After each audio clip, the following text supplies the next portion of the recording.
Hello, ladies and gentlemen. Welcome back to day two of the offline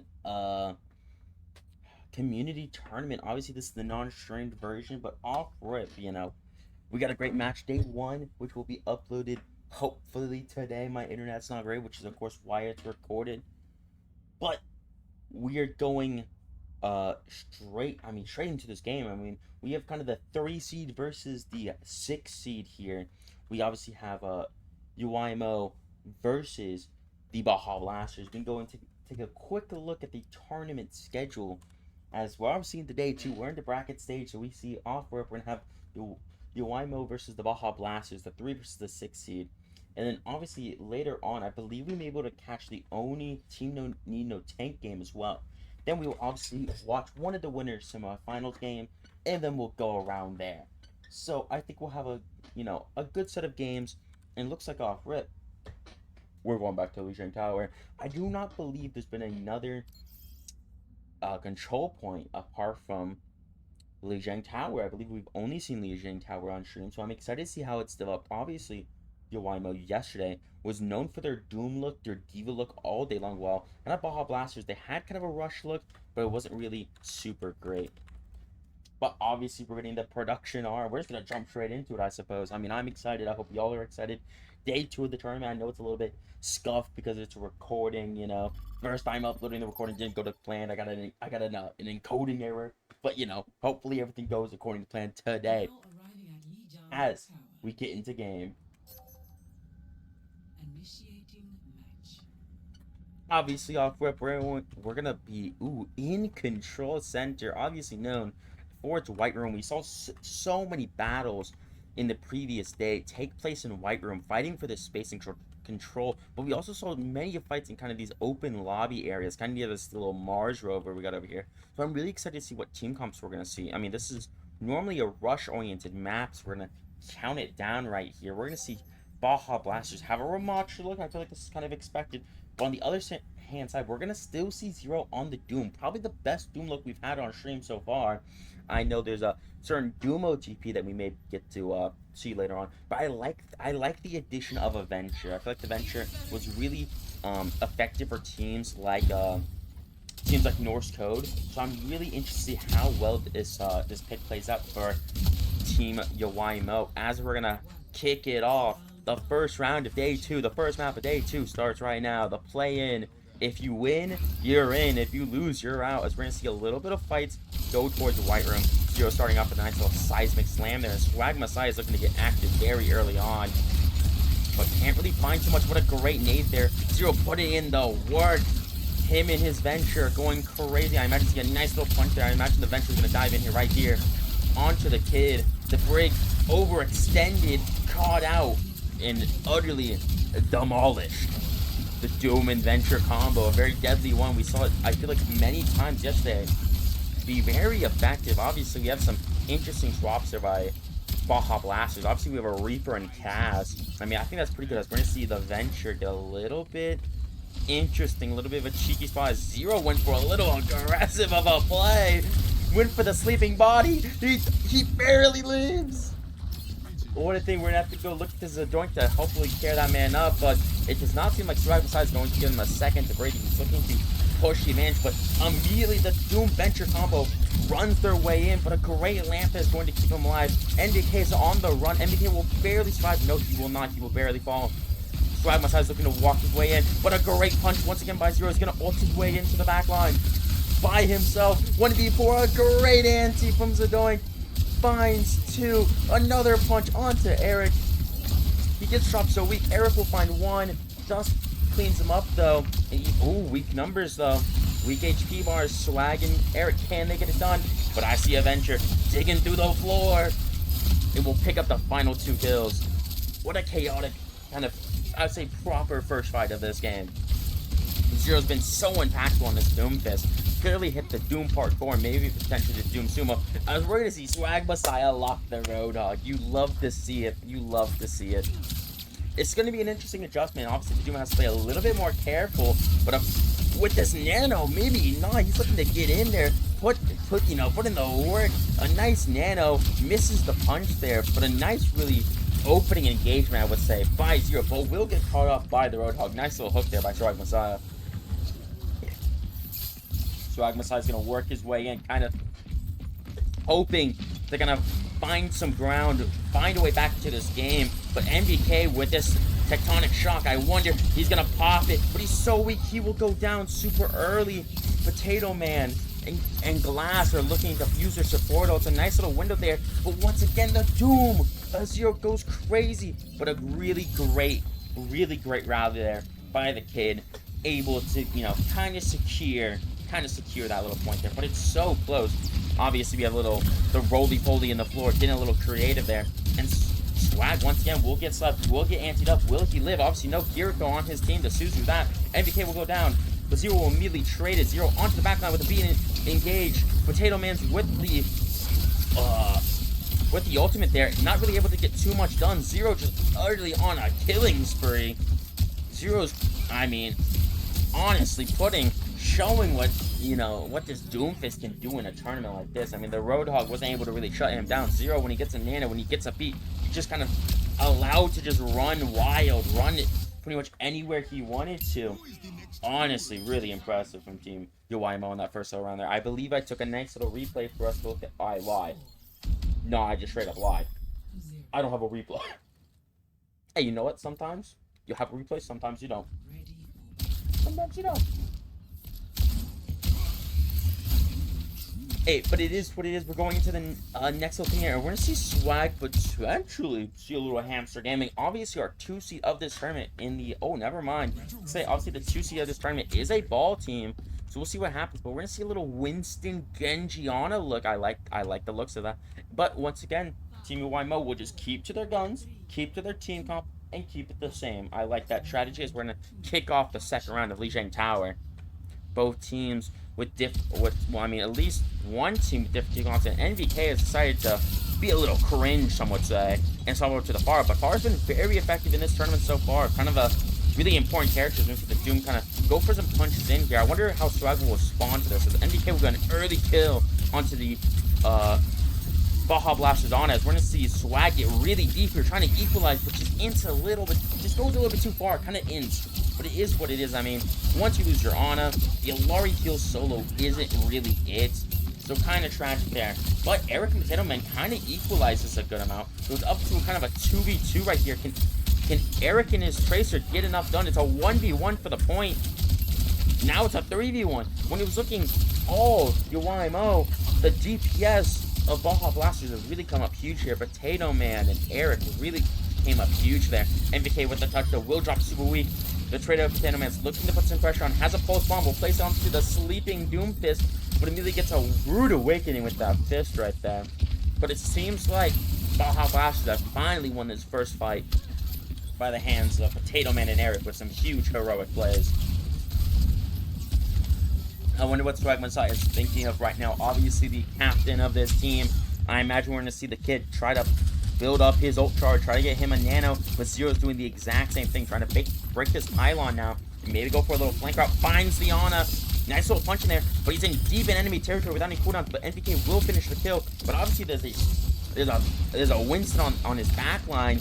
Dusty's trying to fend off the divers as best he can, kind of trying his best to find it, but Zero and MVK once again will find some great kills, and the Winston will go down to the hands of a right click by Dusk.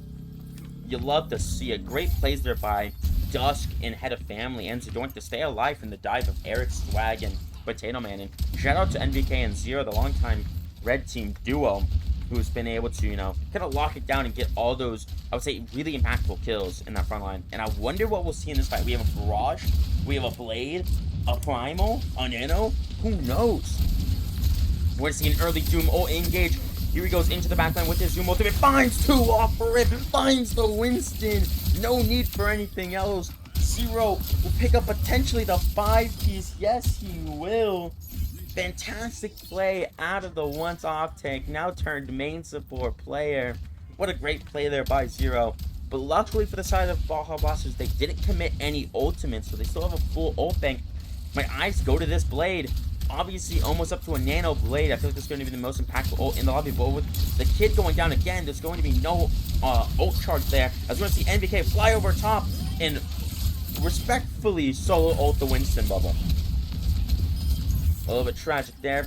Didn't get as much ult value I imagine he dreamed of, as we're going to see the swap off the Ana. Honestly, understandable.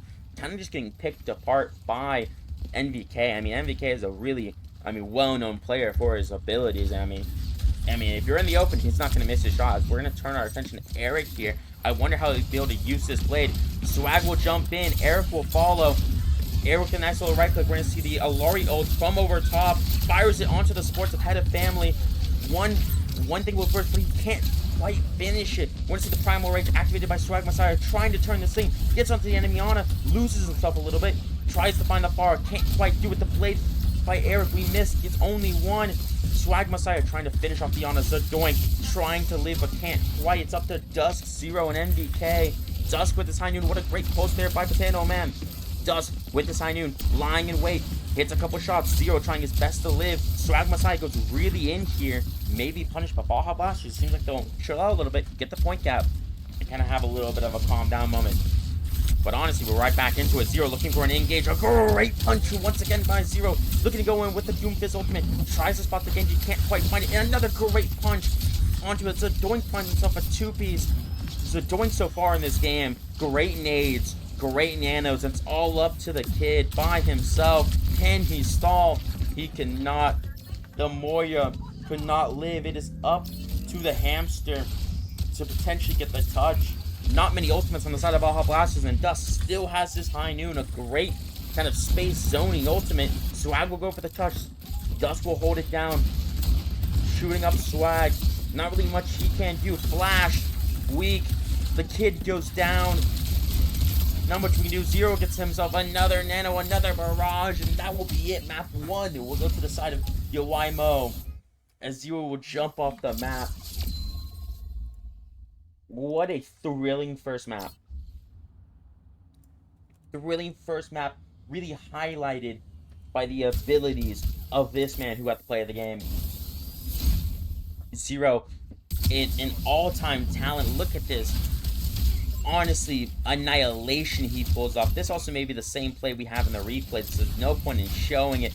But man, oh man, what a play by Zero. You know, you have to give all respect to that man. I mean, he was such a tenured player, played main support, played off tank, can almost play anything, and I mean, he really showed his true colors, really been honestly dominating on this Doomfist pick. I honestly would say that he's been the best Doomfist of the tournament so far. Obviously, there are other Doom players we've yet to see in this tournament, but I'm really excited to see how this team, Yowaimo, will play throughout this tournament. I mean, obviously, they need to secure this map. When I'm not counting Baja Blasters out, I just feel like Baja Blasters couldn't get anything going. I mean, I like the Winston look. I thought it was better than a Ramatra look, but I mean, this Doom pick is just the crowd control on this Doomfist, the disruption, everything was just going the way of Doomfist. I mean, man, oh man, they need to find a better way on the Baja Blasters about keeping their supports alive, because I feel like that's kind of the big catalyst for why I think that went so downhill so quickly is for the Baja Blasters. I mean, they lost their backline almost every fight. Couldn't really find great support value, but on a map like Control, you can get snowballed so quickly where sometimes you won't even get a chance to use your ultimate. So I'm really excited to see their adjustments as they're gonna, wait a little bit and take their pick of the litter of the rest of the hybrid maps. And as we wait here, I will remind everyone of the bracket. Obviously, today is day 2. The winner of this map, I mean, so far, Yowaimo is leading in dominant fashion. We'll go on to play Team Balls Out. We saw them play against Yowaimo in a 3-map thriller that came down to the wire. So that could be exciting. Obviously, next up, if possible, you'll be watching Oni versus Team Need No Tank. And I mean, honestly, that could be a thriller in itself. And obviously, the winner will go against the 1C Norse Code. And obviously, if you lose here, yeah, you're out. This is it. This is win or go home at this point. I say go home. Probably everyone's home. I'm home. So, it's a little bit interesting, but if you win here, you are immediately into double elimination bracket, which means you automatically get, you automatically get at least one more game. So there's always chance for adjustments. Obviously, this is all in one day, which is why we're starting at a nice 4 p.m. I mean, obviously, when this is uploaded, it'll probably be 4 a.m. with my internet speed, if we're honest here. You know what I'm saying? I mean, I was looking at the recording file from the for the previous one. It was like 12 gigabytes. I mean, that was ridiculous. I mean, my PC went to safe storage mode because of how much it was using. So, but hopefully we won't have any encoding errors or anything like that this time around, and we'll hopefully just have a nice, a nice solid thing. Just one file. I could just put it out there. You know what I'm saying? But we'll see here. Swag Messiah is still debating his pick. I think they're thinking about a Numbani, which I think would be an interesting pick into this dive-oriented team. Maybe they think they can take him though. I wonder if we'll see some role swaps. Obviously, Potato Man in day one was playing support, and now he's playing DPS today. Maybe we'll see a little role swap. I'm not quite sure, but we'll just have to wait and see as we're gonna wait for NBK's response. Take myself a drink of water. We have plenty of matches. I believe we will be streaming 5 matches or something like that today. You have to stay hydrated during these casts. I mean, I don't know how Jay does it, if I'm honest. I mean, Jay an absolute beast, especially when he was doing his 8-hour cast one day. I mean, I don't know how he does it, honestly. So I'm going to try my best. I'm going to try my best as we're going to look to go to Numbani. Numbani's an interesting pick. I believe we've seen it once before in this tournament. Obviously, it was, I believe it was with the ball team. I believe it was during Yoimo versus, what's it called? Versus yeah, it was Balls Out versus Yoimo. So I think that's pretty exciting. I mean, we're obviously going to see this team on it again. I believe last time out we saw MVK on the Pharah, we saw Zero on the Doomfist. So I think there's a lot of interesting looks there that we can see, and I'm quite excited to see if there's any adjustments we see out of either team, and also any, I don't know. I'm just really excited. I'm really excited to get into this map. Numbani, an all-time map. I've said it so many times in the day one VOD that so many of these hybrid maps are so hard to push to the first point. I mean, this first point is brutal if you don't have a coordinated attack. And I mean, I'm honestly a little bit worried with the Baja Blasters starting an attack on this map, as I mean, we saw on their leashing, it wasn't that great at times. And I mean, with this Yoimo team kind of firing in all cylinders, I'm a bit scared. But we're going to potentially see a Winston mirror coming out. Dusk once again onto the Ashe. Like I mentioned previously, it seems like those Valorant players who came over from the Valorant community tournament really favor towards this Ashe pick. I honestly believe it has to be because of how the aiming style works. But on the other side of the Baja Blasters, we're going to see this Winston Genji look, which I'm honestly a fan of. We're going to actually see a little Mercy coming out as well. I'm a little bit curious about that in this side of this team comp, but maybe they have something cooking. As we're gonna kick off map 2 of this thing, Baja Blasters, they need a win or they will be ending their tournament lives kind of short. As we're gonna see a little bit of poke action going off rip. Potato Man's looking to get himself in behind potentially. Looking to get a little side to rotate. Swag Messiah going for a little dive onto the back line, finds his way in, doesn't get booped, drops the backline of Zadoink, but they're healing each other, but they will find them with the help of Eric. Both of them will go huge. NBK on the other side is trying to pick off the supports with the help of Zero. It's a 3v2 on the other side. It's the Winstons and the DPS. Eric maybe overextends a little bit there, almost loses his life, but with the point being captured by Team Baja Blasters, maybe everything I was mentioning is wrong. Baja Blasters looking solid off rip, but here comes the touch from Zero onto the point, looking to harass them. Swag Messiah jumps up, but is dropped so dangerously low, and his bubble placement, it wasn't ideal. Now it's Zero with free reign going after the Mercy. The Mercy drops so weak, the Mercy will go down. Eric, can he do anything? No, he cannot. Can the Tracer of Potato Man make something happen?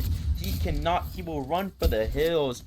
And with 85% of the way captured, Team Yoimo will regain the defense and be able to reset up. I mean, that was pretty terrifying. I mean, you kind of just saw Swag Messiah just jump from main rent-free onto the back line. And I mean, with that, kind of both Winstons going crazy, we almost see 2 Primal Rages already.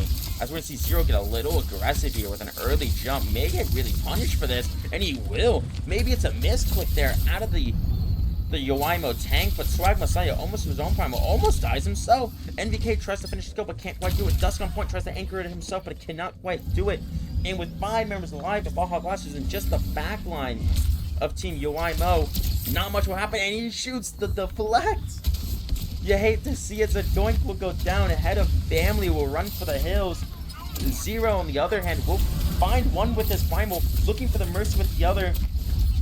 Will find the Mercy. Still has that classic Winston mechanics. Will dodge the sleep, but maybe goes a little bit too deep. Needs to back out. Well, maybe overcommits a little bit too much. Eric looking to pick to kind of taxi his Mercy back. Swag Messiah with the primal rage here. Obviously the key ultimate. Obviously we also have a blade. Potato Man goes to the pulse one. Doesn't quite kill Dust. As we're gonna see the Winston of Swag Messiah jump in. Here goes the blade. But here comes the barrage. The barrage doesn't find much. 1 kill for Eric, but can't find any more. NBK's barrage kind of completely zoned off the abilities of that. I was going to see a res come out as Swag Messiah dives in with the primal rage. Doesn't really find much. Head of Family with his Sunburst will find more. Dust kind of walking back from spawn there.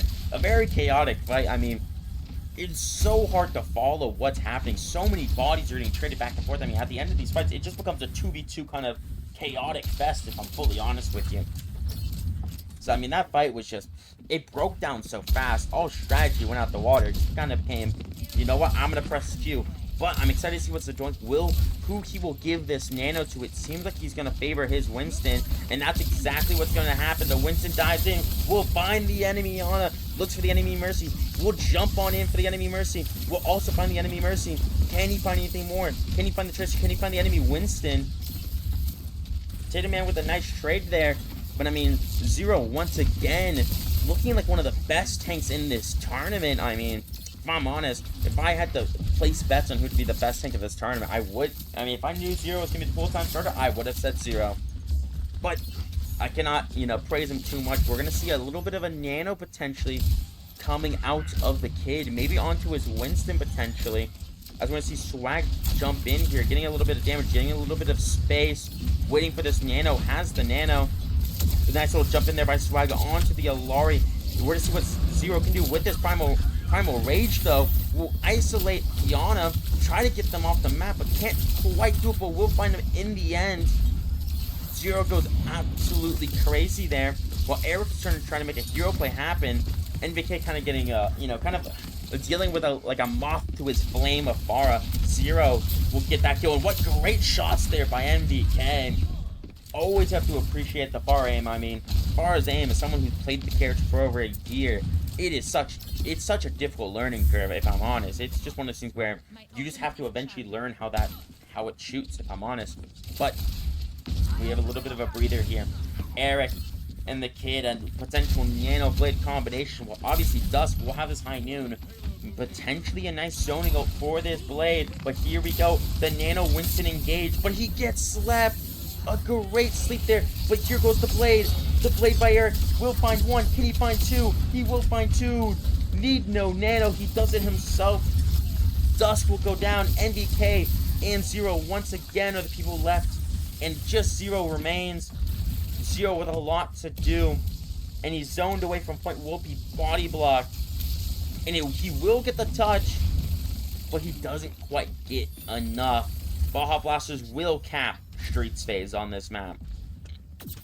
Wow, what thrilling action so far in this game. I mean, if I'm honest, going into this thing, it didn't seem like Baja Blasters really had a pulse of life, but all of a sudden they've really come alive with this Winston Genji composition. Obviously the Pharah has been fantastic by MVK as well, but their backline's just getting traded better, if I'm honest right now. But we'll see what MVK can do. Obviously with this barrage, one of the best ultimates in the game if used correctly. Obviously we have another Primal Rage. I wonder how this will be used. NVK flying over top, potentially will go for his ultimate here shortly. Will elect to go back. We'll follow the Winston of Zero going over top. Head of Family with the Alario. It is utterly massive. Finds 4 targets, but can't quite pop any of them. Zero will try to finish it up. Will find one. Zero trying to primal away the flying around the Valking Mercy, but can't quite find it. Finds himself in enemy territory and will elect to back up a little bit. Great ultimate there by Head of Family, but just, man, couldn't finish off those little sun strikes and couldn't get them to explode. I mean, honestly, if they explode, it will explode the rest. I mean, it does massive damage if you can do that as well. As we're see a little bit of an interaction here. He didn't notice. I was going to see a nano fire barrage come out by NVK that will find 2, find 3. A great play there by NVK. NVK absolutely going nuclear so far in this thing. Swag Messiah going for a primal, maybe a little bit of desperation, but can't find anything as he will fall. NVK with a great nano barrage.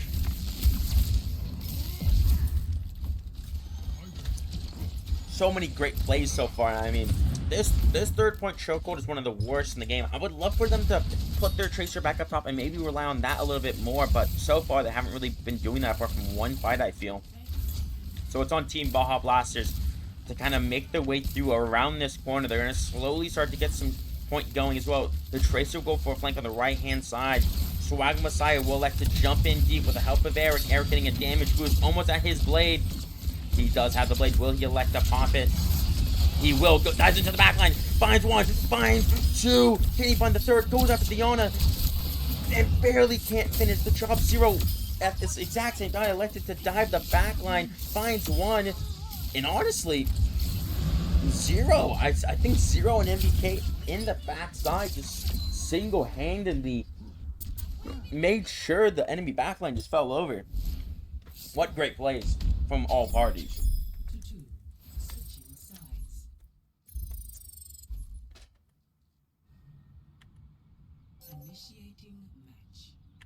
And obviously, we'll take a look at our nice little replay here. Caught at the end of the round. Nice little blade play there. But at that exact same time, you can see in the replay that Zero, and I believe Zero just picks up a 2-piece on the enemy backline. And Swag Messiah just dies on the initial engage. I mean, great plays there by, everyone. Eric tried so desperately with that. I think that initial blade play that we're seeing right there. But just couldn't quite get enough. I think if he gets that last slash on the Ana and doesn't die immediately afterwards with the nade, I think that fight goes dramatically different, if I'm fully honest. But a good push nonetheless, as we're gonna see a little bit of a Sigma comp coming out. Nice little interesting team comp. Some nice Sigma gaming. I'm always a fan of Sigma, and it seems like we're gonna see a nice little damage boosted Cassidy come out, as we're gonna see Dusk go over to the Sombra. Sombra, obviously a character I think we've seen a decent amount of Sombra in this tournament, but it's not really been used effectively so far. But obviously, anything can happen. As we're going to see a Sombra, Kiri, Ana, comp, as we're going to start the attack side of New Bonnie. Will Yowaimo eliminate the Baja Blasters on this map? Or will the Baja Blasters surge back to life and fight their way to a map 3? As we will follow along with the Winston as he jumps up top and understands the predicament he has. This damage boosted Cassidy of Eric will be a problem, but not if his Ana falls immediately. Ana goes down, the res will go through, but Swag Messiah gets dropped so weak in the meantime. Eric finds himself on point alone, trying to deal with the Ana, but can't quite do much. Zero on the backline, finds 1, but will drop himself. And I see a little sleeping Kiriko as Swag Messiah will go down. It's up to Eric on the high ground. NVK hunting him down. Hits 1 direct. This is such an intense 1v1. Eric will get the better of it. And Eric alone may be able to clutch us out. Eric's in a great position. Potato Man's there with him as well. This is such an intense 1v1. Potato Man onto the backline. Eric will find the Sombra. What it looked like such a great Yowaimo fight. All of a sudden, Eric and Potato Man alone have kind of pulled this back. Zero tries to dive up there, but Eric is in such a power position. It's so hard to deal with them. He'll run away. He'll reposition here and has a high noon already. As we want to see MVK elect a mirror, and a great headshot there by Eric. Another great headshot. Can he gap MVK? He cannot quite get it. Zero with the Primal Rage finds himself 2, but Potato Man's already found another 2. It's just up to Zero and his Kiriko, but he will find that. The Sombra all alone now by themselves. Will elect to translocate out. What a great play there by Eric. Eric absolutely living it up. Gets so many people so weak, and Potato Man was able to finish the job. That initial headshot was disgusting by Eric. And obviously, we're going to see a little bit of adjustment. NVK was on the Cassidy, of course, but they decided to kind of swap around Dusk now on the Cassidy. A little bit interesting. So I will also go over to the Winston. as we will see a Primal Rage potentially as NVK once again finds the opening pick for Yoimo, but Eric once again answers back. Eric's been such a menace so far in this game as he gets dropped dangerously low. As potentially there's no touch. At the very last second, Swag will touch, but with time ticking down, Eric cannot touch while he's in high noon. And Team Yoimo will get the touch. Potato Man with a great kill there. The right clicks will come out. But this is all in vain. The point is moving. They do not have their tank. They are down a person. Eric is looking for something on point. Will find the Kiriko. But he will eventually go down. And NVK will clean up the stragglers. Chaos on first point Numbani. But overall a pretty good hold by the Baja Blasters. But still a lot to do as we're going to see Swag Messiah hop over to the D.Va. Personally, I am a big fan of this D.Va swap. I think D.Va with the recent buff is a pretty solid option into the Winston, but obviously a great option into the Pharah as well. Clearly understands that there is an opportunity for this Barrage to come out, but I'm also curious about Head of Families, Kasune Rush. Head of Families had great ultimates so far in this tournament, so I'm excited to see what they can pull off, as we're going to see a little Nano D.Va engage come out, get slept initially, tries to jump onto Dust, but Swag Messiah cannot quite find the kill. There he goes. Finds the first kill, but with the Kasune Rush, it's so brutal. The Barrage over top finds 1-0. Kind of the cleanup crew will find the Ana, but gets slept. What a great sleep there by the kid. Can he finish the kill? I do not think he can. Yes, he can. I completely lied. Almost up to his Primal Rage. Swag will go down. Zero trying his best to finish off the fight, but just can't quite do it. Dusk is now back to help him out, give him some more numbers. Doesn't realize Potato Man's behind him and will die to the Pulse Bomb. Eric will pop his high noon, but has to run away because Zero once again with a Nano will find another kill. Chaos on every point of this fight. I'm trying to cover it all, but there's so many individual outplays happening because we're going to see a little bit of a play by the Ana. No, the Ana's decided to let him not go for it. But Swag thought he could touch. Swag will go down. I mean, this is devastating for Team Baja Blasters because the capture point is so close. Zero is going to hunt down all these supports.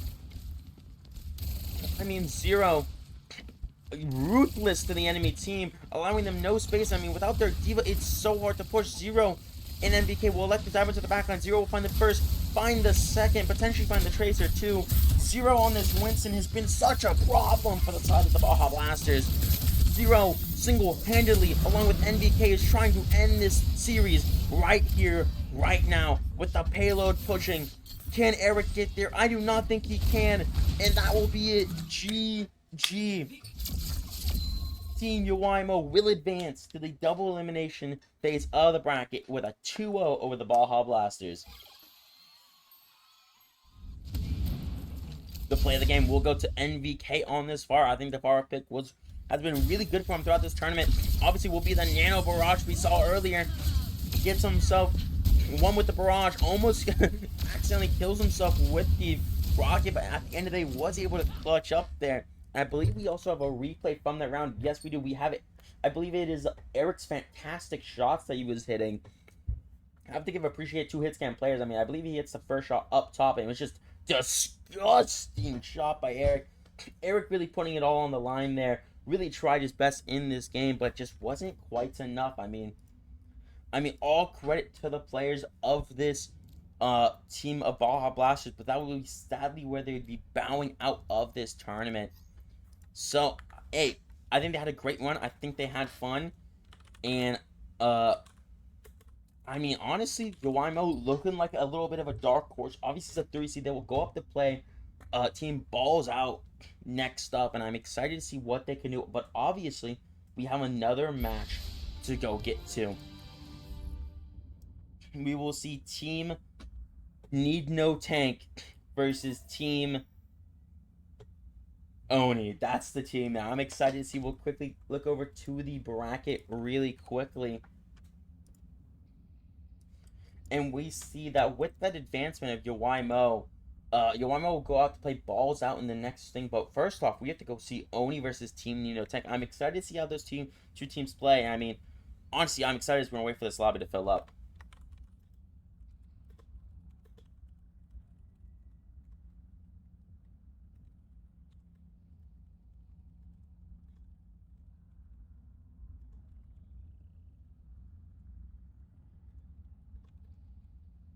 Sorry, I was updating the teams on the status of the thing, making sure all the teams understand what's going on. Is we're gonna wait for all these people to get in, and we will in fact almost be ready to hop in game already. I mean, my voice has had no time to recover. But if we're honest here, it was a somewhat quick 2-0, if I'm fully honest with you. And I mean, I think both teams had a lot of fight. I think the Baja Blasters had a great showing. I think they had a great showing yesterday as well. Just wasn't quite enough to get it done. I mean, kind of an unlucky draw going up against Andrew's team or NDK's team in YMO. But I am excited to see what the future holds for that team and kind of where they'll go from there. As we will see Team Oni take on Team Nino Tank. It's the first time we'll see Team Nino Tank in this tournament. I'm quite excited myself. But who knows what will really happen if I'm honest. I mean, anything is possible in this tournament. We've seen upsets here and there. All the games have been somewhat competitive, somewhat close, which is kind of the purpose of this tournament. I mean, we really focused on the balancing. We tried our best to make it so all the teams were balanced off rip. If there's substitutes, it's somewhat fair. I mean, obviously there's going to be a little bit of scuffness when it comes to substitutes, but I'm really excited. So I think we're waiting on one last person to get this game started. But I am quite excited. I mean, breaking this team down, I mean, Team Oni obviously are reigning champions, headlined by Mobilize and JC on the backline. Clamps, also known as iNuts. I mean, he's gone by many names. Obviously a great tank player. And obviously Kree from the Valorant tournament has come on over. Really had a really good casting in Ash the other day. And SK54, also a tournament winner in his own right. Really known for that Reaper. As we'll see Team Nino Tank, I mean, headlined by T-Fizzle, the Doom OTP. I mean, we just saw a great Doom player in Zero, so I am excited to see how T-Fizzle will play. And obviously Warren and Osma, a great DPS line, and obviously a fellow officer in Firebird on the backline there. And I believe that is, how should I pronounce that name? Doctor. I'm going to pronounce it Doctor because I see DR. Don't know how else to say it. Doctor, I don't know either. I'm not really familiar with either of their games, so I'm excited to see how the strategy plays out on a map like this as we have every single person in the lobby. So we'll be almost ready to jump into the game. I'm quite excited for this thriller. First time we'll see Team Nino Tank in the lobby. Second time we'll see Team Oni. Can Oni go for the back-to-back titles? I'm quite excited. And part of mentioning back-to-back champions, before Grand Finals tonight, we will actually be mentioning the top 10 players of all time in the tournament, which I'm quite excited for, as we're going to get ready to jump into game. So stay tuned to hear that announcement I don't really have a graphic planned, but I do know the exact list of the top 10 players of all time. So, I mean, hey, if you were not in this community tournament, but in years past, you could have been in this list. Who knows? So we'll start off with the first non-Lijiang. We will be going to Samoa. Obviously in kind of the molten volcano in Hawaii, if I'm not mistaken. And I mean, I am quite excited for this. I wonder what team comes. I imagine we're gonna see a little bit of Doom, maybe some hit scan. While on the other side, I imagine you're gonna see some nice Sigma. Yep, Sigma Reaper cast. What else will it be? Is we're gonna see a little bit of interesting team comp at a Team Nino Tank. Obviously, the Doom is the headline. This Doom's gonna be a problem. But Nos on the Sojourn expected, but a little bit of a Hanzo Moyer map. I'm a little bit curious and a little bit non-standard. But so far in this tournament, non-standard comps have really caught out some of the better teams. So I wonder how Team Oni will respond to this. As the countdown goes down to 0, we will get ready to kind of release the teams and get ready for this game. Both teams surge. One team going towards the inside, one team towards the outside. What will happen? What will happen? Who knows? As both teams make first contact, the poke will exchange. T-Fizzle with a nice there. Mobilize shot super weak. Probably by the hands of Nos or Warren potentially, also known as Nos, as Kree will get immediately destroyed by T-Fizzle. T-Fizzle on this Doom, getting so much value, but gets dropped so dangerously low, almost exactly 1 HP. Clamp looks to push in there, but since they give away the point, they're playing on kind of their time Team Nino Tank doesn't really need to push the aggression there. They can just chill. They're capping the point. T-Fizzle looks for a nice isolation. Clamp's gonna isolate from his team. Mobilize doing everything he can to keep his team alive, but this Doomfist is relentless on his backline, and eventually will find Mobilize, but SK on the other side will find both backline. He will find 3! SK finds maybe a 4th. Yes, he will. SK with the hero play, the dive onto the backline. Honestly, what a play. After losing the Baptiste, I thought it was low-key lost. But SK once again comes up huge. SK, the Reaper OTP, known for his prowess on this hero, comes up huge.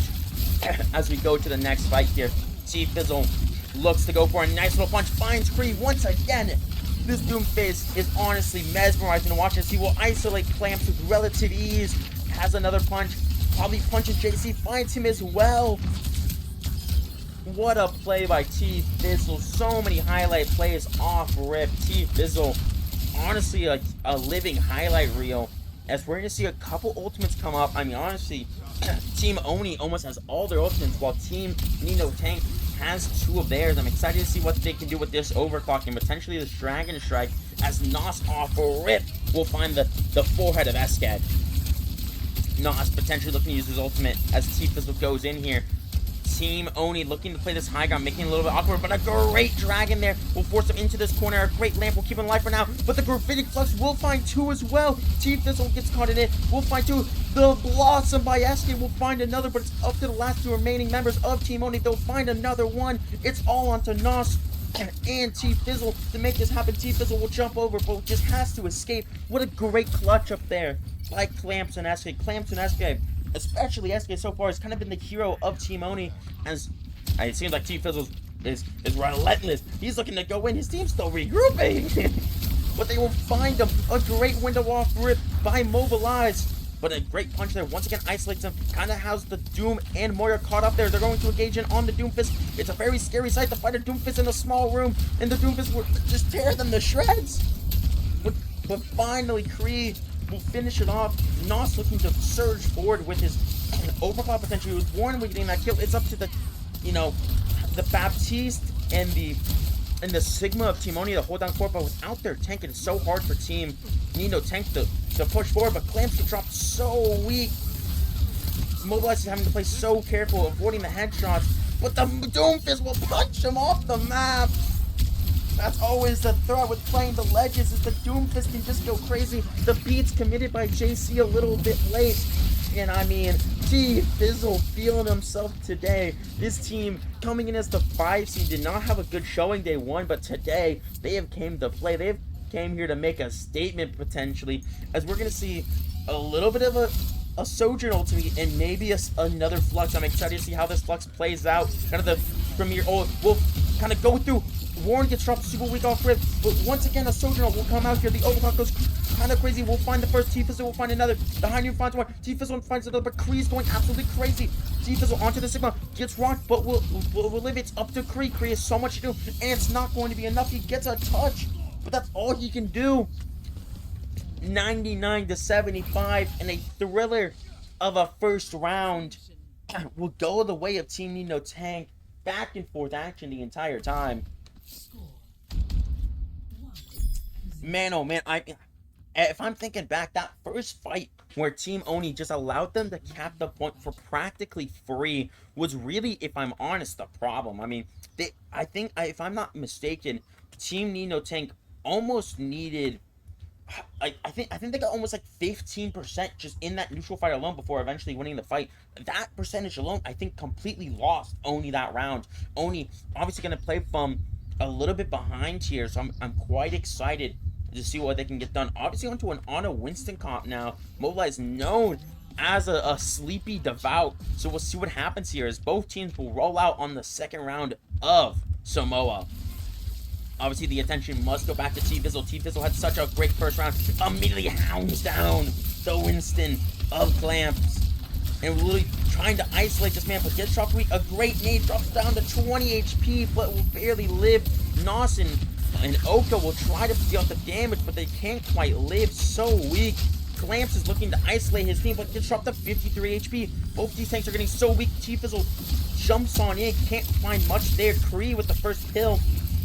And this time around, it is Team Oni who will be the first on the board, as T-Fizzle attempts to run for the hills but will not escape, as Clamps will run down the Hanzo. Nos will go over to the Cassidy, but honestly, Kree's looked fantastic on this pick so far. And I mean, Kree, honestly, with that initial kill, then he gets the second one, has definitely looked like, I would say, the best player so far in this game, if I'm honest. Kree playing a little bit slow, but T-Fizzle found him. Off rip, has a powered punch. What will we see T-Fizzle do? We will see T-Fizzle die off rip. A little bit of an int, I would say. Just overextension, as we're going to see Clamps dive into the background with the help of SK54. SK ripping them to shreds. Just shotguns point blank to the face. A brutal death. T-Fizzle will trade him, but gets slept. Kree again will find a kill. And T-Fizzle looks for a trade, but being so weak, he cannot do much. And Team Oni is up to almost 5 ultimates, while Team Need No Tank barely has their first. I'm excited to see what Oko can do with this Dragon Strike, though. It was such an effective ultimate in that first half. Not first half, that first round, so I'm excited to see what he can do with it. Laying down the consistent spam damage.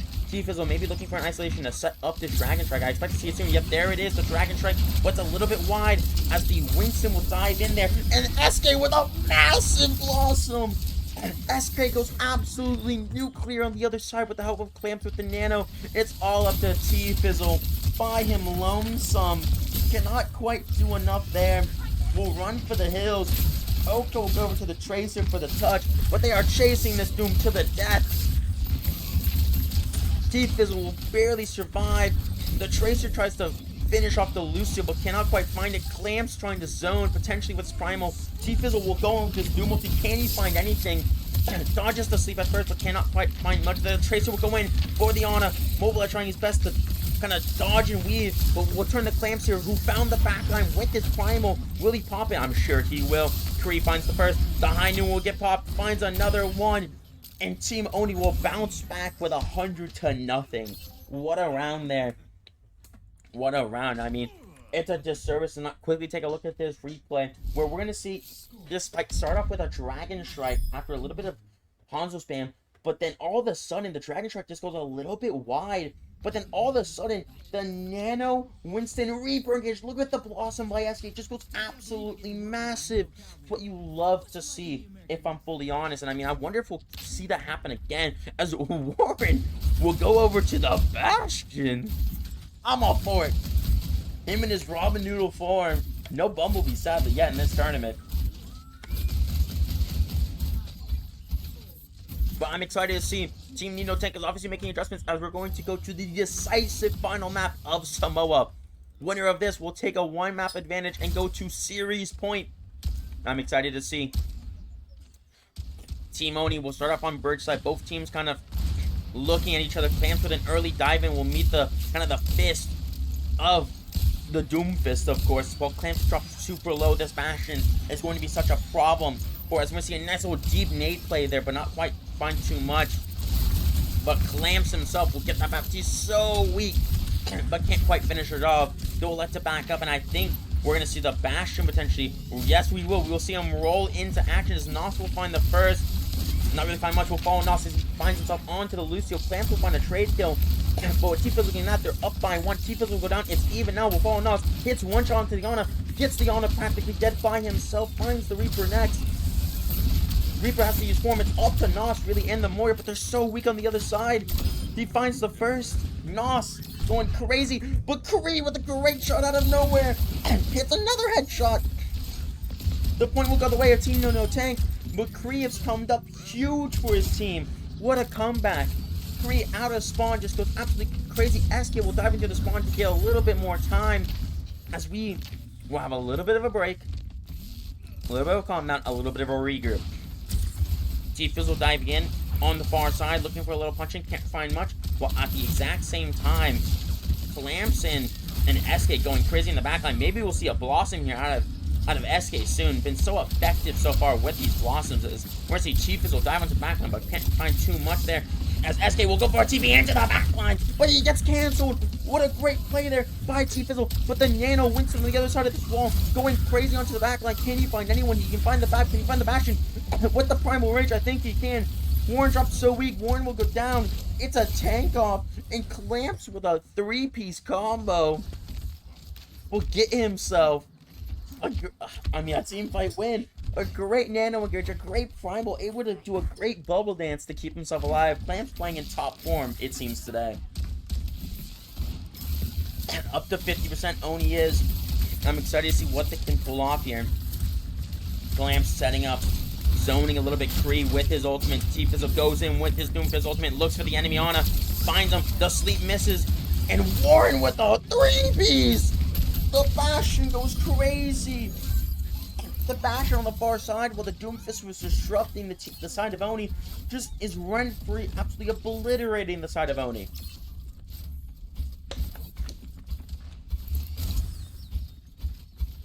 So many great plays.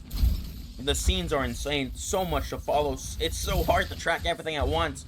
I feel like I should honestly just stick in Skycam so we can see everything. As we're going to see Warren pop his Bastion. Oh, what is he going to look for? Potentially Yana. Yes, it is. And he will find the Lucio instead as T-Fizzle looked to kind of finish off but couldn't quite find much. A great play there. Nos is in such a great position as we're going to see the co-engage here by the Moira of Doctor. With the Bastion as well, but it seems like with a great nade, it's going to force them back. We'll see what they can get done, potentially with a nice high noon for both sides here. One high noon is popped. Can he find much? In a bubble right now, looking, scanning, cannot find much. Looks for Clamps. Both SK and Clamps stuck in behind. There's nothing mobilized or Kree can do to help them. Clamps tries to jump out, but I don't know if he'll quite make it. He will not, as T-Fizzle and Nos will elect to hunt down the remaining stragglers as SK tries to finish T-Fizzle as T-Fizzle barely gets over that wall. It's coming down to the wire. Team Need No Tank only has the back window of Firebird, while Team Oni has a Nano, a High Noon, and a Beat. We'll see how this all plays out. As we'll see a little bit play towards point. A Nano Winston engage. On the Winston, looks for the Bastion. The Bastion, such a threat though, even with Nano, but Kree will find the first. Maybe finds Doctor on the Moira. He will. Can Clamps find any more? He cannot. T-Fizzle will pick him up with the help of Warren. Nos will find another one. SK will find another kill though.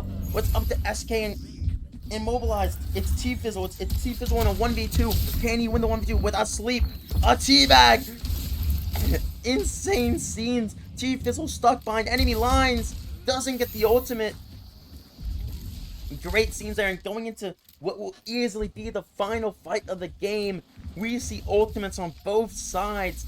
It's all going to come down to usage, and if I'm honest, I'm on the SK54 cam. This Blossom could be game changing.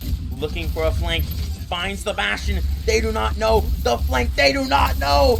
SK is found out, barely lives. T-Fizzle goes in, tries to find the Reaper. The Reaper's still alive. T-Fizzle will go down as SK tries to lift the Bastion. I'm on this cam so much, but no one can touch them. The DPS Doctor will find one, Knock will find another. SK with the Blossom will find another, but Warren and Firebird coming back on the respawns. It will be enough. It will barely be enough. 99 to 100. Team Need No Tank will take map 1. What a thriller.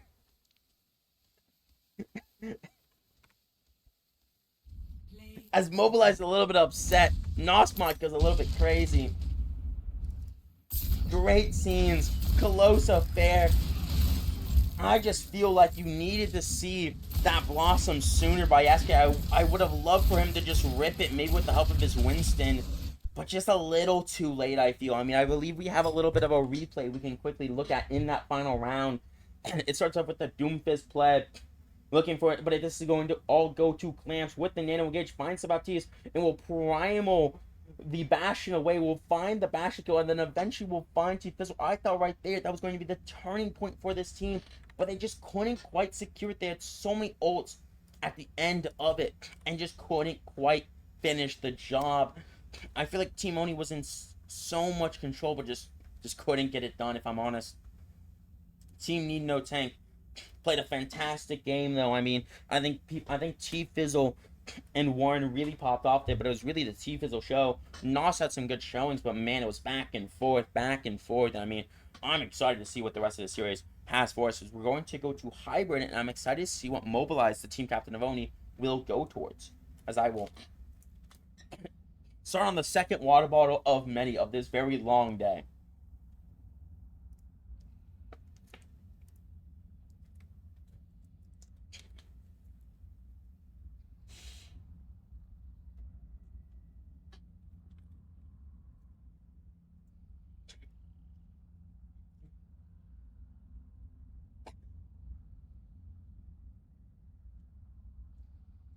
I am excited to see what will happen. We're obviously waiting for the what's it called?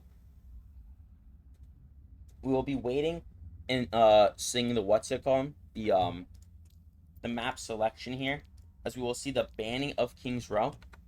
So I'm excited to see. I'm excited to see.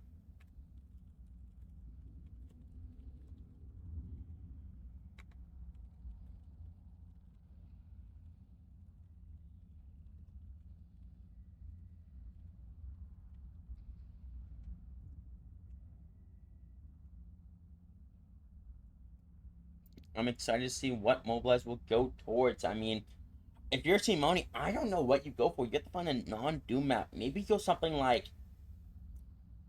My mind goes to a map like Blizzard World. I don't know. It's a little bit cringe. Yep, they will go Blizzard. They will go Blizzard. I think Blizzard's a pretty good pick. I mean, I think it's a pretty good option. I mean, if we're honest here, I think it's probably the best selection they could have made. If I'm honest, it's probably the best anti-Doom map in the game.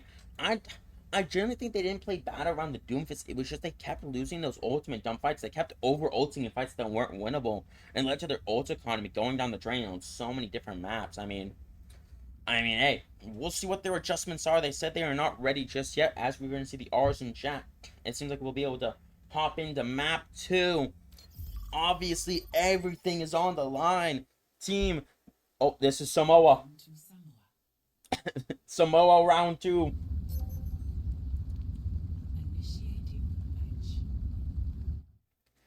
Run it back indeed.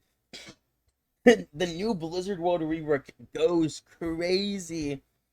But I am excited to see what we'll get to see on this map. I mean, I imagine we'll maybe see some more Sigma, maybe some more Winston. Who really knows? Anything is possible on a map like this, as we will jump into game. Blizzard World. Honestly, one of my favorite maps visually. I mean, I love the architecture on this map. I love how it incorporates all the different parts of Blizzard's games. Myself, I'm a massive StarCraft and Diablo fan.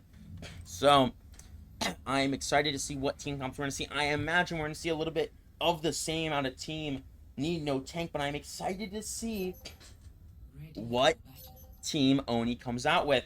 And it seems like a little bit of an Ash Mercy. Ooh, ooh, ooh. T-Fizzle, once again, I mean, man, oh man, it feels like it's a 3-man show at times. If I'm honest, I don't mean to disrespect anyone, but T-Fizzle, Nos, and Warren is putting in so much work. Doctor and Firebird have had great moments, but man, oh man, they've been the stars of the show. But on the other side, I mean, I feel like it's been a full team effort out of the side of Team Oni. I feel like anyone can genuinely take this series still. And it's just a matter of nerves and overcoming adversity. I think anything is possible. So we'll just have to see. We'll just have to see. As we head down the countdown, we will start map 2 of this series. It's win or go home for Team Oni. Team Need No Tank looking to complete the upset on Blizzard World. As we'll start off with the Noscam, looking to put his authority on this game, looking to hit some disgusting shots. So we can see an early dive in. T-Fizzle looking to play kind of gatekeeper there, but a nice sleep there once again by Mobilize, and T-Fizzle will barely die. What a great right click by Clamps, a great kill, a great sleep. Mobilize, you can never count him out. He's such a star player, and another great nade there I was going to see SK go crazy, Kree go crazy. T-Fizzle will make it back, but without really much of a team. Kree will go down, but there is obviously a res on that team now. As T-Fizzle is looking to make his way around the point, maybe find his way onto the Ana. Yes, he will. But it's just all in vain. He has no DPS to help him out.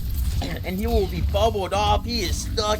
He is dead. Clamps and SK combined for that kill, as they will potentially look to hunt down the remaining members of Team Need No Tank, because that's exactly what will happen. SK and Clamps, a dynamic duo developing on this team.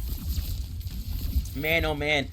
And guess what? The first ultimate of the game will be going to the Ana Immobilized with a great sleep off rip, getting the damage boost. Honestly, get this man on the Baptiste, give him a damage boost. His Clamps once again, but WSK will be going deep. But this time, we'll not let him sleep. T-Fizzle's looking to kill Mobilized, but T-Fizzle maybe getting a little bit too passionate, as a great dragon there will isolate the Winston. As we're going to see a P in chat come out.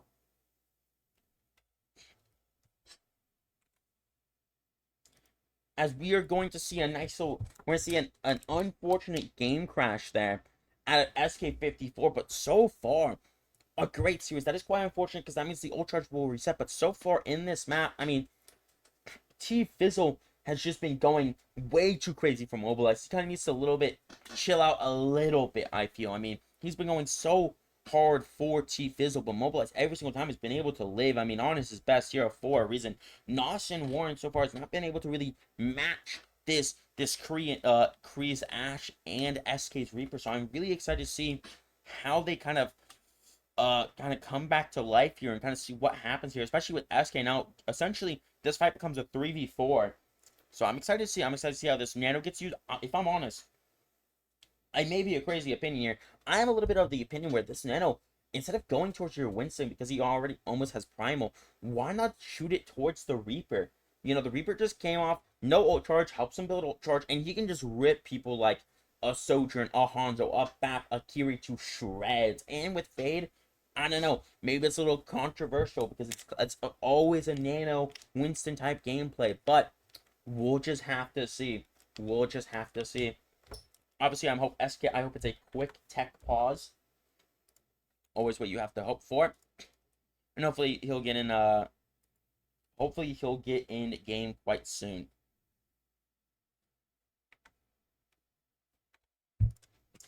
Maybe some invite problems. Maybe I'll try my hand at it.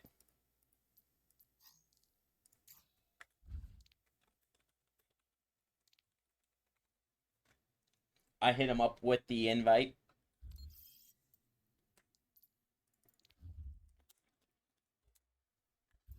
I believe. Wait.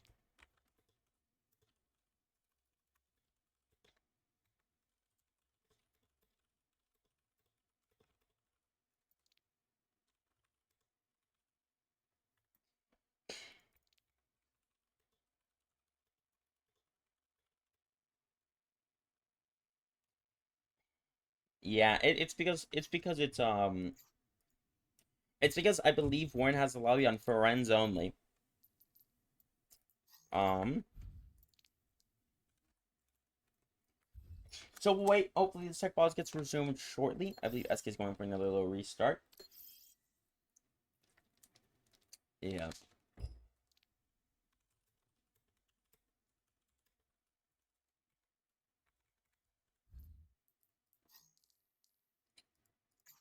Oh, never mind. He's in. He should be.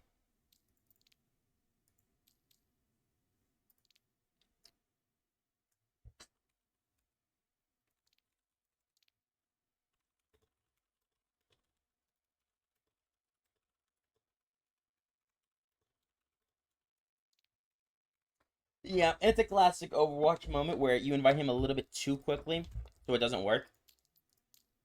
But now that one should be able to work. Yep, there we go. All right, we should be good to jump back into game. As I just transitioned to myself. There we go. R's in chat. This man's...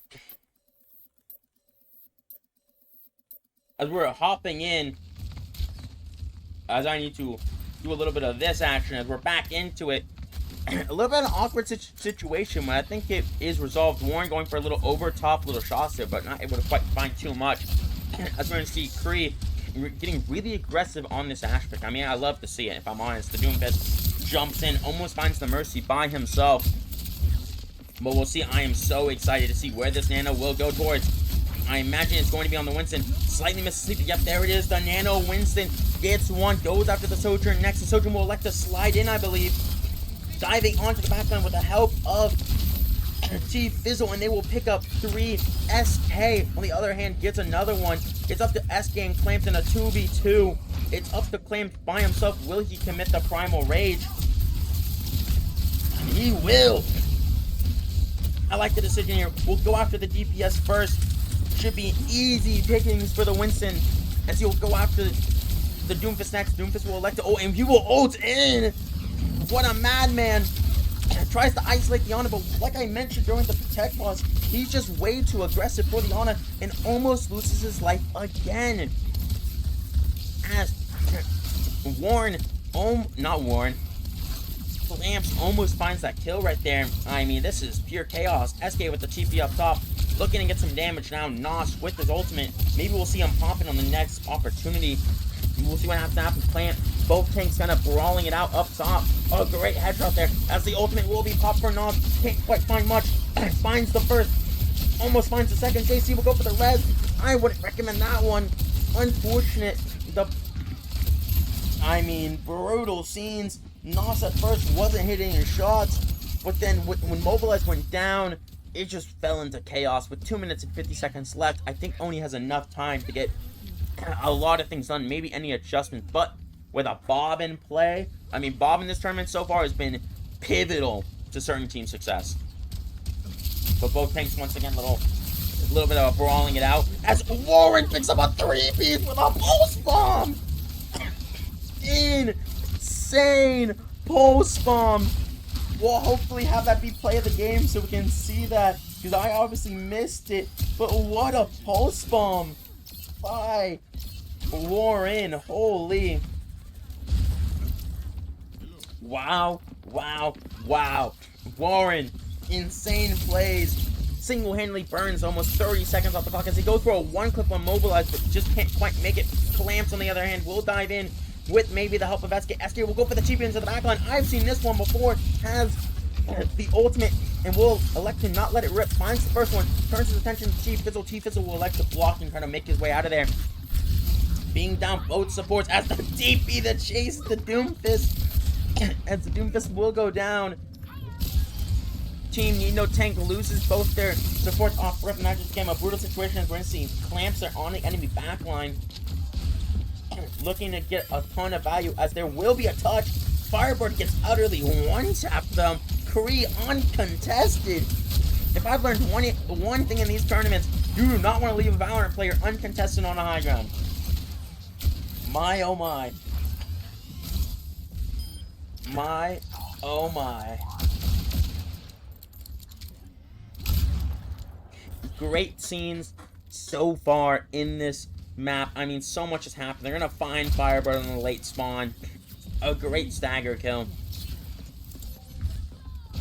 And we're gonna see what happens. 5 ultimates for the side of Oni. Only 2 for the side of Team Need No Tank.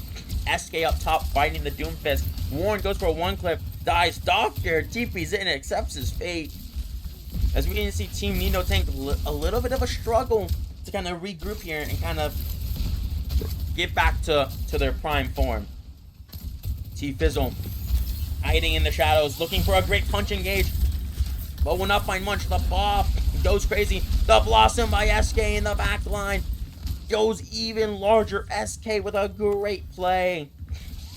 But that is 4 ultimates used on the side of Oni. It's up to the Primal Rage, while Team Need No Tank has 5 ultimates. We'll see what this Primal Kid gets done. As the window looks to be going down, it will go down eventually. As Nos with the thing, but T Fizzle gets a 2-piece.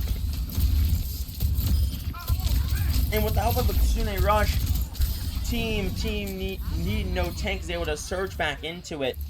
and able to kind of clean up the scraps and make this a very close finish to the map. T-Fizzle lurking in the shadows once again.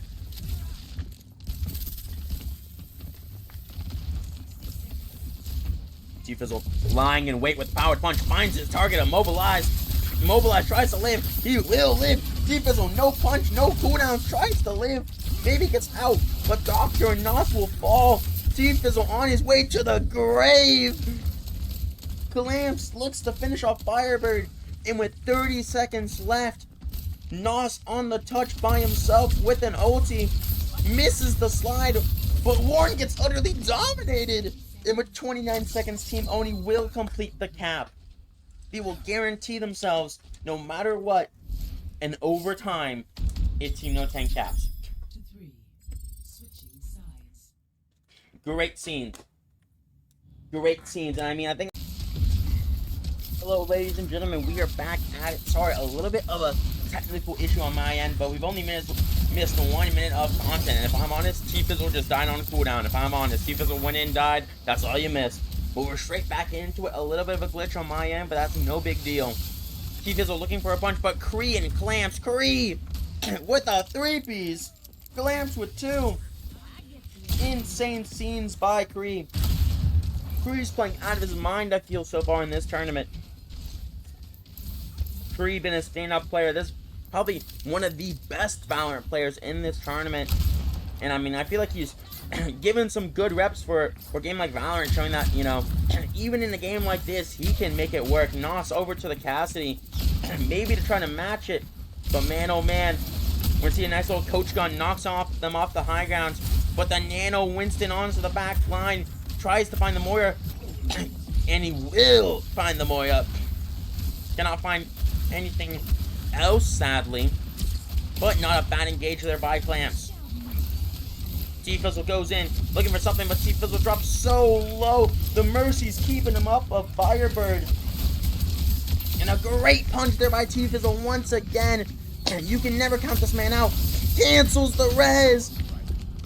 What great plays there. A high noon by Nos to zone them off point, but it gets canceled. And then the Blossom ISK will find one playing in the bubble, will barely survive, chasing Weird Guy, flying around on the Mercy. T-Fizzle doing everything he can to try to turn this fight, but I don't know if it's enough. Misses another punch. Cannot do much. SK's just ripping people to shreds. Find the Mercy. He's shooting the T-Fizzle, but that's it. Mobilize kills Warren. It's just up to T-Fizzle. He's on 4 HP. He's dead.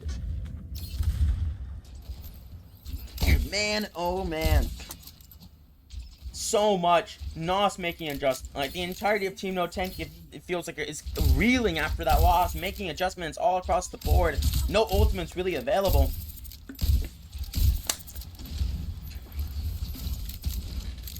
It seems like the selection of Blizzard Wars really paid off in Team Oni's favor. As with 40 seconds left, Team No Tank needs to find themselves a miracle. They will go to the left-hand side of this point. Clamps will jump in a little bit. Kree up top. Punching of Clamps. Clamps does have a primal rage, so if he needs, he will have to pop it, though. Dives onto the back line. Tries to find the Genji. Can't find much. Bob is out. The Doomfist is out. The Doomfist jumping onto the Ash. Cannot quite find the kill, but will at the very end. Kree's Bob goes crazy to find one. And drops people so weak. SK, 1 HP, but almost has Blossom. Can't quite survive. And Clamps is the only survivor. It is overtime practically. Team No Tank will barely cap. On to Street's Face. We will go 2 minutes and 30 added to the clock. Clamps looking to control his high ground, and Kree once again hitting disgusting shots. Warren missing a post bomb, nothing like the 3-piece we saw earlier.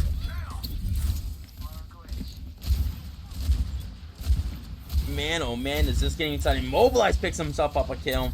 Mobilize picks up 2!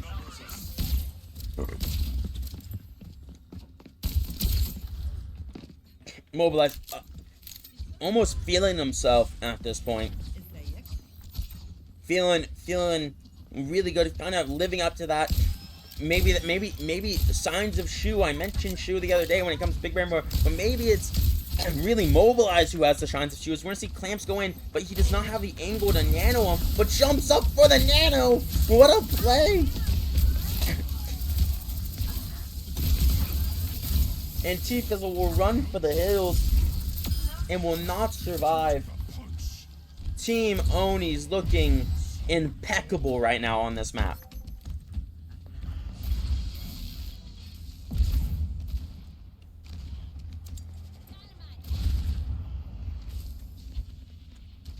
We will see what the Blade has to offer.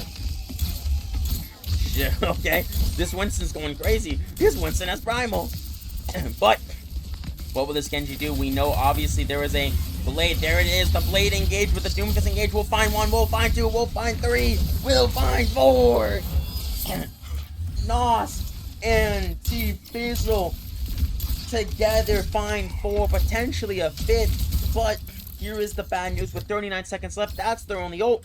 It's up to Oko once again with Pulse Bomb. Can he be the hero once again? Clamps with his Primal, looking to be the hero of his team. 30 seconds on the clock. Here we go. The point fight to potentially decide the series is here. One on the back line with the help of his fellow, with his Genji. They find Kree, but the Valkyrie Mercy may be able to pick it up. The Pulse Bomb is missed. Unfortunate. JC with the res. SK gets one, but Mobilize will drop. Clamps on the backline, trying to find the Moira. Nos and Warren will combine for 4. And at the last second, once again, Team Need No Tank will barely push through. At the last second of every opportunity, Team Need No Tank finds a way forward. Team Oni needs to find a way to be more decisive. A great sleep there. Maybe to start finding T-Fizzle. T-Fizzle's super weak. Clamps will like to jump in, trying to hunt for this kill, but can't quite find it with so many ults on the side of Oni. I don't want to see them blow them all. I want to see them kind of spread it out. As Clamps will pick up the first kill, Nos will go dangerously low. It seems like they're going to win this team fight without needing a single ultimate, but with that kill by Warren on the back line, Warren and T-Fizzle will dive onto the back line. Warren looking for the one clip on Kree or Mobilize, but will elect to get out. JC with a nice res though. The Primal Rage by Clamps will come out, trying to find the Moira.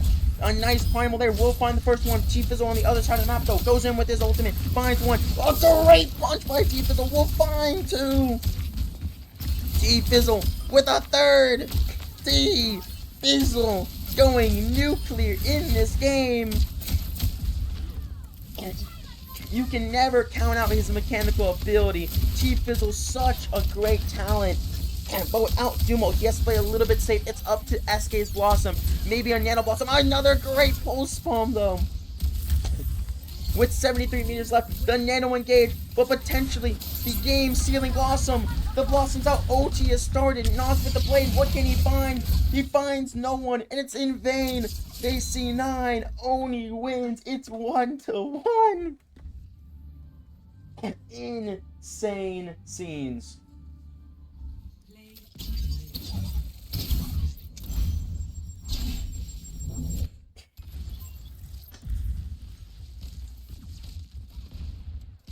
This is the Pulse Bomb, of course, by Warren of the play of the game. What a three-piece. What a three-piece. And obviously myself, I also have us a replay to look at. If it will transition. Yep, there it is. It starts out with the Primal Rage. But on the other side of the map, T-Fizzle goes in with his ulti and finds 3 with this punch. Goes absolutely nuclear with that play. Great scenes by T-Fizzle. I mean, man, oh man. What great scenes there by T-Fizzle. I mean, wow, oh, wow.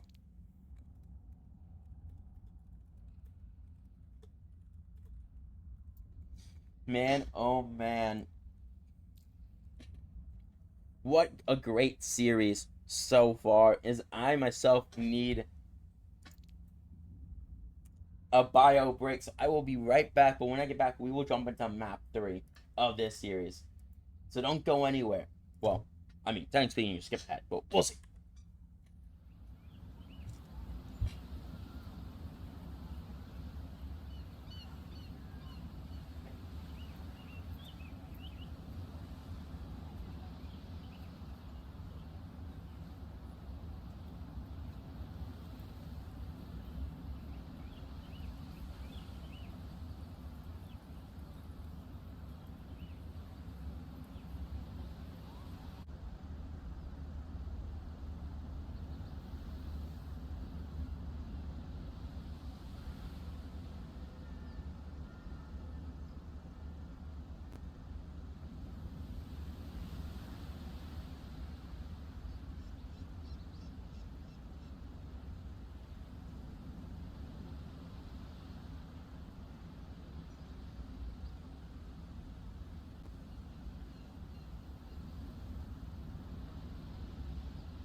Welcome back, ladies and gentlemen. After a quick bio break, I mean, obviously it's already been a long day. Obviously, 2 matches in already.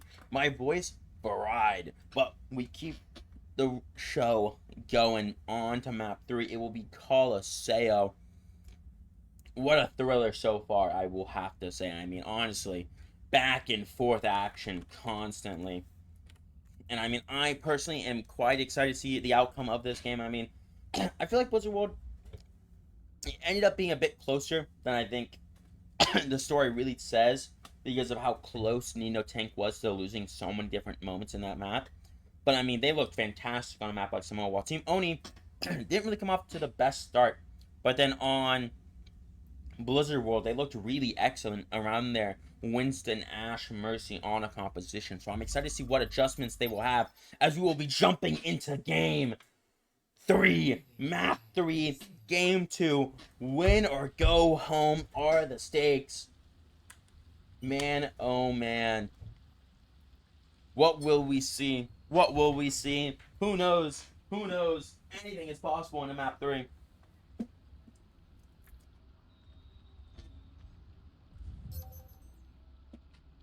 Initiating match.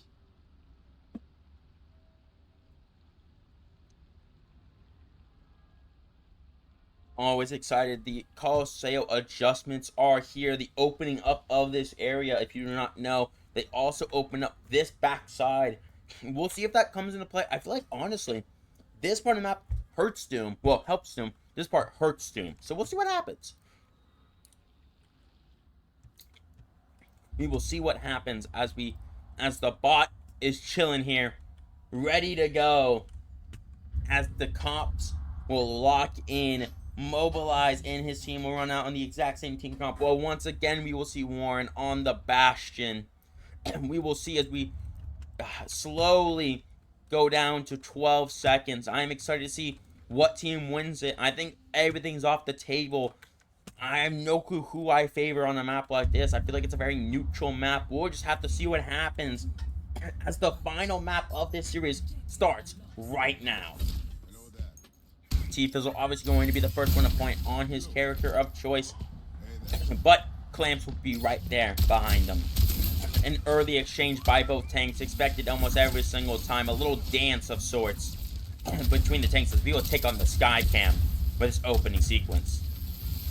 Nos looking to get some damage off early, looking to pressure. That nade barely misses and looks to aggressively peek, but Kree on the other side dealing in headshots, dealing in damage with this Mercy damage. Was already Lamp has been used, but Clamps will drop dangerously low as Clamps looks to dish out even more damage, but T-Fizzle overextends onto the Ana. He's done that so many times as Mobilize tries to live. Nos is looking for a trade of some sort, but cannot find anything. Team Oni will take the first neutral fight of the game. And even though it looked like the HP bars of Clamps was so weak, I feel like so many times T-Fizzle was committed too deeply for some of these kills and ends up getting himself killed, which leads to Team Oni just going crazy as we're going to see a little cheeky positioning by SK, getting in a nice little position as once again T-Fizzle will go so deep looking for value. T-Fizzle chasing around Clamps at the moment. And I mean, if I'm honest, look at Nos rent-free up here, shooting the backline for front-free, but Clamps is doing a great job of preventing it, but Free will eventually go down.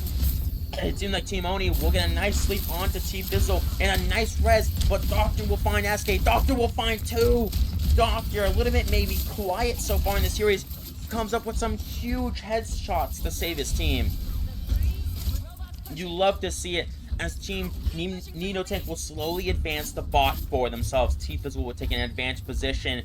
So close. The first ultimates are on the board. We have an overclock, a nano, almost a Valkyrie. We'll just have to see what happens here. Nos in a very aggressive position thanks to the help of T-Fizzle. But T-Fizzle misses that punch. As Clamps will go for the isolation type bubble. As the bot almost advances, we will see the nano Winston engage. Tries to find anyone he can, but he can't quite find anything. Will go so dangerously low and will fall. Oko with a great nade there. T-Fizzle finds SK super early, and Team Oni is reeling. T-Fizzle comes up huge with a great punch. And I mean, this Bastion pick is going crazy as T-Fizzle finds another kill. Ult advantage goes towards the side. of Team Nino Tank as the Bastion ultimate won't find anyone, but the Doom ultimate will it find anyone? Oh, as we see a pause. Very anticlimactic, as we will wait to see what that is. A little Peter as immobilized has been the one to disconnect. I obviously know they do live kind of out there in the country, if we're honest with ourselves, right? But I think it's honestly, I think it's very unfortunate. He just used Nano, luckily, so there's no real ultimate charge loss. But I am excited to see. I mean, a little bit rough of a scenario. Obviously, Team Nino Tank almost has the checkpoint already. So we'll have to see what happens. Let's see what happens. As Mobilize types R in chat as he Bo's not in the game.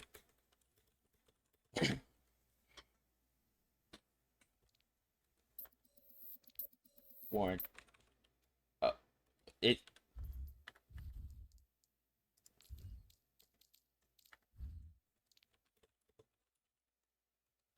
He's in spec.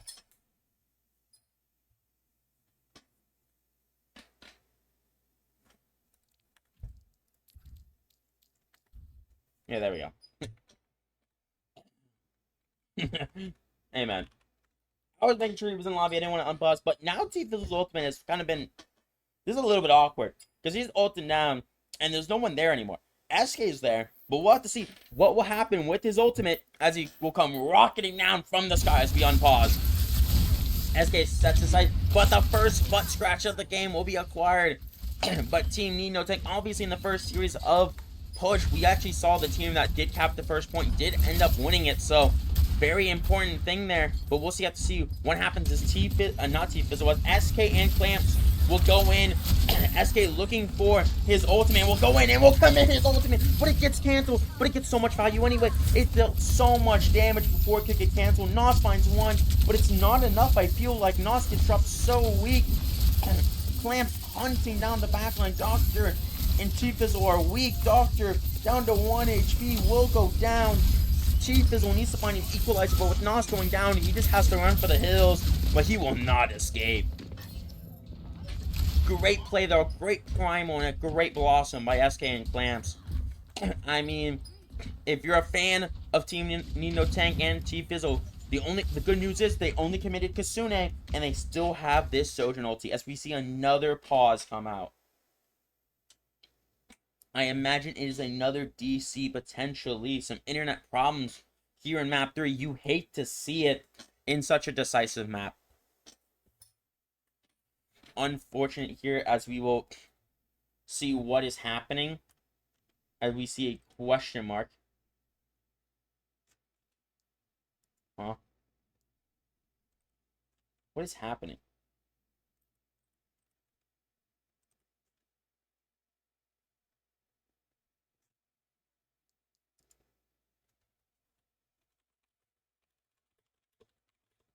I will ask in chat. Oh, never mind.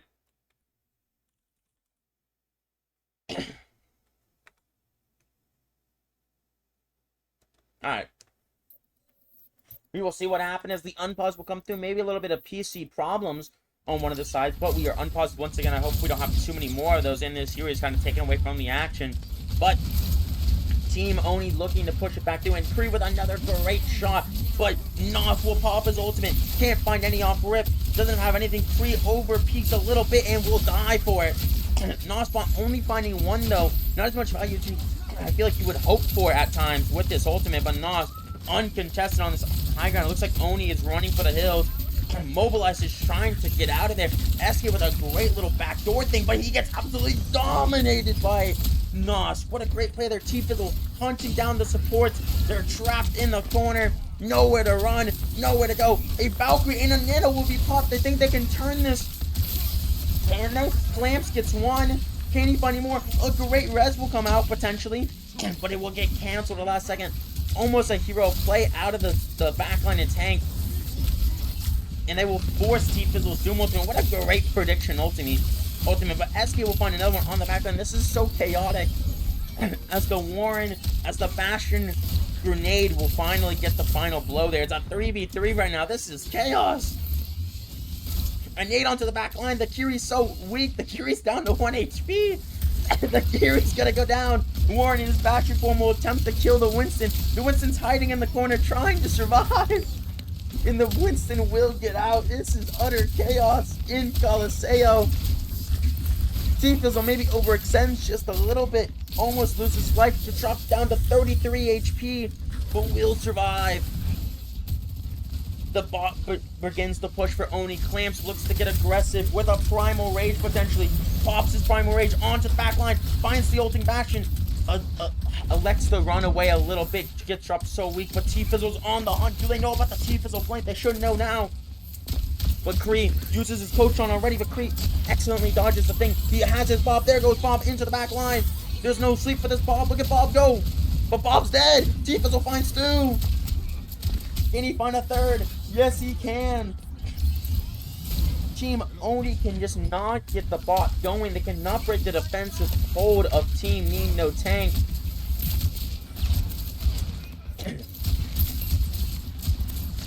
Insane scenes as Clamp goes for an isolation play and will get himself killed for. What a great counter punch there. As T-Fizzle may just send it into the backline with his ultimate. Kree with a great kill, but the ultimate here means the death immobilized and potentially the death of more.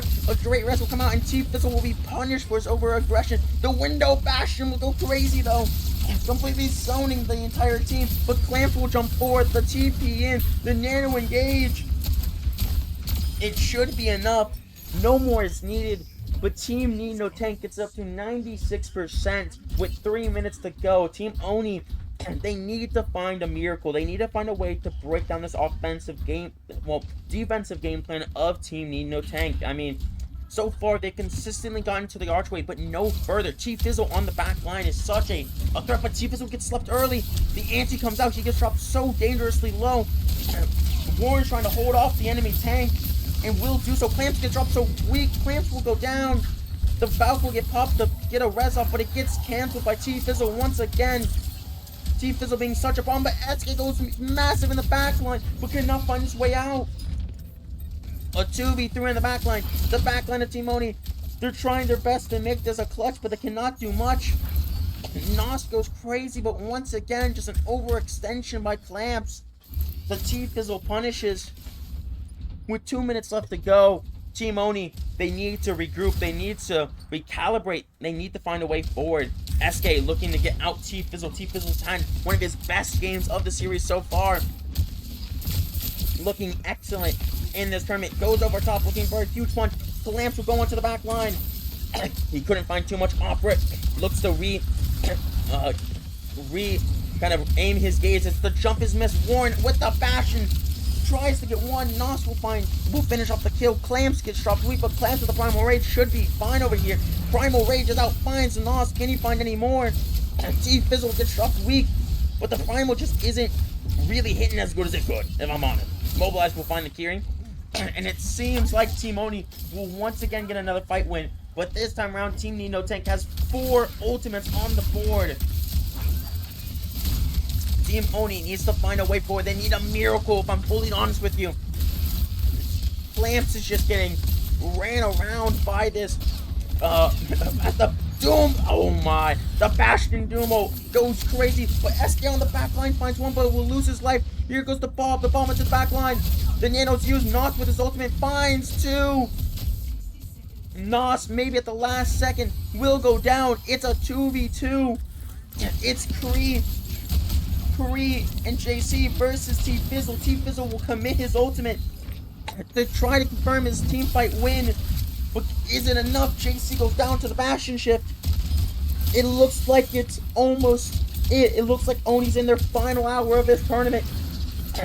Team Need No Tank has gone utterly crazy so far.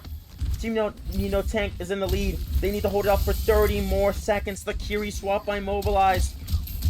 The Kasune rush available by Doctor. T-Fizzle is dropped dangerously low. Here comes the Kasune rush by Doctor. Kree on the side, uncontested, but will get dropped. But will get res. The Bastion's going crazy. SK goes down. Warren with a 2-piece. 10 seconds left. Can they find a way forward? Can Clamp, what can they do? Clamp's on the back line. Noska drops so dangerously low, but the point is not touched. That is it. Team Need No Tank will win. They will go on to bracket. Team Oni will go home in a thriller of a match. Chief Fizzle, an excellent performance. Man, oh man.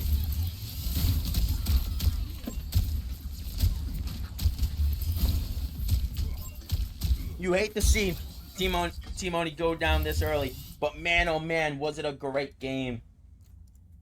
I mean, honestly, if you're going to go down, at least make it an absolute banger. I'm glad we had the opportunity to cast this match.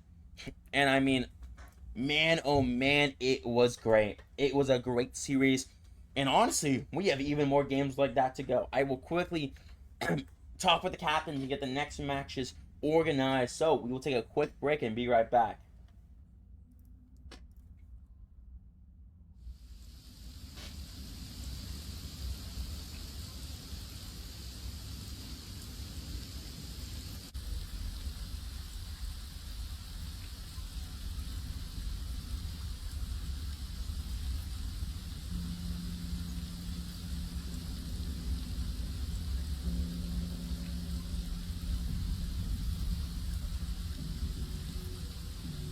It's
ladies and gentlemen, welcome back to the community tournament. We are officially in the bracket stage of the tournament.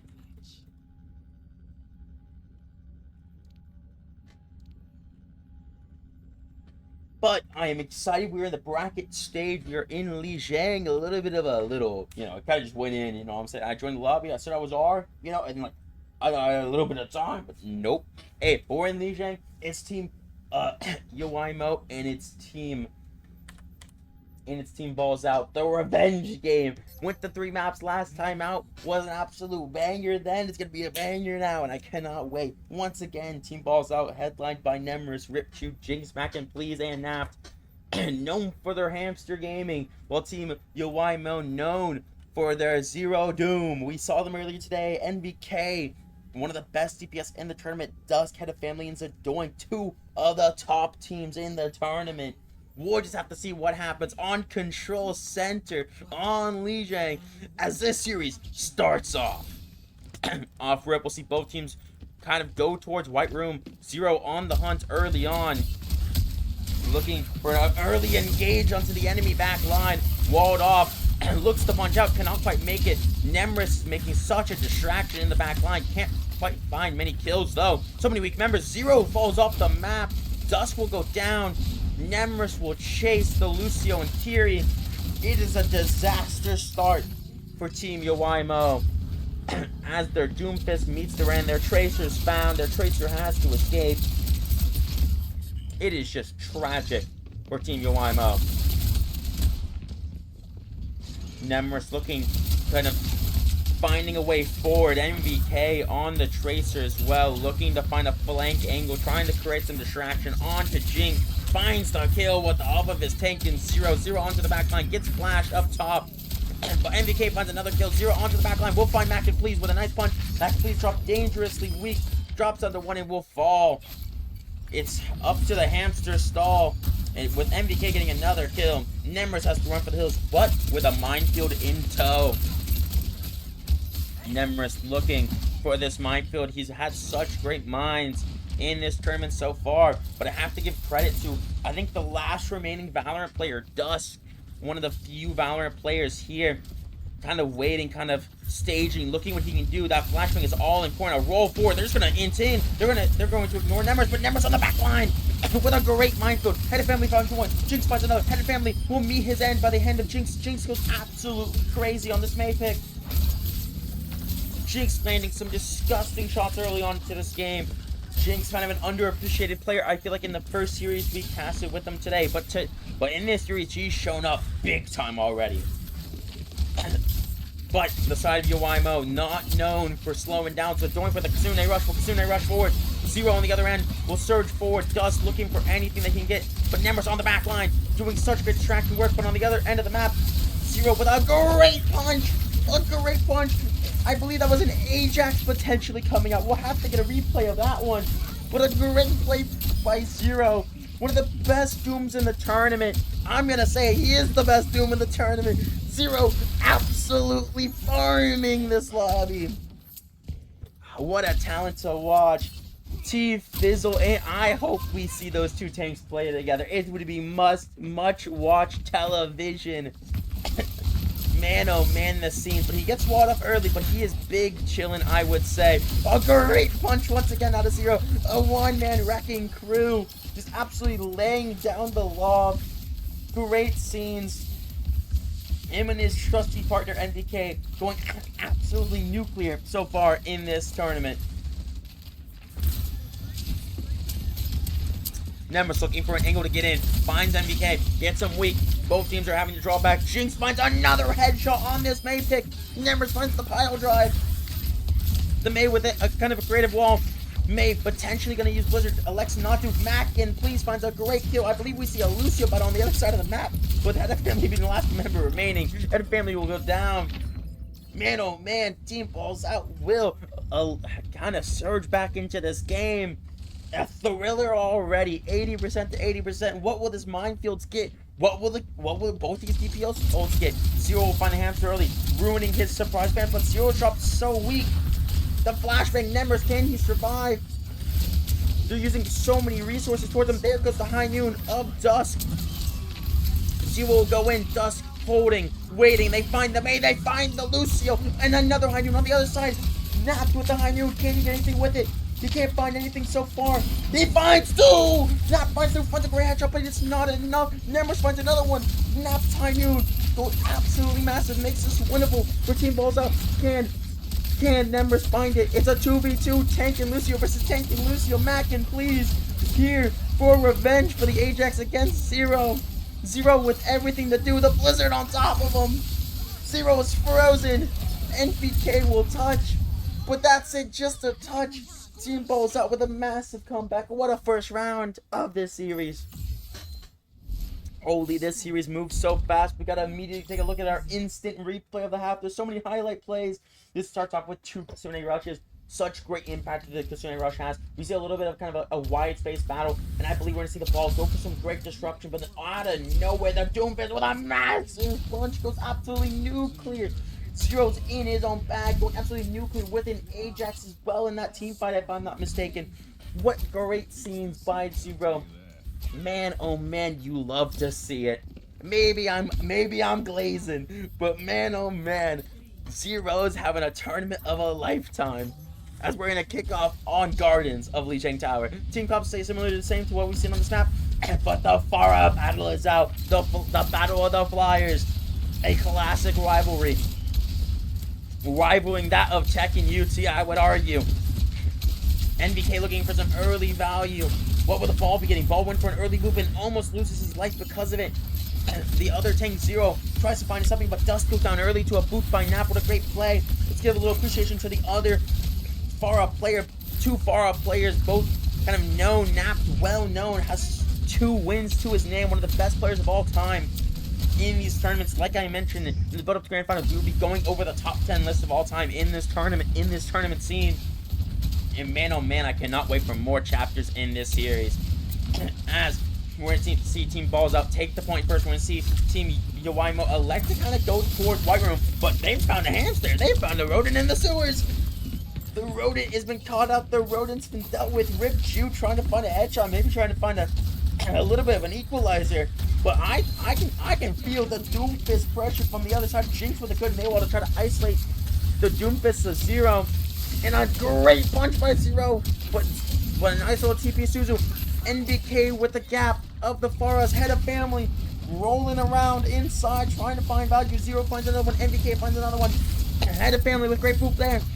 Almost find Jinx. He will. It is up to the hamster of Nemris. Nemris stalling as best as he can. This is a very slippery ball. Napped his back as well. Almost has his barrage. Wolf gets the joint so weak, but not enough. Nemris is still stalling. Look at him go. Almost finds Dusk. Dusk will go down. Nemris, the stall of a century. Going absolutely crazy. The barrage finds one. The barrage won't find another one, though. Nemris is still alive. Nemris, the stall of a lifetime. They cannot deal with them. He's spinning to win. A great dodge there. He almost has mines. MVK will find another one. They can kill everyone but this hamster. Nemris, once again with assault. Will he commit mine? He won't. Nap finds the gap. Both bars are down. Nemris almost finds the Lucio. Nemris goes up for a pack, and finally Team Yowaimo will cap the point. What a great stall there by Nemris. And if I'm honest, I'm a bit worried for Team Yowaimo. Team Balls Out has 5 ultimates into this next fight. Man, oh man, they're gonna have to look for a miracle. I mean, to be fair, they have 4 ults of their own, but what can this man Zero do? Finds an early punch, looking for an early engage with his Doom ultimate. Decides to go up top, a mine engage on point, and won't find anything, but will zone the point off, and they will play slow. Zero regroups with his team for now, and we will see the beat engage. The matching blizzards massive. The Kitsune rushes will come out for both sides. The beat will come out. Zero goes down. Nap falls off the map though. It's an even fight. Jinx with this. Jinx now with the Kitsune rush. A great Maywall to separate Dusk from his back line. Dusk tries to roll away but doesn't realize there's a Maywall behind him. Man, oh man, Mackin please with a 2-piece as well. It's utter chaos. Utter chaos. They pick up Zadoink. It's just all up to NBK. NBK will try to get there. Luckily, he barely survives. I believe someone else gets the touch. He'll have to be the next touch. Oh, he's so weak though. Maybe he finds Jinx. No, he will not. It is a disaster. Head of family with a touch. Dust will find a trait though. Head of family is dodging and weaving on point. The doink is dropped so dangerously low. It is up to the Lucio of Head of family to keep this point alive, but it will not matter. The Doom gets there. Zero gets there. He will stall for as long as he can. But it won't matter. NVK with the barrage though gets one with the touch, but there's no other touches. Team Balls Out will take map 1 in a very chaotic but insane first map of this series. Man, oh man. Just like the first series, it's end-to-end action, chaos all over. I believe these are going to be the 2-piece I missed. A great beat there by Mac and Please. Picks up the 1-piece, barely survives, almost gets booped off the map, goes into the back line, finds Head of Family, finds Dusk as well. Mac and Please, what a talent. What a talent Mac and Please is. Now Team Balls Out is 1 win away from winners final. Now because we have a little bit of breather, I can show you the bracket is not updated, but obviously Team Yuimo and Team Nino Tank have moved on. So right now in the background, Team Norse Code versus Team Nino Tank is going on, but we are watching Team Balls Out versus Team Yuimo. The winner of this will go to winners finals, guaranteeing themselves a top 3 finish. I mean, man oh man. We all know the storyline in this tournament if you followed the scene for a while. NVK, the leader of Team Yuimo. This is the 4th rendition of this team. He's never gotten first. He's always gotten second. And so far, down a map to Team Balls Out, he's going to have to find a way to bounce back, to fight back, to keep his 2nd place or potentially 1st place dreams alive in this tournament. Man, oh man. Such all-time players in this tournament. So many already eliminated. Some of the most competitive, I would say, play that we've seen in this tournament so far. I'm so excited to see how this day ends up as we're waiting for the map bans to come out.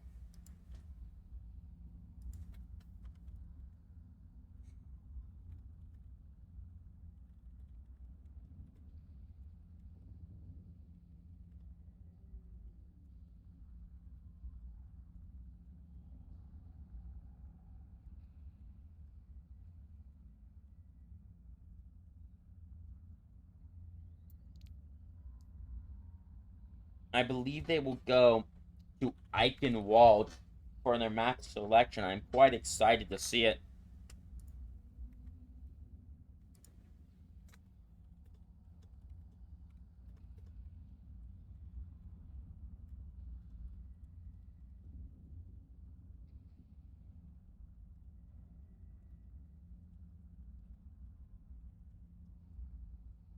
We will be going to Eichenwald for this map too. I am quite excited.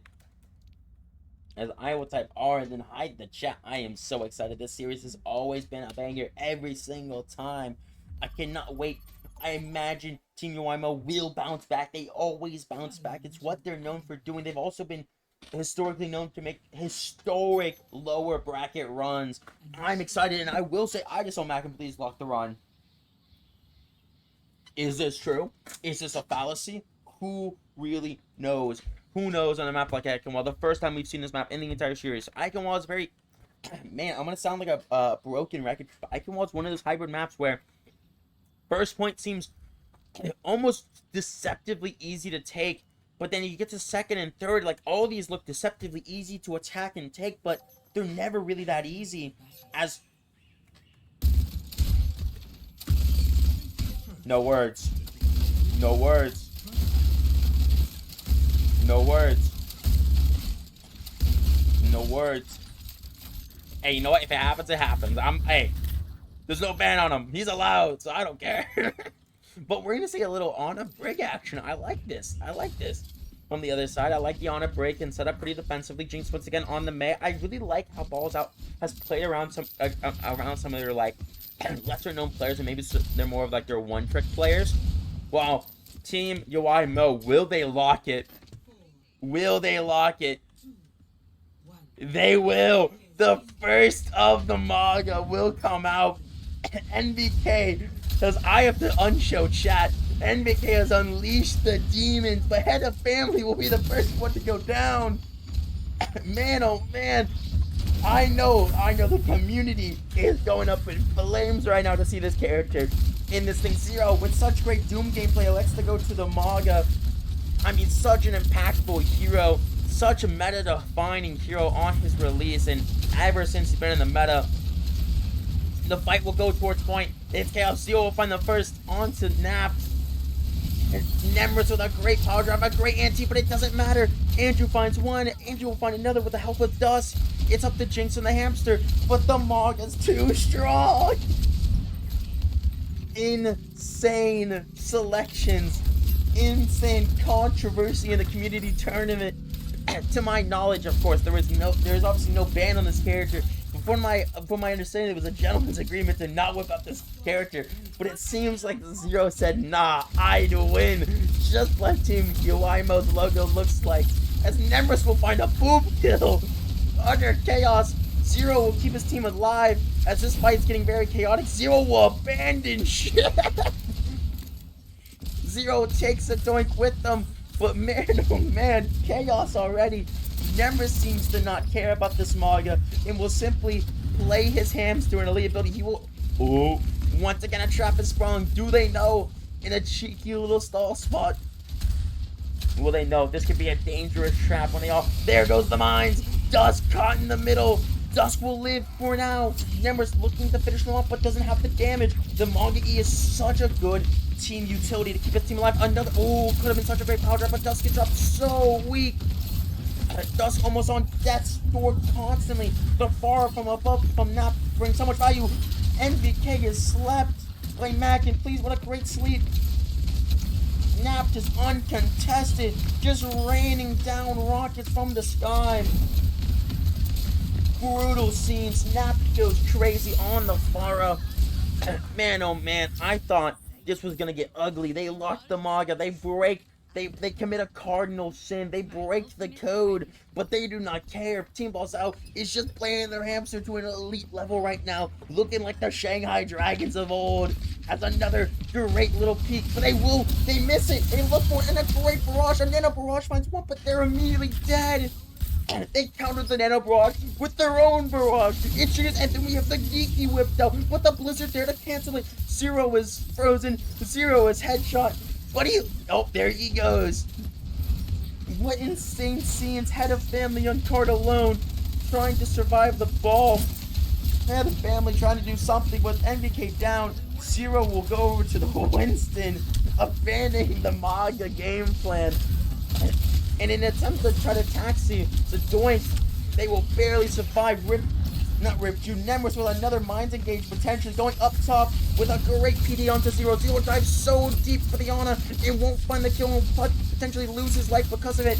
Yes, he will, but Dusk and NVK clean up the work, the foundations he laid. NVK going into the back line with his ultimate flying above the minefield, but Zadoin cannot avoid the same fate. And then he falls into a mine, a great set of mines by Nemrus. Man, oh man, this ball team is so much fun to watch. It's so entertaining. And like the previous match, it's such a good match already. And Nap laying down the heat once again, almost falls off the map. And the Mei looking for maybe a Mei wall is the point touch for this team. What can Dust do with this High Noon though? Constantly harassed by the hamster. And you have to ask the question of maybe a Sombra, maybe more anti-flanker is needed as Dusk will go down. And NVK has to run for the hills. Nemrus in this ball team is utterly dominant right now.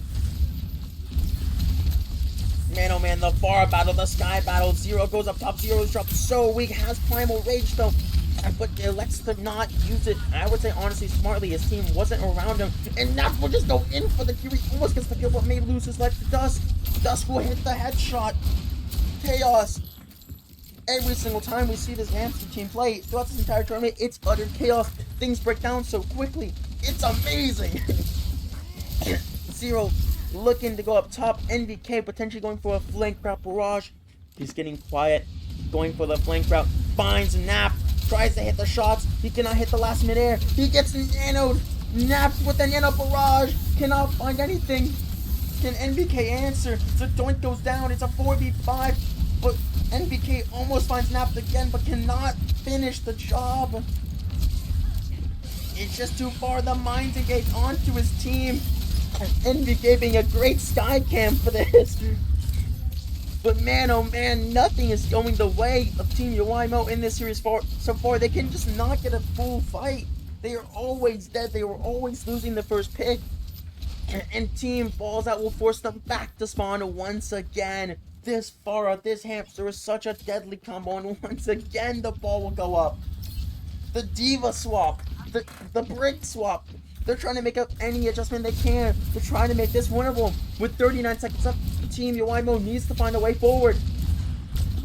They will elect to go up the right-hand side. Zero on this Diva, trying to help his team, trying to carry his team, but they're already so weak. The barrage goes crazy, finds one, finds two! NVK comes up huge, like he always does. It's what he's known for. Comes up with a game-changing ultimate, but isn't enough.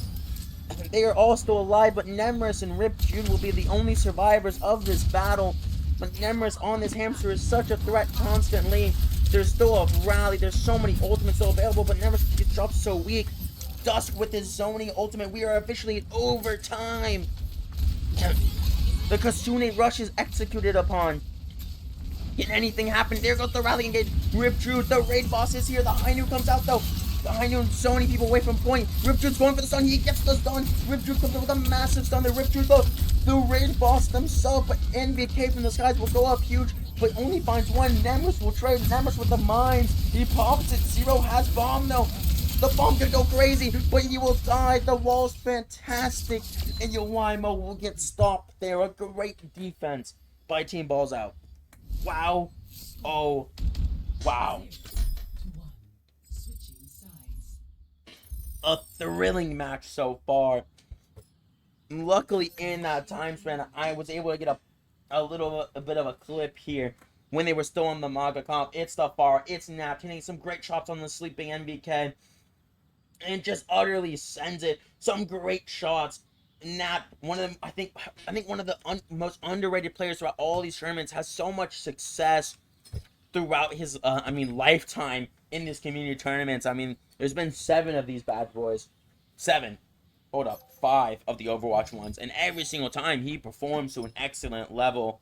And I mean, holy moly. Team Yoimo needs to come up with a stop, or their tournament run will go into losers. Man, oh man, from tournament experience, I can tell you, you want to stay in winners as long as possible. You do not want to get dropped early on. You want to be able to guarantee finishes, guarantee a top 3, guarantee a top 2. But right now, Yoimo needs to dig deep, go to their bag of tricks, and find a way forward. We will see what teams will run. Rip Jude on the Kiri, hovering the new hero who is sadly disabled for this tournament.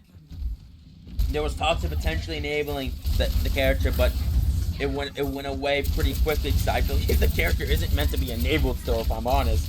But it is what it is. Zero on this Diva. I mean, his off-tank days are going to shine through. Nemris going for it. I didn't even see this. He went around the right-hand side. They don't know. They have no clue. The push in. He barely misses it, but it's still a fantastic PD. Not trying to get the pressure on top of it. NVK on his most iconic hero that I think everyone who's ever watched a Red Team Overwatch VOD has ever seen. He's on the Cassidy. He hits some fantastic shots off Rip. NVK on this hero is an absolute beast. One of the best Cassidys, I'm gonna say it, in the United States. He goes down there, but man, oh man, he can always turn to that hero and always bring up some fantastic value. And part of me is rooting for Team Yoimo, because I want to see the Valorant player, especially Dusk, keep going in this tournament. I also want to see MVK get that first chip. But man, oh man, this team Balls Out has been so much fun to watch. I don't want them to lose either. Can we just call it a draw? And Nemris forcing point, 47% to mines. Zero almost has his Diva bomb. What will he look to do? Looking to get aggressive. They lose Dusk early though to James, but Mac and Please will go down as well. Zero with his bomb will elect to pop it. What will it get? It will get Jinx. What a great bomb there by the Diva of Zero. You love to see it, but a great backline rotations. How does the Doink and had a family to avoid the ball's pressure? The ball's reeling. The ball has to go away, but the next there will allow for some more damage there by NVK. Man, oh man, your YMO is looking like they have to win this thing. They are playing desperate. They are doing everything they can to win this map, and they have to. They do not want to drop in the loser's bracket. And Team Balls Out needs to find a way forward, and maybe it starts off with this flank route from Nemris. Nemris taking an early exchange against NBK, kind of losing it though. We'll see. Play slow, hunts, waits. Maybe a Blizzard's the option. Make sure to not get eat. This is what Zero's known for. The Kasune rushes out. The High Noon is out though by NBK. A great Blizzard will find Head of Family isolated, but NBK is peeking with everyone. Finds Snap, cannot get the barrage off. The raid boss is here though, out of Head of Family. The Nano rally is here. It's such a menace. The minefields are fantastic though. We get so much space to get the NBK. Head of Family goes down. The Bob eats like 17 mine, but the Bob gets one. Can the Bob get two? It can barely not. Zadoink is running for the hill, trying to avoid the hamster. There's no Diva Mac. The ball's going crazy. A great nade though keeps Zero alive, but they don't have touch. It's up to Zero. No mech. Almost gets the mech back. It's up to Zadoink. The break is almost back, but they can't touch in time. Balls Out is able to capture the first point. And man, oh man, Yuaimo needs to regroup and get a good defense. But right now, Nemris is not giving them a chance to survive. And will boop Dusk to his very cold, watery... Oh, I was going to say watery end. He's not in the water. Alright, it's okay.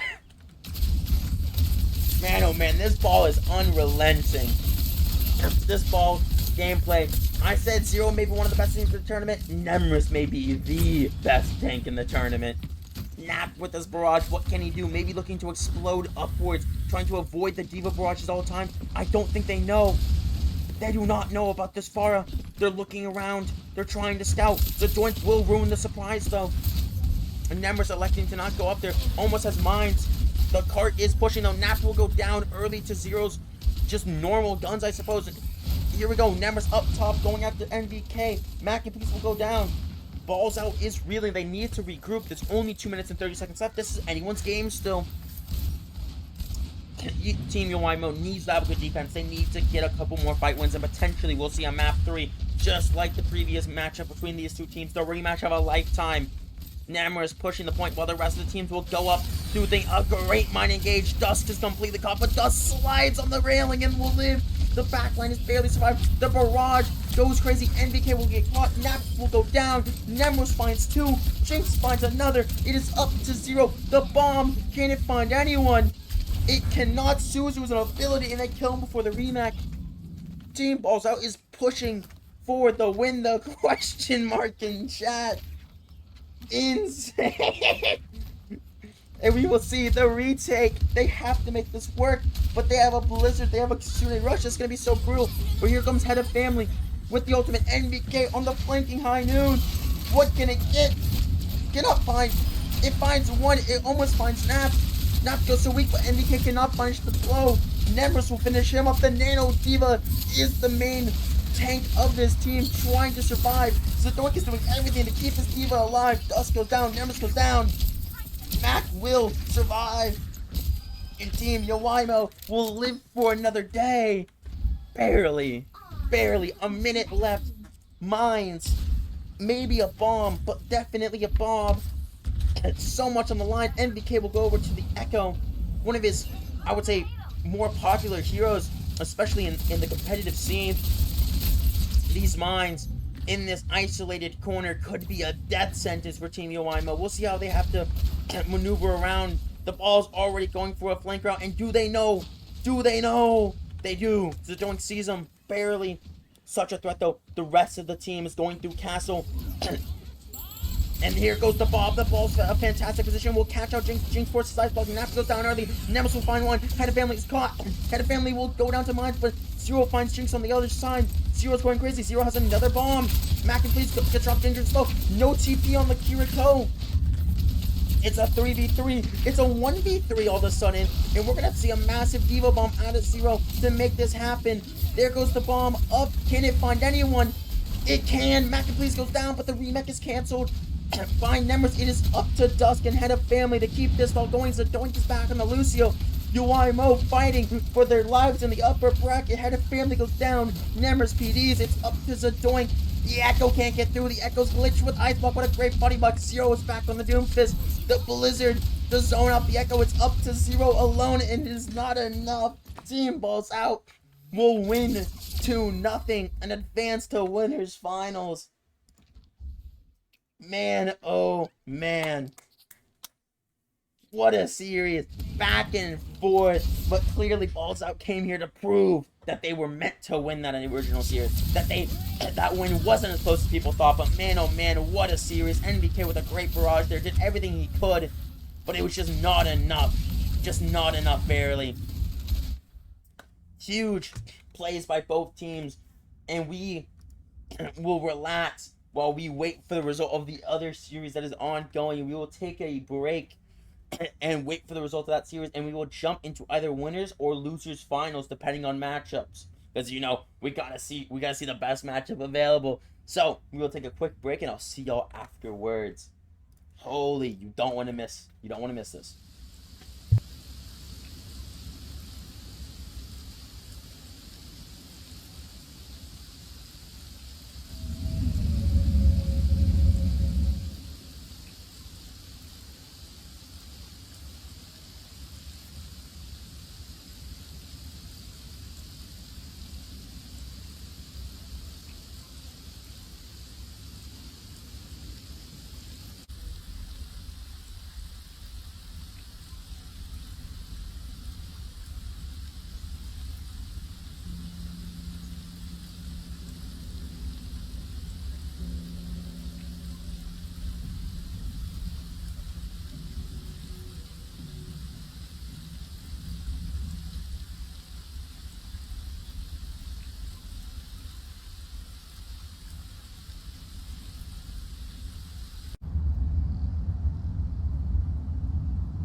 Hello, ladies and gentlemen. We have a little impromptu series to join. The other series was pretty early on in its lifespan, so I decided, I might as well join and see what's happening. They're still on map 1, they're still on Lee Jenks, but I might as well join in and deliver as much action as I can. I mean, I think that's the whole purpose of these tournaments is to show all the action possible. We have Team Need No Tank, which surprisingly upset Oni in the first round, headed by T-Fizzle and Oko, while we have the #1 seed in Team Norse Code with Bravo, Dedicate Women, Big Brain Boy.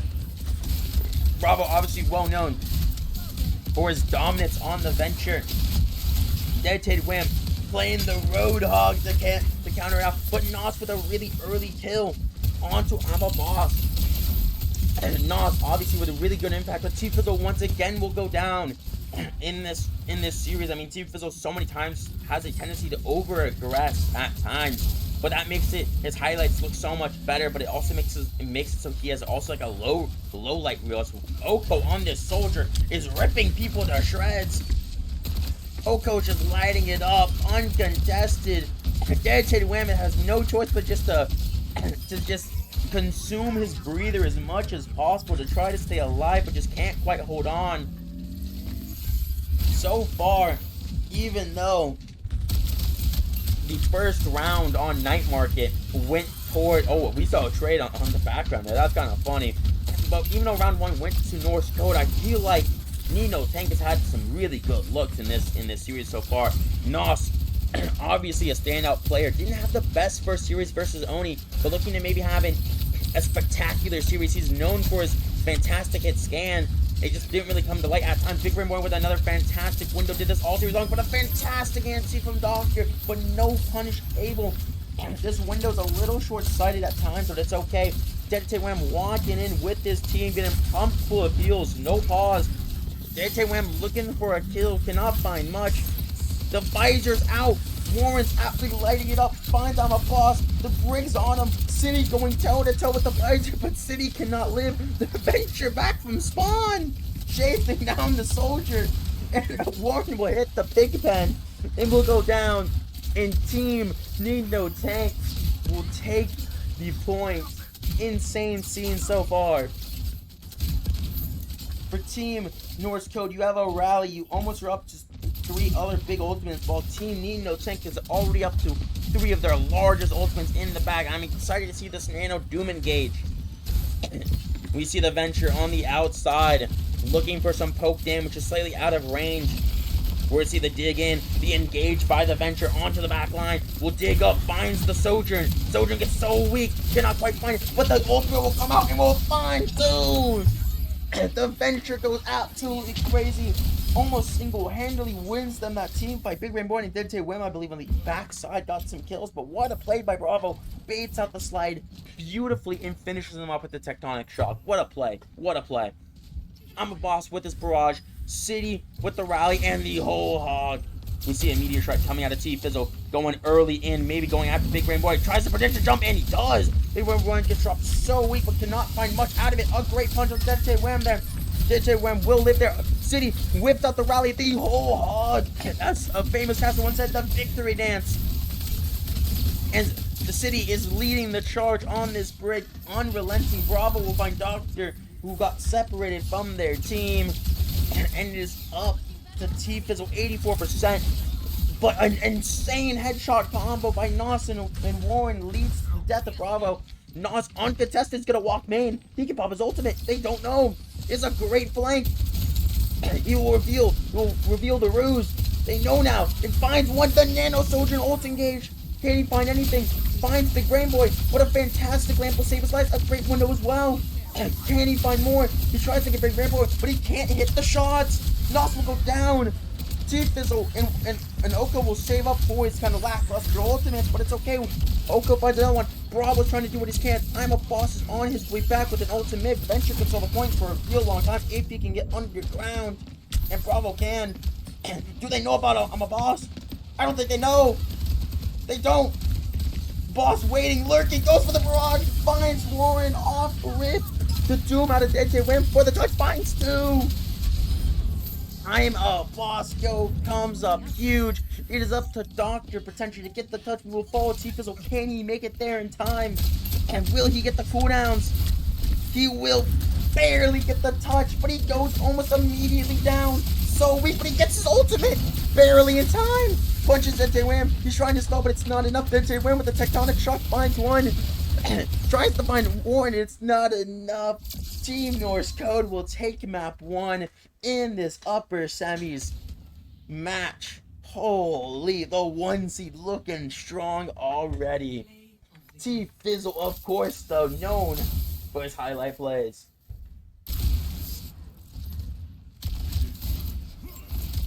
T-Fizzle, this is the map that we, of course, missed, and a great punch that we missed. I am glad we were able to record that. T-Fizzle, the highlight real machine at times.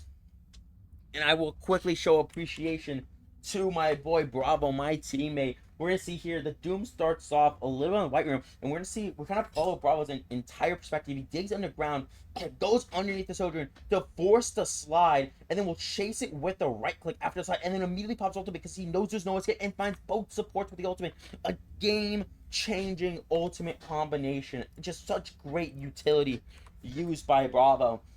Great. I mean, this has the scenes of being a fantastic match, and I am excited to see the outcome of this match. Obviously, North Code's already up 1-0, but who really knows? We've seen plenty of three mappers, so I am excited for anything possible. I mean, hey, anything's possible in this game. Both these teams are kind of fighting for a top 3 finish all time. Some of these players on the board are all timers in their own respect. So I'm excited to see which one of these players are adding on to their historic legacies and which players will fall short. They will elect a Banu Bani.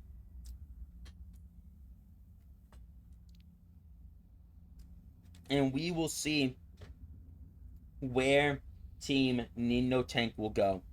We will wait and see.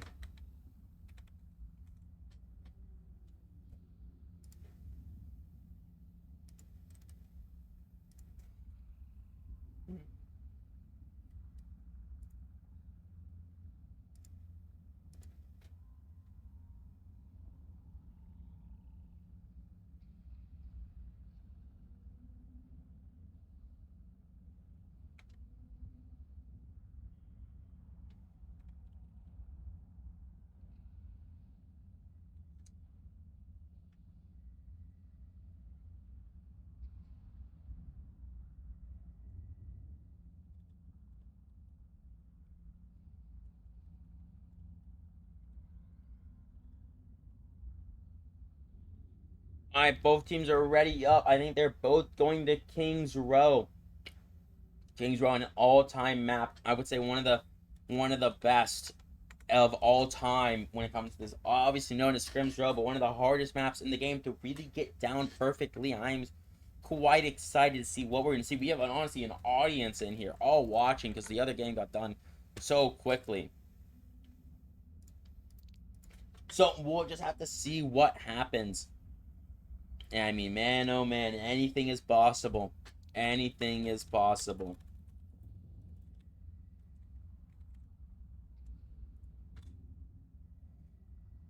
I am quite excited. Quite excited. I am so glad to see this many people in the game. At like having 6 solid teams with subs available at all times is a great feeling. I mean, being able to run these tournaments is obviously a joy of mine. I hope we can run many more tournaments. Maybe we'll see about running one during the semester, but obviously I know next semester we're gonna try to run a couple more than just 2. But we'll just have to wait and see. We'll have to wait and see. And obviously, the story of this tournament has not been written yet. So many matches yet to be played. The night is still young, and I cannot wait to see who will come out on top in all these series. Who will be the Texas Tech, Tech Esports Community Tournament Summer Champion? You know, we're gonna give him like a little title there. You know, as we will hop into game.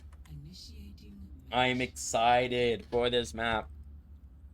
Kings Row, honestly an all-timer of a map. Been such a good map. for so many teams. So many teams have had so much success here. And I mean, man, oh man, we'll just have to wait and see. Obviously, the winner of this series will go on to play Team, I believe it was Team Balls Out in winners finals, guaranteeing themselves the top 3 spot, while the loser of this will go on to play Team Yoimo in losers semifinals. Both those games will be simultaneous, so we will follow whichever matchup respectfully seems a little bit more interesting. Probably loser semifinals. But we will have to wait and see. The story's not been written yet. Anything is possible. Team Norse Code obviously up 1-0. And we will just simply have to wait and see what happens. I'm excited for the story to be written. The Hog, the Brig, the Farah, the same compass we always see is Nos will take on the Widowmaker, though. Known for his red team days, he played a season and was known for his hit scan prowess. But not really in the scene anymore, looking to kind of come in as a super sub for this team, potentially being the difference maker. We know what his ceiling can be. He's just not reached it yet. But I know at one point in this tournament he will reach it, as Firebird will go down early to dedicated Wham on this Roadhog pick, as the Roadhog will just walk his way through Hotel and hook Fiona. And there goes Doctor. Dedicated Wham going absolutely nuclear. Finds Oko. Dedicated Wham. Single-handedly winning the first fight of the game almost by himself.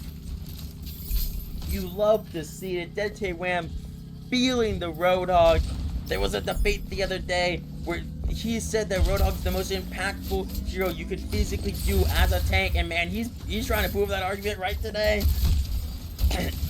The Roadhog's such a solo character at times, but provides so much utility into a Doom team. We obviously saw this play out in Community Tournament number 2, where Chief Fizzle obviously won, and we had Toast featuring there as a Hog OTP, and in that matchup, Chief Fizzle got the better of the Hog OTP, but Dedicated Wham is here on, I suppose Toast's behalf to make the Hog gap known. Chief Fizzle will not go down without a fight, though. Makes many of upsets happen. That team in the second tournament was not expected to win it all, but they made it happen anyway. A great window out of Big Brain Boy. These windows all tournament long by Big Brain Boy has been excellent. One of the best flex supports still in the tournament, I would say. Never really known for being a flex support player, but Bravo picks up 2 on the other side, and potentially going for that 3rd one as well. Nos cornered, stuck, a little bit afraid, I would say, and will go down to the spam. As we're going to see a copy by what is happening on the other side of the map. Warren will go for a copy and meet the duplicate's end, and is so far out of the backline. The Dedicated Wham will just find T-Fizzle again. Dedicated Wham, the monster of this tournament, an utmost beast. I mean, I think we'll look back at this tournament and see all the all-timers that featured in this tournament, and trying to create a power, kind of like a tier list of all the remaining players is honestly impossible. There's so many great players.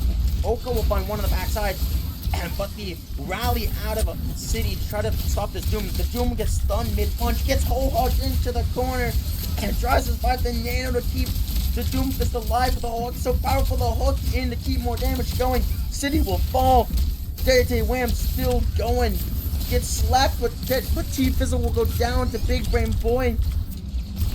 Bravo is back from his respawn. Him versus Nos. An all-time matchup a couple years ago. This, I mean, holy, there's so much going on. It's so hard to follow at times. But that's why we love these community tournaments, because anything is possible. Anything is possible. Bravo hitting the headshots. Nos with a high noon. The cast off. Which cast will get the better of the T-Fizzle in the back line on this Doom with a little bit of a flank angle. Big Brain Boy with another window, carrying up his team. And you will pop the window, a great angle there, allowing to get so much damage on the Nosmont. Nosmont will go down. The high noon out of Bravo will not find anything. Will find one through the slimmest of margins. What a shot by his high noon. Team Need No Tank is reeling, running for the hills. They have ultimates, just not able to use them. That flash grenade is so annoying at times. Here comes the copy, here comes the high noon. It could be massive, but a great block there by City Shield. Team Need No Tank can just not get their footing. They cannot find a way forward. Team Norse Code is going absolutely nuclear. All these players are all-timers, but Team Fizzle and Oko answer back, but I'm a boss and Bravo answer back in equal form. Dedicated Wham trying his best to survive, but that coalescence in T-Pulse was simply too much. Insane scenes. Insane.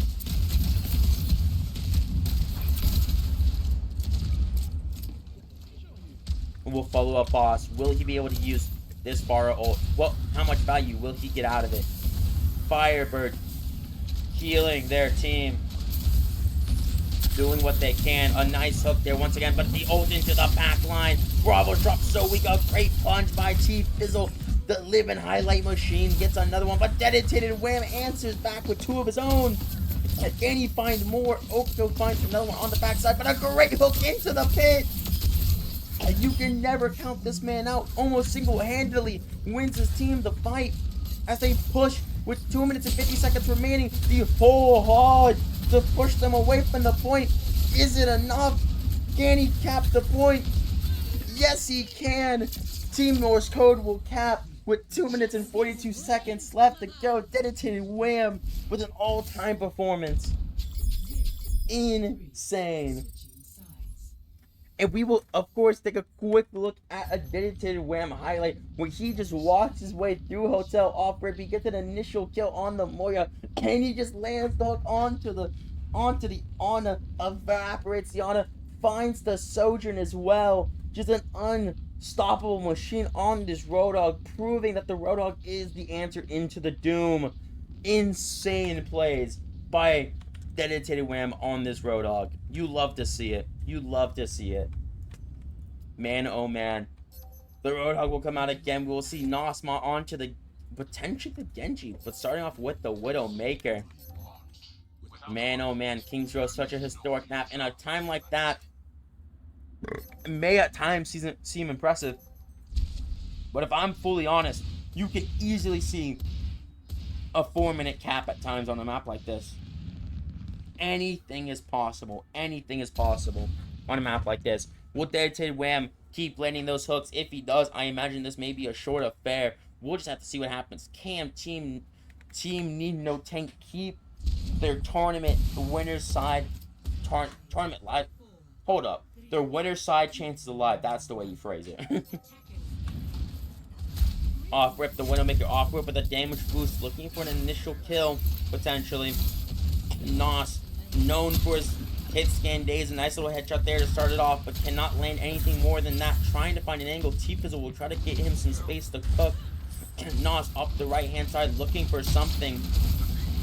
T-Fizzle goes in. The Widow's in a fantastic spot. Almost free firing at this point. Boss tries to contest. Boss gets dropped weak though. A nice punch there, but T-Fizzle's fighting without Nos. Otherwise, Nos once again is set up in a prime position. Bravo's doing what he can to deal with both the Doom and the Widowmaker, but Team Norse Code is stuck, and Nos will find the first kill. Nos is landing a headshot, but Dedicated Wham once again finds a great one. Even though Nos is landing so many headshots, it's not enough so far. Dedicated Wham is the difference, but he already has sights.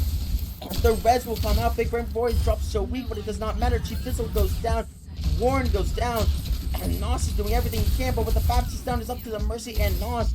Nos did so much, but it's just not enough. Dedicated Wham, Big Brain Boy and Bravo just do too much by themselves. And Nos will go down. And man, oh man, huge plays out of Bravo and Dedicated Wham already.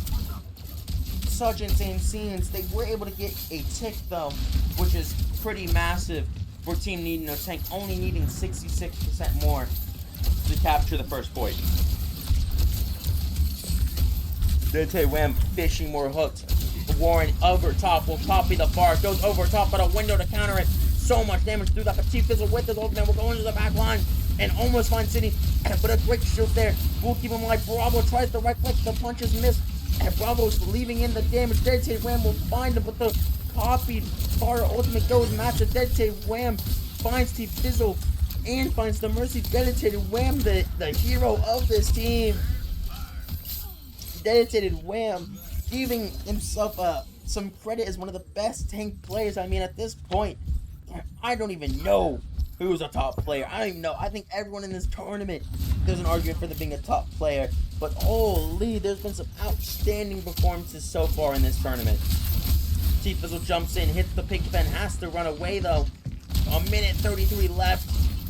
Well, we see Bravo goes down early though. A huge kill. Bravo, the captain of the team. Nosmont tries to keep his tank alive, but the whole hog by dedicated Ram pushing them away. Nosmont finds another one. No, the hook's not going to land. Dedicated Ram alone in the middle of the point tries to run away, but the punch by T-Fizzle. But T-Fizzle will get turned on. T-Fizzle almost dies, but will barely survive. With Boss and Big Raymond going down to res onto Oko, I think they are going to cede the point. They will capture with 3 minutes left to go. Dedicated Ram still trying to hold the front line, but I don't know if it's enough. Bravo will pump his high noon to try to get some space, and will find Firebird, the Baptiste of this team, but not with his high noon will find Dedicated Ram. The Cassidys are going back and forth right now. T-Fizzle jumping onto City. And with the help of his Echo, we will find the kill. Nosbot will find the Cassidy gap. And man, oh man, I'm losing my voice. There's just so much action going on. Ooh. A little bit of a breather, though, for both teams. Both teams regrouping. Planning. 2 minutes left on the clock. Almost 3. Dedicated Wham will lead the charge out. Been so efficient so far with his hooks, but misses one there. A great window there by Firebird, but equally matched by Big Brain Boy. Will find Nos basically DPSing through it. Known as a DPS player, known as a Valorant player. Ex-Overwatch player went to Valorant, performing fantastic, but Warren with his hobby's gotten so much value. It's down to the last 3 members of Team Norse Code. But with T-Fizzle's going down, Dedicated Wham has the chance to once again be the hero. 3v3, Dedicated Wham looking for the cleanup. They find the Echo, and it's coming up all Norse Code. 2 minutes left on the clock. The hook breaks barely as they will chase down the Cassidy of Nos. As T-Fizzle will go Maga! T-Fizzle falling from grace. T-Fizzle locks the Maga. He's had enough of this Brodog. He says, you know what? I want some bacon. Locks the Maga. The scenes. Oka will open it up, but Bravo will immediately trade. Bravo will unlock the high noon. T-Fizzle stuck and dies to the high noon. I have watched so many cardinal sins already in this tournament. And 2 teams have whipped out the Maga, and neither of them have worked. Bravo's going absolutely nuclear. You love to see it. You love to see it. T-Fizzle Maga. Holy. The tournament scene must be in tears at this point. Seeing the once Doom OTP turn to the dark side. Doing everything he can to make his team, will his team across the line. But Dedicated Wham on this Roadhog has been such a presence, such an unrelenting force. What can they do? Nos with the high noon, the flank high noon potentially. What will he see? Big Rainbow will drop down his window somewhat selfishly. A nice zoning out. We're down to the last 40 seconds. Who will be the hero in this last moment? Which team will come out on top? Can Team Need No Tank keep it alive? T-Fizzle goes for a rotate. The old hog though will push him into the corner and kill the Maga. A great whole hog still to cancel the res as well. And with 20 seconds left, do Team Need No Tank have a touch? Or is this where the winner's side bracket will end? Will they go down to losers to beat Team Yoimo? Or will they find a miracle? T-Fizzle almost with his ultimate, Nos with an ultimate, Bravo with his high noon. Anything is possible. The Brig to stun them, to keep them at bay. T-Fizzle with the cage will lock them all in the cage. Oko finds the first. I'm a boss finds another, but they're still on the cage. Ultimate still at play. Warren will go for the copy onto the Cassidy, but is immediately hooked the high noon out of Bravo.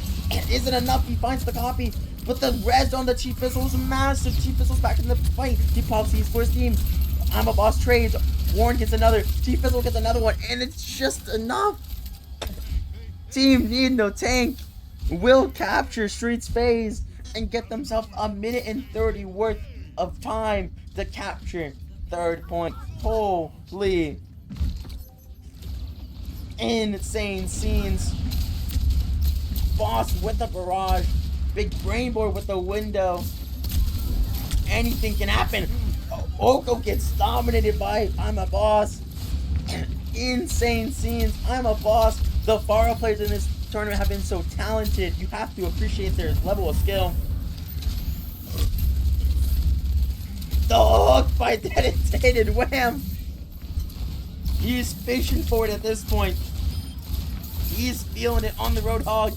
Him and Bravo, the dynamic duo, the once roommates, are absolutely living it up in this tournament. Absolutely feeling it. Bravo to Bravo, as some would say. What will we see? The window out by Big Brain Boy.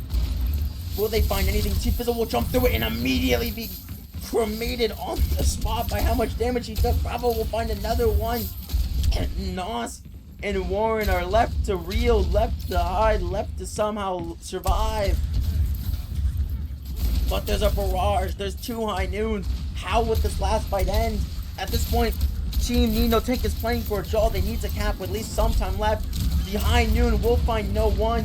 What about Bravo's? Bravo's high noon. They won't find anyone, but T-Fizzle will go down. There was too much damage brought upon him. I'm a Boss has his ultimate. DJ Wimp finds 2. Nos will find a trade. I'm a Boss is missing his shots, but the whole hog, the victory dance for Team Norse Code. Team Norse Code will find it in a 2-0. The 2-0 for Norse Code. Man, oh man.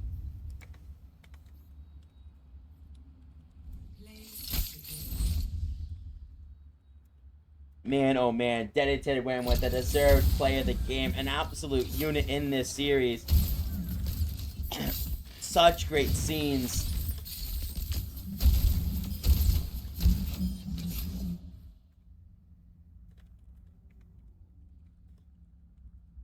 Man, oh man, what great series. What great series. I think we've had utter thrillers in these winter semifinals, and we will take a quick check back in after a quick break into our winner or loser semifinals.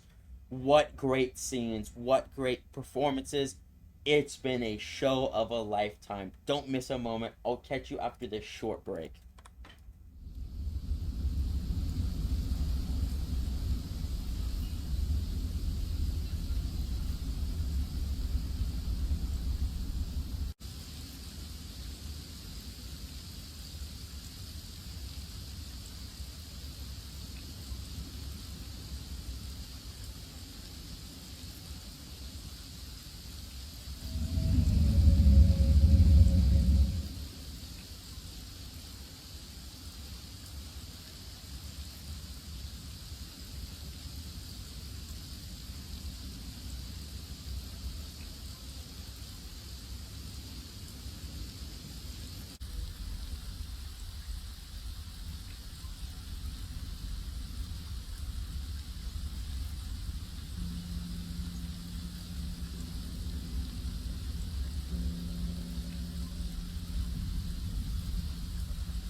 Ladies and gentlemen, welcome back once again, back to the action.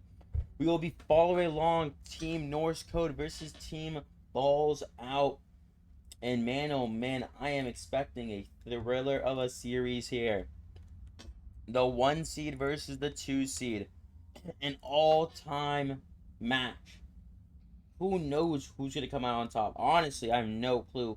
Will it be the ball team? Will it be, honestly, the hog team? I imagine we're going to see more hog. I mean, I think this right here has some of the best supports, the best DPS, the best tanks in the entire tournament. I mean, I would be a fool to not say that. I think potentially the winner of this series goes to go to grand finals. This is winners finals. This is for grand finals on the line. And I feel like I'd be a fool to not mention that I feel like the winner of this game will more than likely be the winner of the tournament. I mean, man, oh man, the 1v2 seed. Whew. Woo! Obviously, both these teams topped their groups with both very unique levels of play. And it seems like we're going to need 5 minutes, which gives me a time to update y'all on the bracket. Obviously, I do not have the ability or the resources to update the slide, but obviously, Team Need No Tank took down Oni in the play-in tournament, along with Yowaimo taking down the Baja Blasters. Then, in winners semifinals, Norse Code took down Team Need No Tank to advance to winners finals, and Balls Out took down Team Yowaimo to advance to winners finals.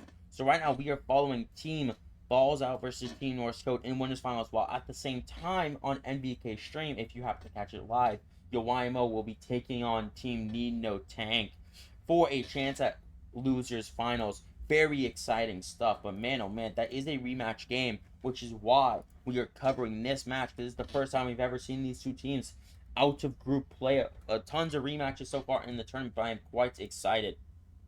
Quite excited to see the results of these tournaments.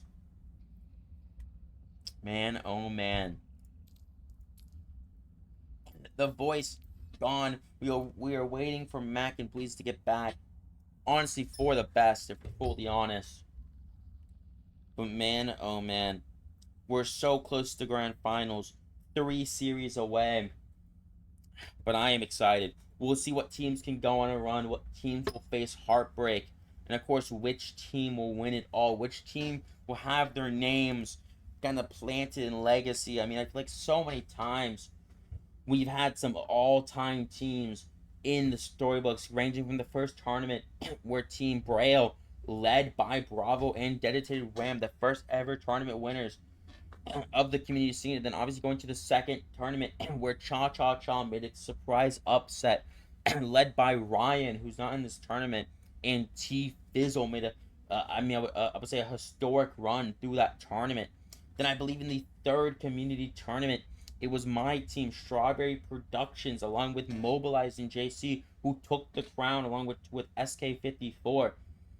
And I believe the fourth tournament was the one during the semester where obviously Team Oni and Team Norse Code went to the final after a grueling 7-game Swiss, which saw Team Oni take the top spot in grand finals, where Team Jammers, well, my team, Team Jammers, and Team Yowaimo take on third place. Exciting stuff, exciting stuff. You have to love to host these. I hope to do even larger ones, maybe even longer tournaments where it's maybe not even over just one weekend, maybe it's over several weekends. Who really knows? Anything is possible with these community tournaments, as long as we have time, as long as people support the scene. And I mean, there's always going to be people who are upset. There's always going to be controversies. Always going to be little things that get people annoyed. But it is so much fun to just get everyone together. We almost have 30, I believe almost 32 players in this tournament, which is what you love to see. You love to see that many people coming together just to play Overwatch. You have to love to see it. And hopefully we get in game quite soon. Hopefully so. Apparently we were waiting on just one more. But man, oh man, I hope the next time we run it, maybe it will be Overwatch again, maybe it will be a different game, but I'm excited nevertheless to see more tournaments, whether it's hosted by me or someone else. We'll just have to wait and see. But we still have plenty of time. The story of this tournament's yet to be written. Who will go out and lose your semifinals? We will have to wait for the report and see who will advance to our first grand finals spot. And of course, grand finals is our only BO5 of this tournament. If we did BO5s for everything, it would legitimately be till like 3 a.m. So we'll just have to wait and see. I'm very excited to see the winner of this game. And like I said, I feel like whoever wins this game will be the favorite and will be honestly at times expected to win it all. So we'll just have to wait and see. We'll have to wait and see. And the names are being changed. I just realized Team Balls Out has entire hamster profile pics. That's pretty cute. I cannot lie. We will wait. I mean, I will give props to the teams that are already eliminated. Team Oni and Team Baja Blasters. I think they had a great run in the tournament and just couldn't quite pull it out. And I think every single team in this tournament, I've said it since day one, had a chance to win this tournament. But so far, the teams that have been writing the history books, writing, honestly, like the meta has been these two teams, the premier dive team versus the premier rush team in this tournament. Both teams are undefeated. They have not dropped many maps. I believe Norse Code has yet to drop a map in this tournament on a perfect 6-0 spree, if I'm not mistaken, while Team Balls Out has had one 3-map series. So honestly, it's anyone's game. Both these teams are elite, and we'll just have to see. We'll just have to see. Anything is possible. We see Team Roadhog versus Team Ball with all the profile picks. And we'll just have to see. We'll just have to see a little bit of banter and chat about the profile pictures.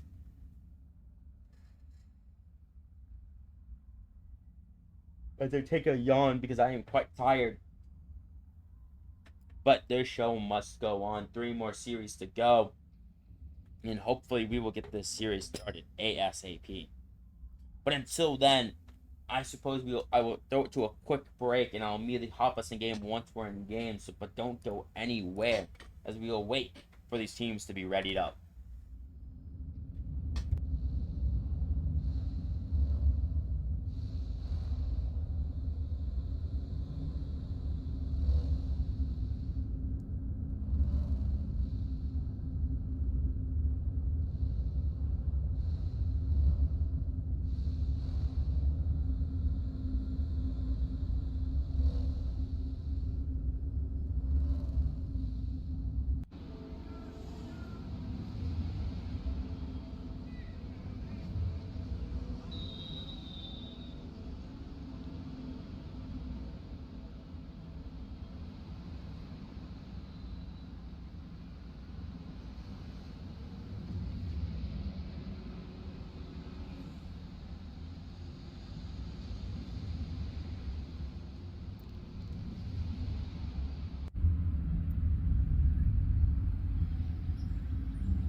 Ladies and gentlemen, welcome back. I said we'd immediately hop into the game, and we are here, Lijiang Tower.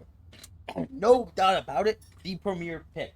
I feel like some people just assume this is the map at this point. I don't even know people ban. I mean, honestly, one of the best maps in this game. And we're going to start a night market on the beautiful daytime. I mean, look at the lovely street over here. The advertising in the skies as well. Where's the blimp? There it is. And yes, we will see it. Basically, I'm going to dub this Team Roadhog versus Team Hamster. Will the pig or will the rodent win? I'm excited. Who knows who's really going to win this? Honestly, I have no idea. Man, oh man. So much on the line here in winners finals. A ticket to grand finals is on the line. in this series. We kick it off on Night Market. And Nemris, of course, rolling out the first one out on point. The Pharahs will rain down. I just realized this is also the battle of the Pharah OTPs. Obviously, Nap has played other things, but man, oh man, it's been the premier pick for him. As the Pharah's in full force, which Pharah will get the better end? City will go down early to the hamster, but the story goes over to the Roadhog, who has found Jinx early. Jinx looking for more. Dedicated one with another fantastic hook. You love to see it. An early fight win for Team Norse Code. You love to see it. Norse Code looking to show why they're one of the best teams of all time, whether players are all-timers. You love to see it. You love it. You love it. Team Bravo. Bravo looking to stop Nemris from doing what he wants to, but Nemris has been such a threat on this team so far. Nemris rolling around, forcing point. City will be the one to match it, trying to land the whiplash. The poke, and Bravo completely abandoned by his team. A nice wall off there by Jinx. Jinx, one of the most underappreciated players I've played in this tournament so far. Along with Nap, Nemris engages in a nice man wall there by Jinx, freezing the pig, getting him in the refrigerator, but a nice hook by dedicated Wham. But Mac and Please going crazy once again, getting a two-piece. Mac and Please, when you least expect it, when you think a fight's over, Mac and Please always can make it happen. And Team Balls Out will get the point captured, and he will go back in taxi. Mac, the true team player, can do it all, can read it, can do a support, and look at this. Once again, the trap has been sprung, but Bravo doesn't see it. How has no one checked it in this tournament so far? He's done it so many times, and yet no one knows. Bravo hunting, looking for an opening kill, trying to be that difference maker. Dedicated Wham the same, but he gets utterly dominated by the Pharah. Nemris trying to make some space. Dedicated Wham trying to catch the rodent in his sewers. He's in the pipes. Dedicated Wham caught out a Kasune in his face, trying to survive Jinx with a fantastic blizzard, and it's an utter slaughter. Mines in a blizzard, ice cold. I mean, holy, it's like going into a frozen ocean during World War II. I feel like that's what I just saw colorized. And once again, Nemris will be lying in wait, waiting for some unfortunate victim to walk underneath them. But I think he thought he saw him. Big Brain Boy with a fantastic solo window and a lamp, being such a presence. Found the hamster. The hamster get pooped off just then. Barely not. The absolute raid boss, City, on this, and they will capture the point. City barely misses the whiplash there. I'm a boss with a kill onto Rip Jude. Mac and Please will go down to the hands of Bravo. Boss gets another kill as well onto Trick. Dedicated Win will pick up Nemris. And Team Norse Code will pick up the point again. The percentages are even. This is what you'd expect after the two top seeds. Two ultimates apiece, and Bravo being the difference maker with his high noon still. Can he be the difference maker for his team with his ultimate? He scans. Big Brain Boy searches for potentially the equalizer. Can Big Brain Boy with his whole hog do what he's done so many times on this character and find the difference? Nap will find the opening kill. Nap with a fantastic barrage finds two. I'm a boss, finds an equalizer, but it's not enough. It's up to Dedicated Wham and his whole hog. Can he do it? He kills the ball with them. What a Chad maneuver. Honestly, Alpha. He may have lost the fight, but he won the battle for sure. What will we see? The Bravo trying to retake the point quickly. Finds Mac and Please. Mac and Please will go down immediately. Hitting some great shots. Bravo with some great plays. And Bravo coming up huge as the point goes the way. Boss with potential the game sealing. Oh, in this barrage. Nemris on the touch. He has to. He will get stunned. He will get booped. He will potentially get barrage. He will not make it in time. Not alive at the very least. Mac will be on his way with a beat. He will be the next one to touch. He will get the touch. Here comes the barrage though. It will go down. Naps will get the kill. But Bravo will find the trade. Mac and Please on the stall, but it's just a little frog. It is up to Jinx and the Blizzard, but he will go down. With the mines in the Blizzard is massive. He finds two. Nemris trying to keep his team alive, but it's just up to him. The Kiriko TP to keep it alive, but it's not enough. Round one will go to Norse Code. Man, oh man, so much happened. I feel bad even having to only pick one replay, but we're looking after DJ Wham hooked off, Nemers off the map. We're gonna watch Bravo hit some insane shots, get some people weak, finds Mac and please hits him with a flash grenade, finds him there, pops his high mute, and is able to find Nap. There are a huge turning point, able to capture the point off of DJ Wham's kind of sacrifice the rest of his team. An insane play there by Bravo to practically secure the point there for Norse Code as we move on to Gardens, if I'm not mistaken. Oh, I cannot go through that door. Yes, it is. Oh, no, it is City Center. Correct my statement. We will see the Venture will come out, digging their way through the arena. Bravo's probably premier hero. Can they secure map 1? Or will Team Balls Out force the third map, Gardens? Bravo in White Room, along with Dead Wham. Nemris on the backside will find the opening pick, though. Just finds a straggler of sorts, and will almost find another one, but Big Red Boy will go down to the likes of Mac and Please. Mac and Please have been one of the best supports in this tournament, and also one of the best, honestly, DPS players in this tournament. Mac and Please goes insane. Such a talent, such great movement. Great movement by Bravo. But Mac and Please there with a crucial move. Nemris able to finish and capitalize off that kill. Just watching the Lucio cam. Boss goes crazy though. The turnaround. Boss gets two. Wham gets one. It's up to Nepris. It was looking so good. 4 balls out, and all of a sudden, Team Norse Code comes up crazy. Holy. Every fight is back and forth. Hero plays abound. You never know who will be the hero, which makes my life really difficult because any single person on either of the teams has a potential to pop off. Here goes Nemris rolling through, trying to find some value. Ignites May Wall to create a kill box.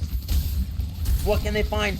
Bravo dives in, has to right click away. The first ultimate in this game, surprisingly enough, is the Blizzard of Jinx. Jinx, once again, having an insane tournament. I would say Jinx has been a pivotal player.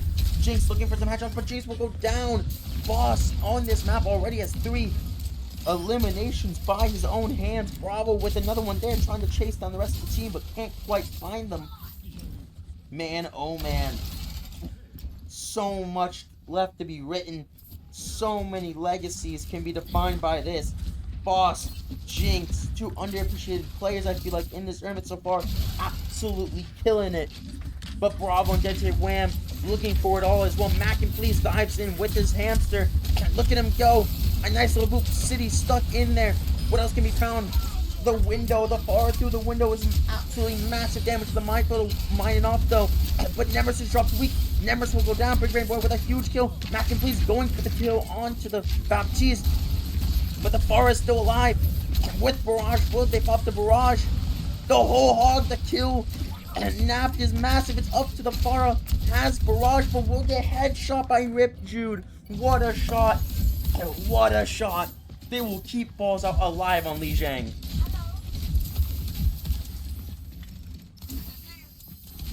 Insane plays. Insane. You'd love to see it. Nemris will get hooked off, Rip. A lot of damage. Norse Toad going for potentially the game-winning push with this tectonic shock potentially. We will have to see what happens. The solo ultimate. Bravo will dive onto the Cassidy. The Cassidy gets so weak, but will survive the high noon from up top.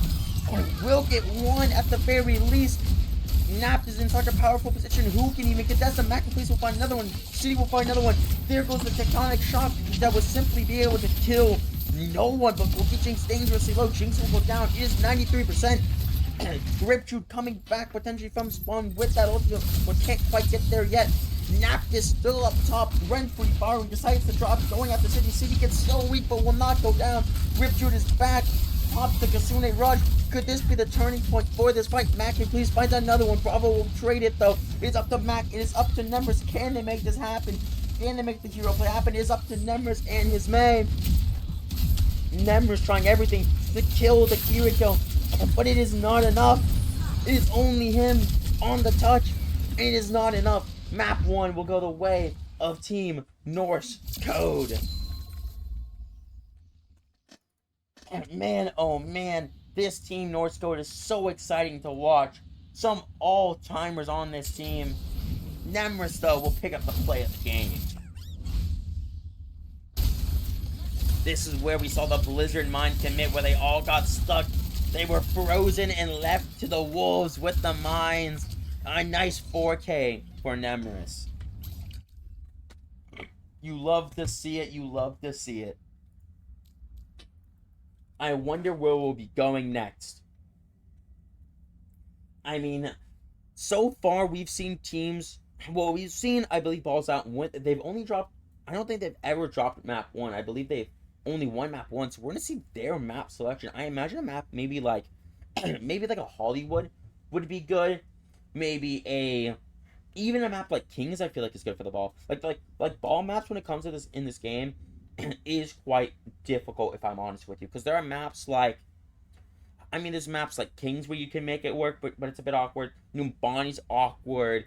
Paraiso's a map that comes to mind, but it's a bit awkward. It's just a bit open. Like, everything feels too open to make the hamster work, but it's just not quite enough. But team Norse Code, I mean, I feel like no matter what map we're going to see the Roadhog. I mean, dedicated Wham has been lethal on that pick, and I am excited to see what he can do. I mean, the legacy is defined in this series. Who knows? I mean, so many all-time players on Norse Code. Bravo and Dedicated Wham, maybe the best duo in the history of community tournaments on the same team. But Mac and Please, Rip Jude, and Naft and Nemris are all great players in their own right. Naft is one of the also up there with 2 wins on his own. But how will their destinies be defined by the upcoming map of Paraiso? Norse Code playing for a chance to make grand finals as the 1 seed to show how dominant their team can be, their dominant run. Or will Balls Out be able to punch back and force a map 3 and potentially write their own history? We will have to wait and see. Insane scenes. Insane scenes.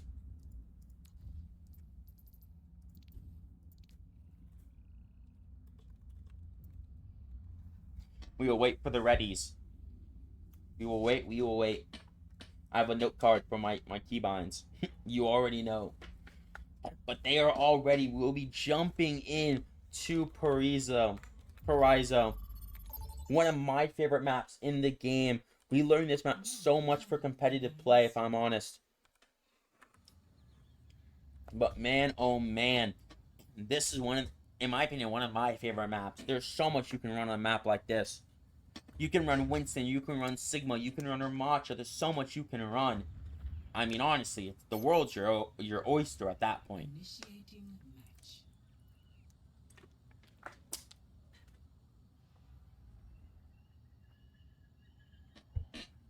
Man, oh man, what will happen in this tournament? Whose history will be defined? Which one of these teams will guarantee themselves a top 2 placement? Who knows? Going into this tournament, I feel like Norse Code was an expected favorite, but Team Balls Out, at least in inter-team chat, they were a little bit clowned on, saying the hamster won't work, it won't win a tournament, it isn't good enough. But so far, they've been proving people wrong time in and time out with this pick. We will have to see. Once again, the Pharah duel will come out. I feel like part of the reason why Balls Out didn't have so much success is because they went away from the Pharah. If I'm honest, at this point, you just gotta lock the Pharah duel. Putting Jinx on an Ashe, I like it. It gives you some options, but also Bravo, an all-time player, is also on the Ashe. I mean, this is the team comp they're running. Norse Code is dangerous, but Mac and Please and Rip Jude, one of the best backlines in the entire tournament, can really sustain themselves by themselves, and we'll see what Nemris can get up to as map 2 of Winners Finals starts now. Off rip, Nemris will go for a nice little rollout as Dedicated Wham will elect to take the high ground position with his Forest spamming. The Forest trading blows, shooting each other's backlines off rip. You know, nothing else to be expected there. Dedicated Wham taking a strong position, and Nemris is going to try to dislodge him from that position though. But that Sigma, but he misses the jump. That could be crucial, and giving up the high ground completely as Nemris is kind of having rent-free as he PD's on top of the flower. Great movement there by Nemris. A little bit unfortunate pedal placement by City. Nemris will wrap around as the Forest will kind of shoot rockets into each other's backline, trying to find as much value as can as Nemris will go in onto the back line. But a great coach gun by Bravo there will keep him alive. Dedicate Wham finds Jinx on the backside, while Bravo looks to punish Nemris as much as he can, but Dedicate Wham gets so weak that Nap is able to take him out. It's a 4v4. I'm a Boss gets a little bit too aggressive there, almost loses life, but will barely survive. It is a 4v4. So much spam, and without a tank in this game right now in the meta, it is so brutal as Nemris will go up in PD. It's a fantastic PD, finds the FAP, finds the life leader, finds the one, and will hopefully find the second one. Doesn't have the ammo, has to reload real quick, but will find the kill.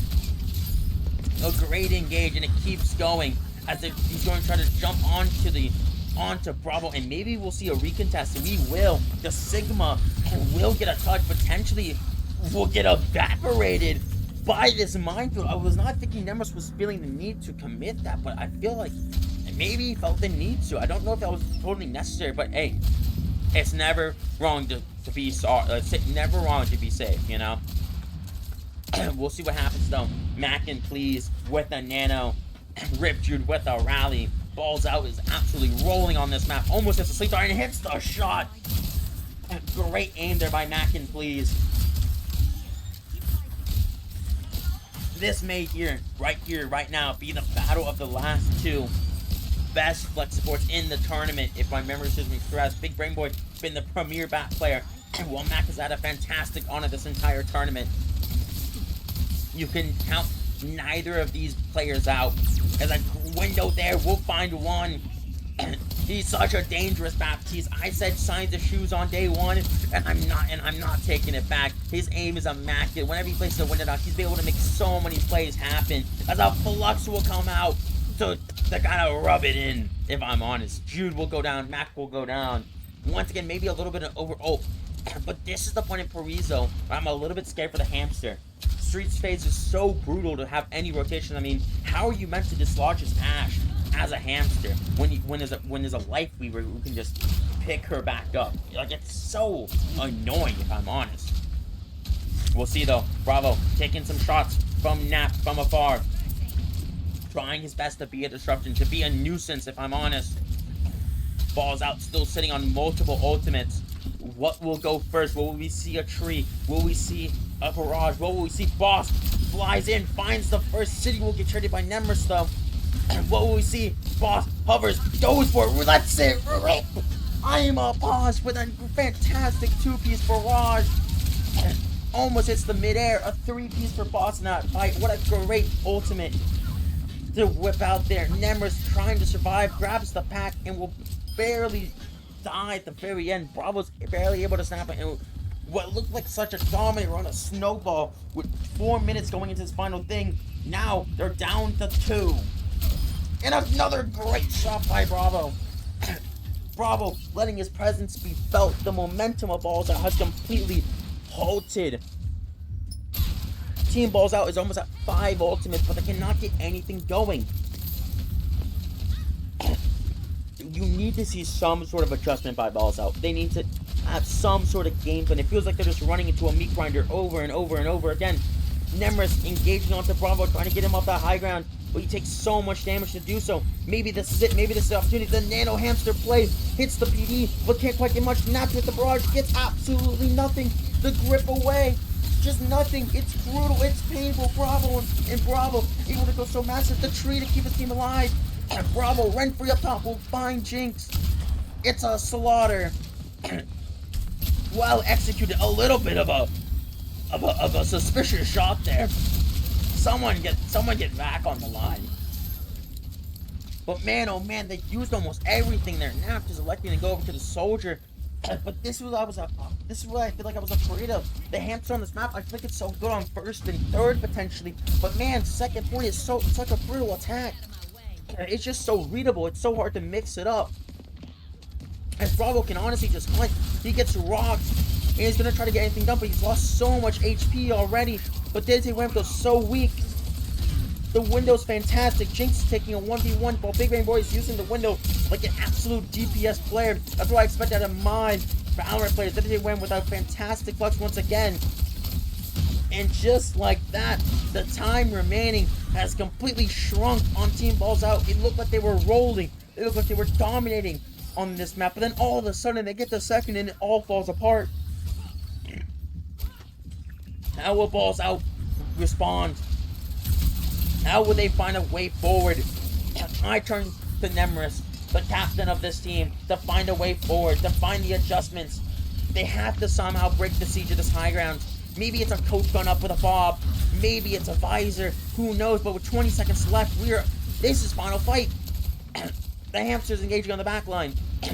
While the rest of his team just can't help. Bravo finds a great shot. Nemris cannot help but not get space for his team. I mean, it is brutal. The front line is such a losing battle. Dead Wham just ignoring the hamster and just focusing on the back line.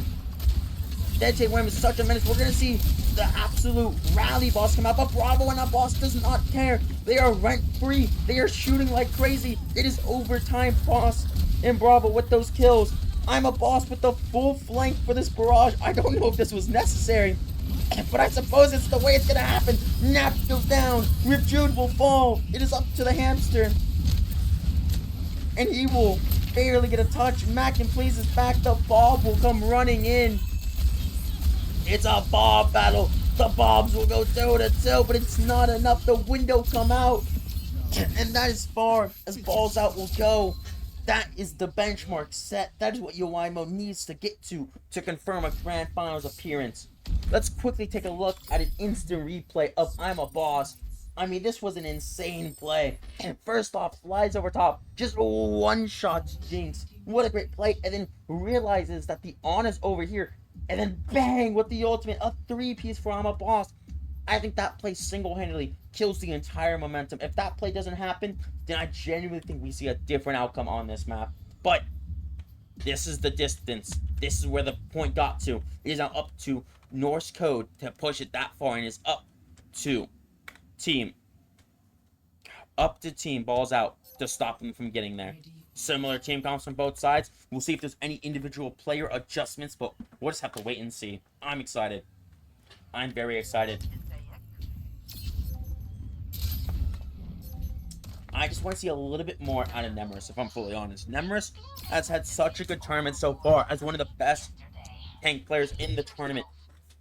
The problem is becoming, however, is that Dead Wham on this signal is just walking down his backline, and Nemris at times isn't going back and helping with the frontline battle because Bravo is being such a nuisance where the minute he leaves Bravo will just one-tap one of his backliners.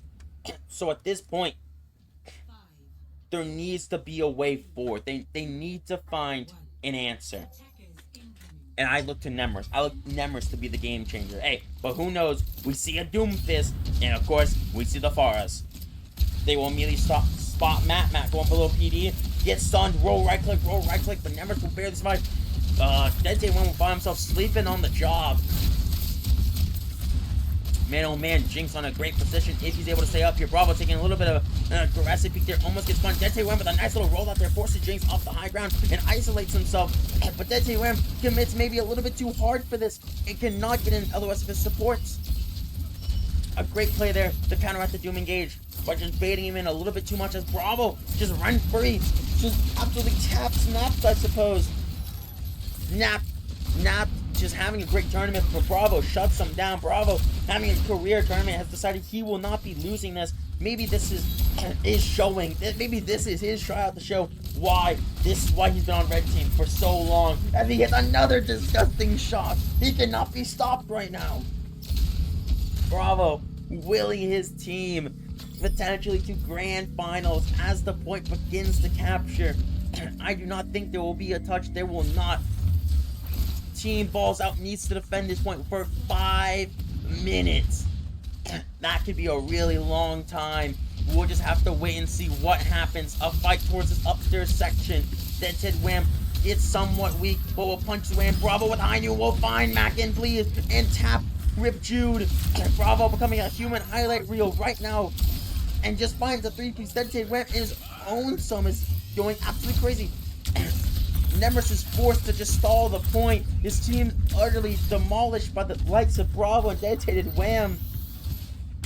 Just not much else he can do as he gets a roll right click twice. His support just couldn't get back in time. Nap will go over to the Bastion. Man, oh man. Team balls out. It looked so good at first. They had such a good first point attack. But the collapse of a lifetime. The window. The cherry on top. The dance. Nemris with Nano. What can he do with this minefield? Everything is not going his way. The mines don't cover point. It's all up to this. 4 minutes left. Can they find the miracle? Can they make this work? Bravo's rent-free shooting. A tree available. So many old boss has his barrage. 2.33 meters. Mac can please find Bravo, but they will commit the tree anyway. I'm a boss was looking for the flank, could not quite find it. There's not much they can do. They have to keep one on point permanently. DJ1 will find the first. He'll go for more though. With the Doom ultimate, he'll find another. I'm a boss without two-piece barrage. And insane things is once again up to Nemris and Mac, and please. And Nemris falling so low, he will die, and we will see Norse Code in grand finals. Insane.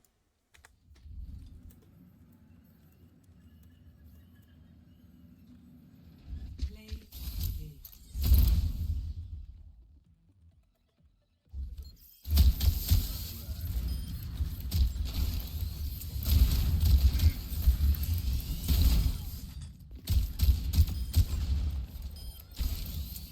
Man, oh man, what a play of the game.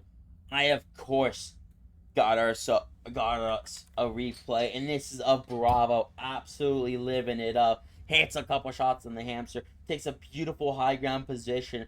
Bravo just at times does not miss, utterly demolishes the ball there, goes for another peek, and just taps the ash. Oh my goodness, what a player.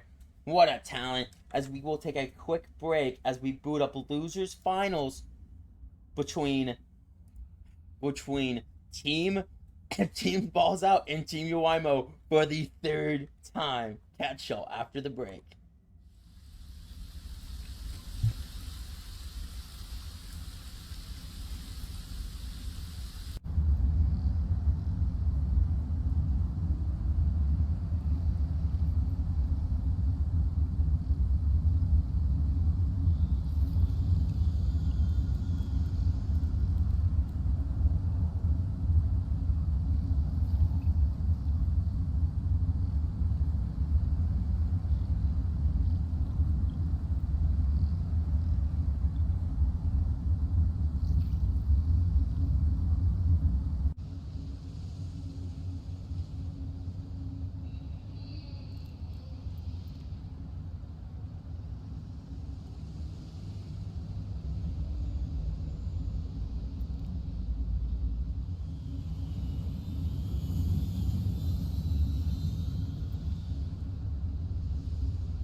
Ladies and gentlemen, welcome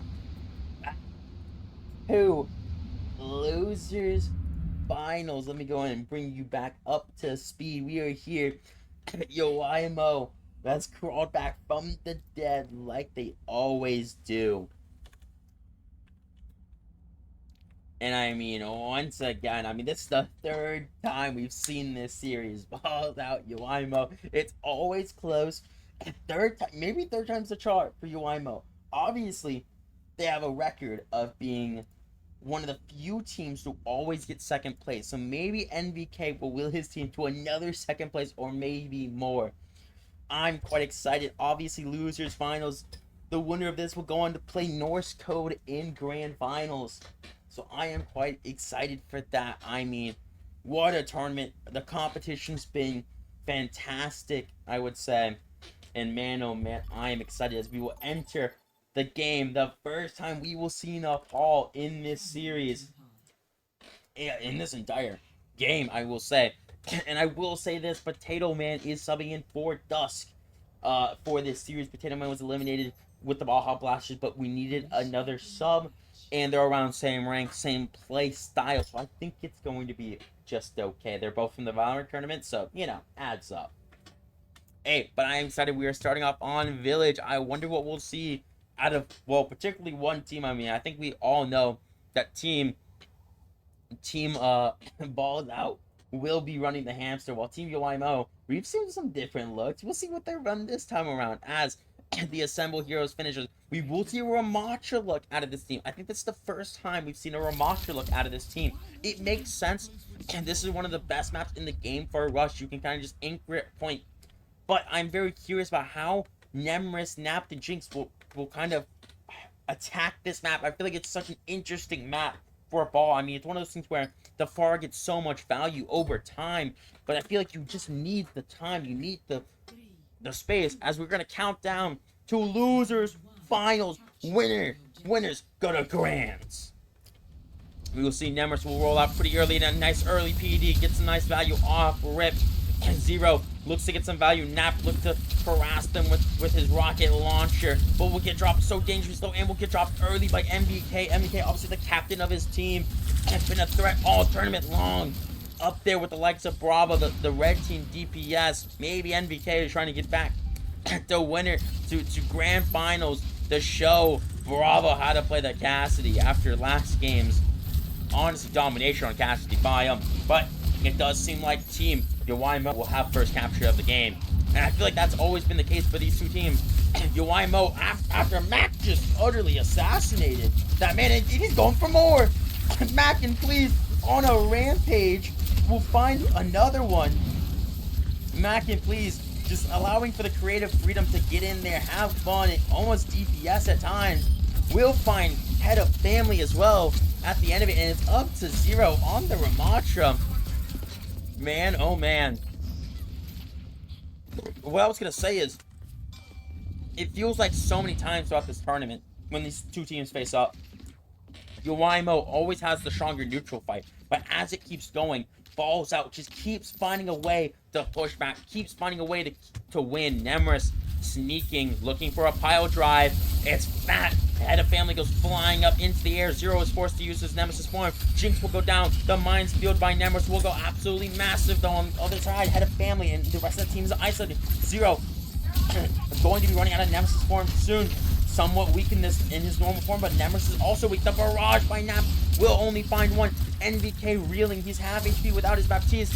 Can Team Yoimo find it with 4? No, they will not. They will be forced to retreat, forced to run for the hills.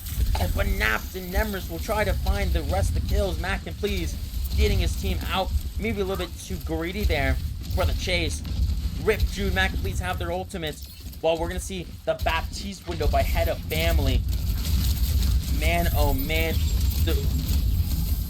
The lamp has to come out. Nemris goes so weak. A great pulse bomb there by Diddleman. A great window here. A window for Kasune Rush. Two of the best, most impactful supporters in the game. But Zero, with his annihilation, will get 2. NVK will pick up 2 more. You love to see it out of these two teams. Back and forth action. Like I mentioned, every single time these teams have played, it's nothing but this. So if you're just now joining, you skipped it over to this series, get ready for it. Back and forth is the name of the game, especially when it comes to Nemris and Zero when it comes to the tank play. Potato Man's dropped dangerously low, buying Nemris off rip. What will we see? NBK, both teams with beats. A Blizzard on the line as well. MBK looking to zone, but the point is flipped. Nemris, and I believe that was the Lucio, was able to flip the point. That's kind of tragic. MBK going for a little flank high noon, but no one's home. A great wall with the speed. He can't quite find it. What a Suzu. The May will commit ultimate. Zero caught, booped in. The beat will try to keep him alive, but he will not meet his end. But it doesn't matter. MBK is popping off right now. MBK trying to will his team, but this is all kind of for naught because Team Pulsar is up to 86%, one team fight away from arguably taking the first round of Nepal. Team Yoimo needs to find 2 more fight wins to really confirm this, and Nemris with this mind could be looking to answer that, as Nemris once again will be forcing point, forces Zero to drop, and he will go over top for his mind with the pile drive, head of family split, and will go down. Nemris having a career season on this character. Mac and Please right there with them. You know, kind of readying his way through. A great beat at the last second, catches his entire team. Nap goes down though, but Zero will fall. NVK, what can he do? Walled off from the rest of his team. Looks for Jude, but can't find him. Takes too much damage. Can Zadoink do anything? Can Head of Family do anything at 87%? Zadoink needs to get out of there. And maybe there's a chance they'll get a touch with 92% left, 93. Timers against it. It's up to Zadoink to get the touch. 96, 97.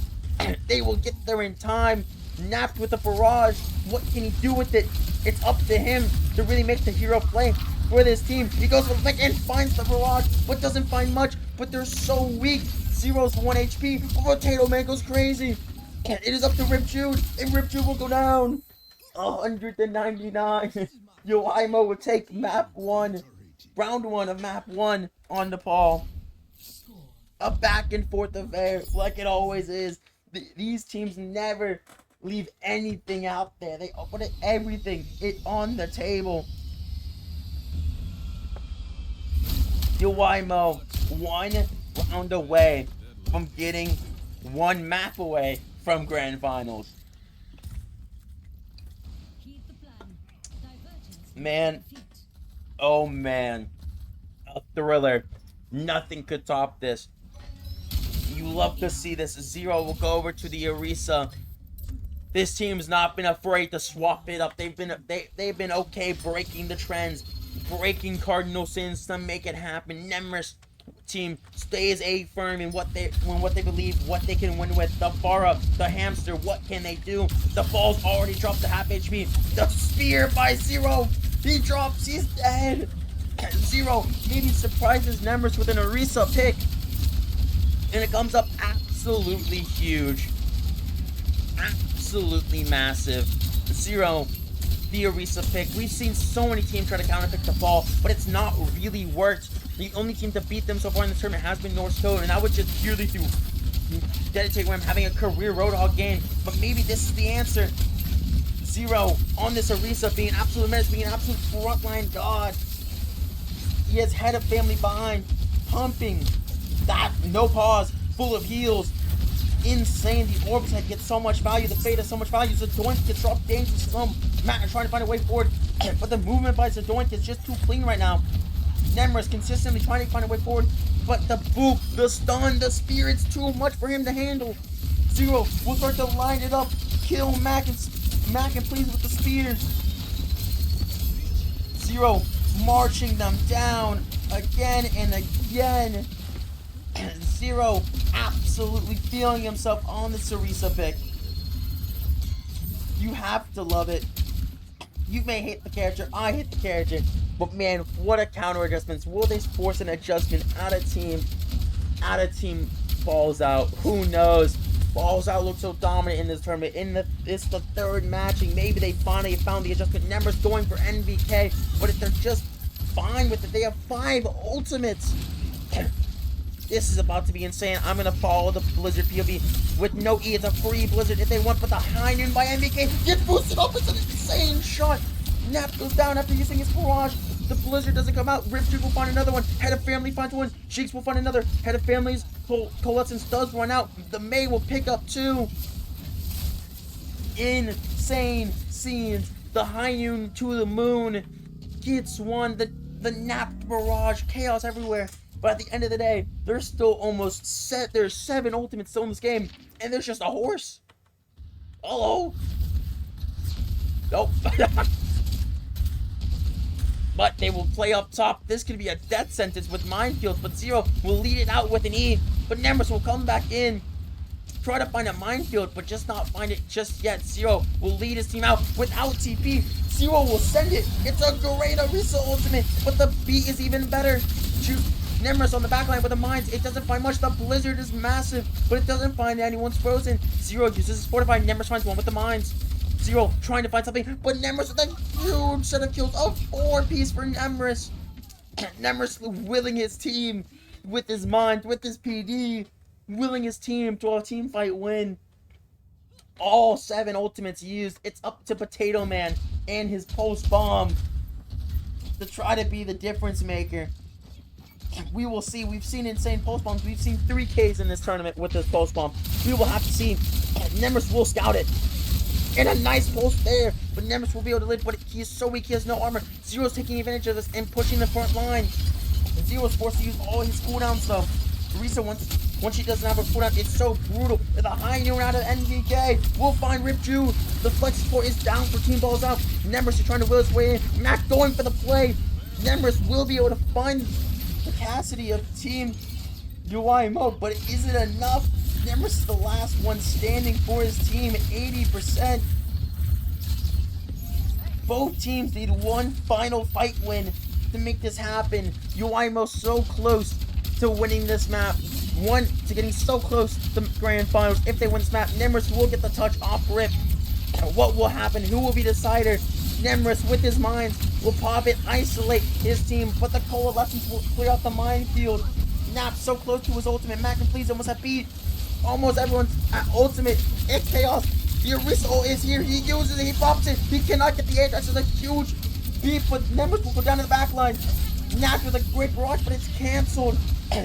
Both teams are so weak. Potato Man with another pulse bomb finds the stick. Finds two. The Blizzard's massive.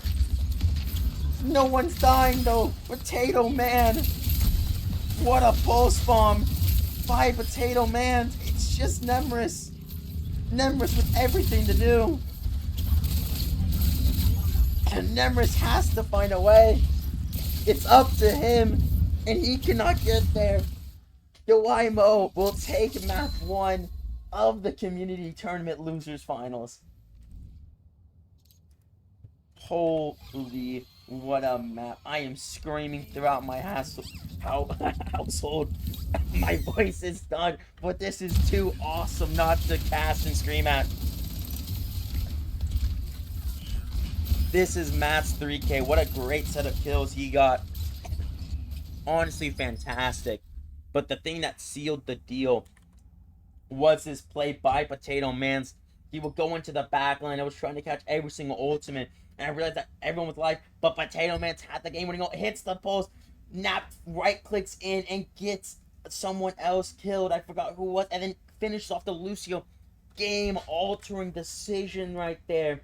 It would have been brutal regardless to come back in that situation. But man, oh man, what a play by Potato Man. What a play. NVK, he always returns.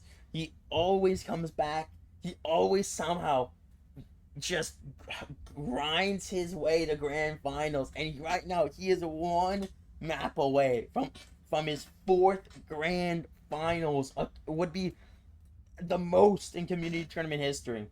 The most by far. Insane scenes. As we await a map bans. Man, oh man. Days through have had nothing but thrillers.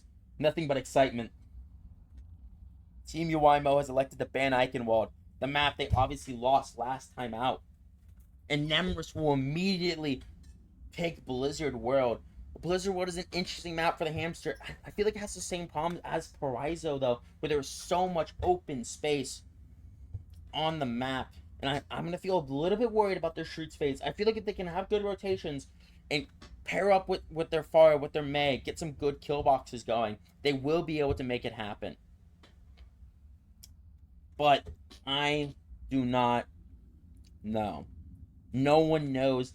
It's yet to be written. The only thing written right now is that Team Norse Code is in grand finals. That's all we know. We will go into the winter edition of Blizzard World. Yowaimo, one map away from grand finals. But Balls Out has done this before. They have beaten Yowaimo twice, but maybe third time's the charm. We will have to wait and see as all the teams are ready, and we would be jumping into Blizzard World. And I personally am excited to see the ending of this story. Who knows what we will see? All the sins broken, the Arisa, the Maga. I think the most cursed thing in this tournament so far has been T Fizzle Maga. I cannot lie. That's stuck in my brain. I'm not gonna lie. But who knows? Who knows what will happen? Who knows?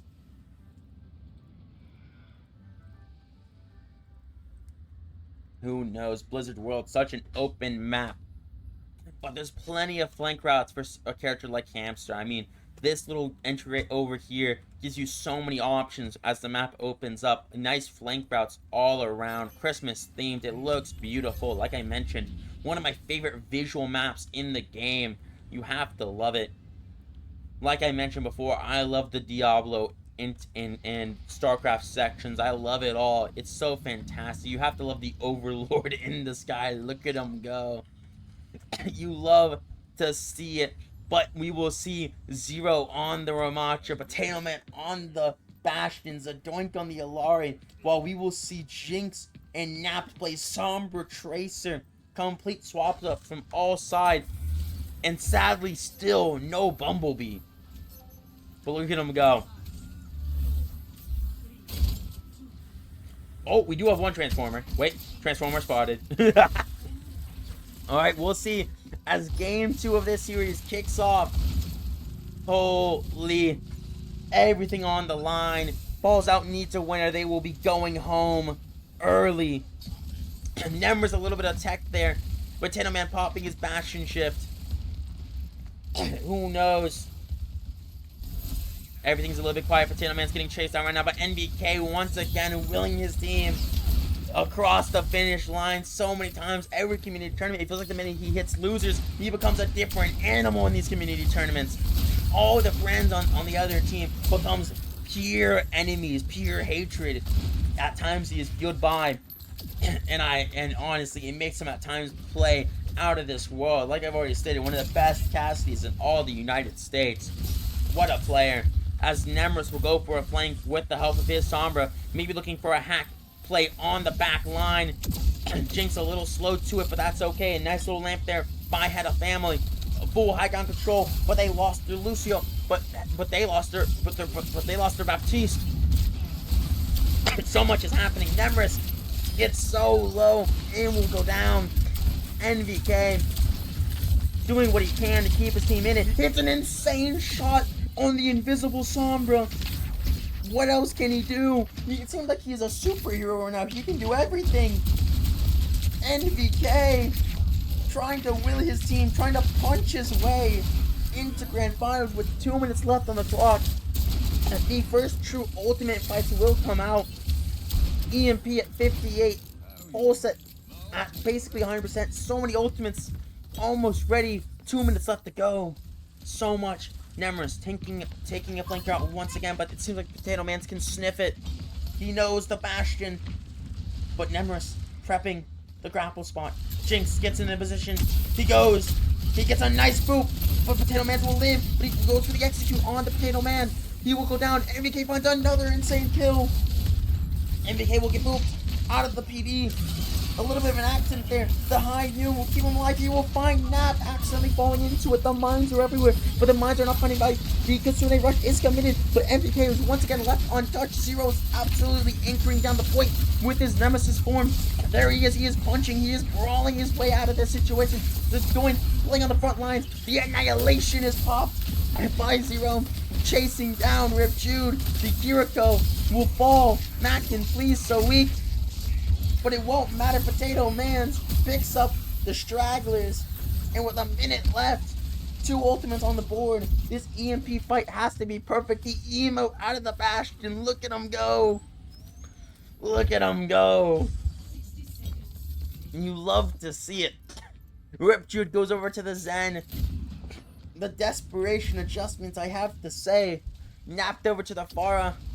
Zadoink with ults. The ults in favor of Team Yowaimo. Jinx with an EMP all on the line. This EMP has to be massive. This EMP has to be the way they break through. It has to be large. Waits. Gets detected. They know MVK finds an initial pick. They know the EMP is massive, though. It finds 2. And Nemers find what the Ilario goes crazy. A great beat, though. Nemers will find 1. But is it enough? Head of family. What a great jump there. Zadoink will definitely go down there. Zero finds another. It is up to 0. It is up to MVK. MVK finds another. It is up to 0. He will pop mine. Try to confirm it. It is the final fight. And it seems like it will be barely enough. Blizzard World will in fact continue after a great EMP. Jinx will go over to the Mei. Holy cow. Insane scenes. Insane scenes. So many last second fight wins from throughout this entire tournament. But what will we see? A window, a baffle. Can Team Yowaimo re-establish this base, get the snowball back on their side, with Nap going over to Widow? This is an insane swap. I was unfamiliar with this game. If he knows how to play this character, we will watch the Napped cam for a little bit. Respect to him, but the Potato Man's ultimate finds the back line and rips Mac and Please to shred. And Rip Jude left reeling, Napped half HP. Zero with his nemesis form will tear people to shreds. Chases down the ball. Did not find much. Zero doing everything he can. The Widow drops so weak. Not yet to find anything so far on the Widow, but one headshot can change the state of the game forever. We will just have to see, but he goes down. Mackin, please, on one of his best heroes that I've known him for on the Alari. What can they do? Rip Jude on the map. There's so much on the table, but with a minute left, I do not know what they're going to do. Jinx finds the doink though, a great opener. But the problem is Zero once again is holding down the fort. Man, oh man, he will pop his annihilation. The Blizzard is not pop. Correct my statement. The annihilation goes crazy. He finds 2. Will find Jinx. And Nemris comes over to try to save it, but a great play there by Zero and NBK. 40 seconds remaining. 50 meters is all they have at the moment. You have to feel like this Blizzard by Jinx has to be game-changing. Jinx already had 1 game-changing ultimate in his EMP already in this tournament, but they have found the soldier on the backside. He's so weak and he will go down. It's all up to this Blizzard. 19 seconds left. 4 ultimates. Jinx drops so low. Zero commits on cart. It's Zero isolated by the wall, but the high ground position so threatening. There it is. The high noon by MVK though. What can it find? It's just zoning at the moment. The Ilario is popped by Zadoink. Looks for a target. Finds 2. Pops it on Jude, but will fall into the mines and meet his demise. The minefield goes crazy. Potato Man's with an ult will find Nap. It is up to the support. What does Mac and Please have in store with this ultimate? Will he pop it? It's all up to him. He gets there. He will be able to pop it on NBK, but it's not enough. 72 meters is as far as balls out will go. Insane scenes. We will quickly watch a replay. This is NBK doing everything he can. Gets the ball down to absolute. Great scenes by MVK. Insane shots. Initiate. Murders the Sombra and punches the Lucio practically to death. Does everything he can. Great shots from our Cassidy. Insane. As we go back and quickly look, 72.84. Balls out need to hold them to this if they want their tournament lives to keep going. Yoimo, if they reach that far, or 1.01 further, they will be in grand finals. All on the line. Who will come out on top? Will we see another third map? It almost feels destined for NVK to make it to another grand finals after losing his streak in the previous tournament. But it also feels like it's time for the new bloods. Mackin, please. Nemris, Jude, Napt. Napt, honestly, the longest, I think, tenured person in these tournaments on this team. So many younger people on this tournament, or at least younger in times of how many times they played. But maybe it's time for Nemris, Mac, please, and Jude to write their own dynasties, to write their destiny in the history books of the community tournaments. Who knows? As Nemris will start off with a trap as we kick off the second round of Blizzard World. We will see a much different team comp out of team. Yoimo, a Winston Anna. Nemris waits, holds, waits for the backline, and then he will strike onto the joint. The nade misses. With that nade, they're probably dead. A nice wall up by Jinx, but not much can really happen there. NBK on the Cassidy. A great nade to slow down the hamsters. Nap runs for the hills. Nemris tries his best to survive. Nemris gets flashed. He gets so weak, down to 100 HP. Barely survives. Zero slept, almost dead, almost off the map. He gets casted and barely will survive. Will he survive? Tries to juke, dodge, weave, everything, and he will survive. Nemris tries to disrupt them. The Maywall's fantastic. The wall gets in. The boop interrupts his jump. He is hurting badly, but so is Nemris. Nemris is so weak. Jinx is so weak. The ice block is forced. NBK right clicks in hopes to survive, but he's so weak, but the right click will get the kill. The wall is fantastic. In death. Zero will find another one on the back line, but his Boopkin goes for it all. Goes after Mackin, please. No Brig to help him. A pack and a hamster to help. Isn't enough though. Zero doing what he can. Will jump out to safety. No, it's cancelled again. Nemris doing what he can, but they C9 the point. More focused on killing Zero. I don't know about that decision. Now they have to hold this for 5 minutes. This will be the longest 5 minutes of their lives. Can they do it? Can they dig deep enough? Or will NBK and Zero make a grand final? We will have to wait and see. 30 meters. The high noon early. The sleep misses. The bubble's fantastic. The whatever it's called. The pulse bomb is great. Potato Man going absolutely crazy. Living up to Dust's name. Dust was such a pivotal part of this team as well. Potato Man filling in. It's at 58 meters. The minefield to stall the point. Is it enough?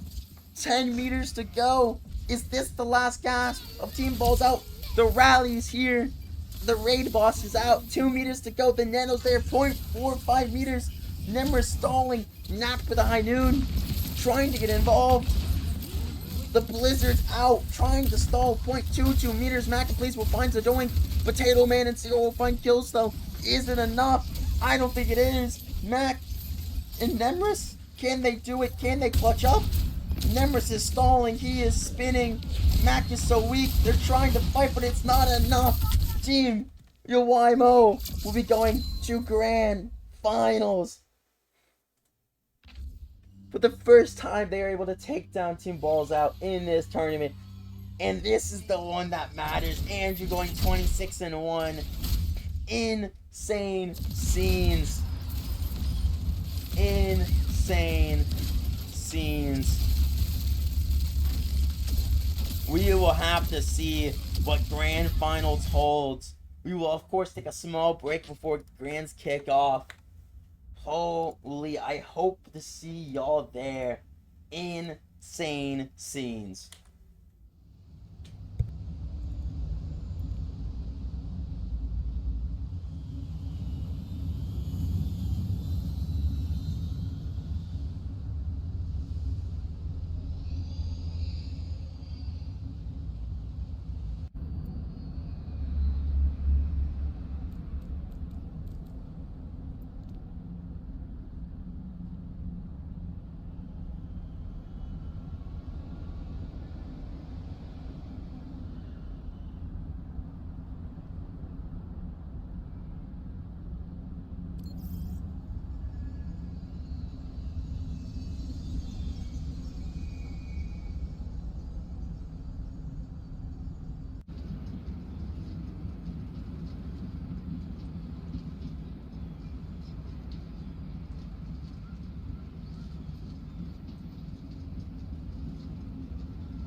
gentlemen, welcome back to the live stream. When I transition here, you're gonna see there's a little bit of an error. For some reason, my webcam stopped working, but I have this webcam, so it's fine. We'll just use this screen. I wanted to, before Grand Finals start, I gotta give a shout out on my note card here to some of the top 10 players of all time as we are ready for this series. Going through, I do have some honorable mentions. I think Ozark and SK54. SK54 was obviously in this tournament. Ozark was not there. Both honorable mentions. And just outside that top 10. At number 10, we have Neon, also known as Luke. He's an all-time player. Was the original Baja Blaster team. So you love to see it. You also have Hitagi in that list as well at number 9. An all-time player was probably Strawberry Productions and another third-place team of mine. He's one of my favorite players of all time. And myself, I am at number 8. Of course, I have a tournament win to my name and a couple third places. So that puts me at number 8. Bravo in this lobby right now is currently sat number 7. So he's an opportunity to kind of go up through the ranks of all time, maybe with another chip here. An all-time player has I believe only one tournament win to his name, but can easily add more to his name. Nat, who was eliminated in the previous match, is up to 2 wins and a third place. So he's number 6 all-time as it stands. Then you have Andrew at number 5. So many third place appearances, but none of them are wins. But maybe today will change it. Then at number 4, we have Ryan, also known as... He has like 17 names, let's be honest here. But Ryan, a great player of all time. He's at number 4. Obviously won with Cha Cha Cha with T-Fizzle and had a couple other second places, I believe, one of those Andrew squads. And then, of course, into our top 3, dedicated Wham in the lobby right now at number 3. One of the best all-time players, no matter what team he's on. You know, an all-timer. This alone could solidify him as the number 1 tournament player of all time. But at number 2, we have the upset that happened earlier in this tournament. Oni's captain mobilized at number 2. A great player, 2 tournament wins, a third place. And was hoping to add more, but sadly fell early on in this tournament.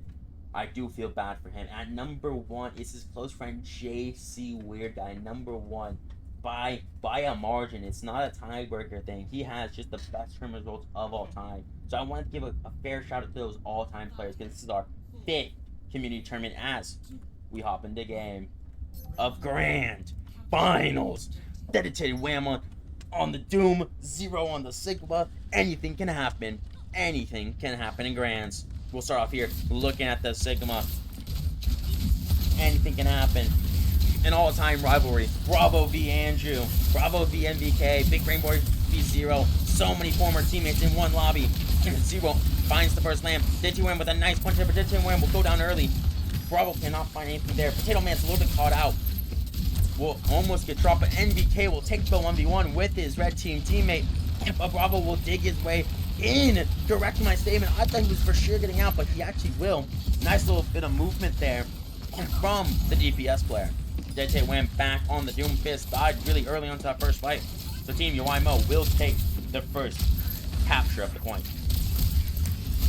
Zero looking to punish Dete Wham. Dete Wham getting a little bit caught out. Bravo will go down early though. Great shots there by Head of Family. Head of Family has been really good throughout this tournament. I would say, I mean, of course, of the remaining, I think I favor Big Brain Boy as the best back in the tournament. He has not been a slouch. He's been fantastic. He's doing, been a great main support. Probably the last Lucio left in the tournament as we've yet to see City whip it out. On to so many great players. We'll just have to see whose legacy is defined by this tournament win. So many players get weak there. DJ went with a massive punch there. The Flux, no, correct my statement, the beat comes out from the doing a huge play there. But of course, Bravo with the kill. Potato Man will equalize stuff. Bravo looks to get the Tracer. Cannot quite find it. Has an ultimate. Will it be used? It's a 2v4. Will he use it though? Almost finds Lucio. MVK will use his High Noon though. Go crazy. But dedicated Wham can think he can do it on his own. But Sadoink with a great right click will clutch up. And after the first chaotic fight, Team YMO will be leading by almost 65% and counting. Zero. What can he do with this Flux? Dedite Wham goes over to the Roadhog. This is what I was more expecting. What will we see? How does this tectonic shock gonna look?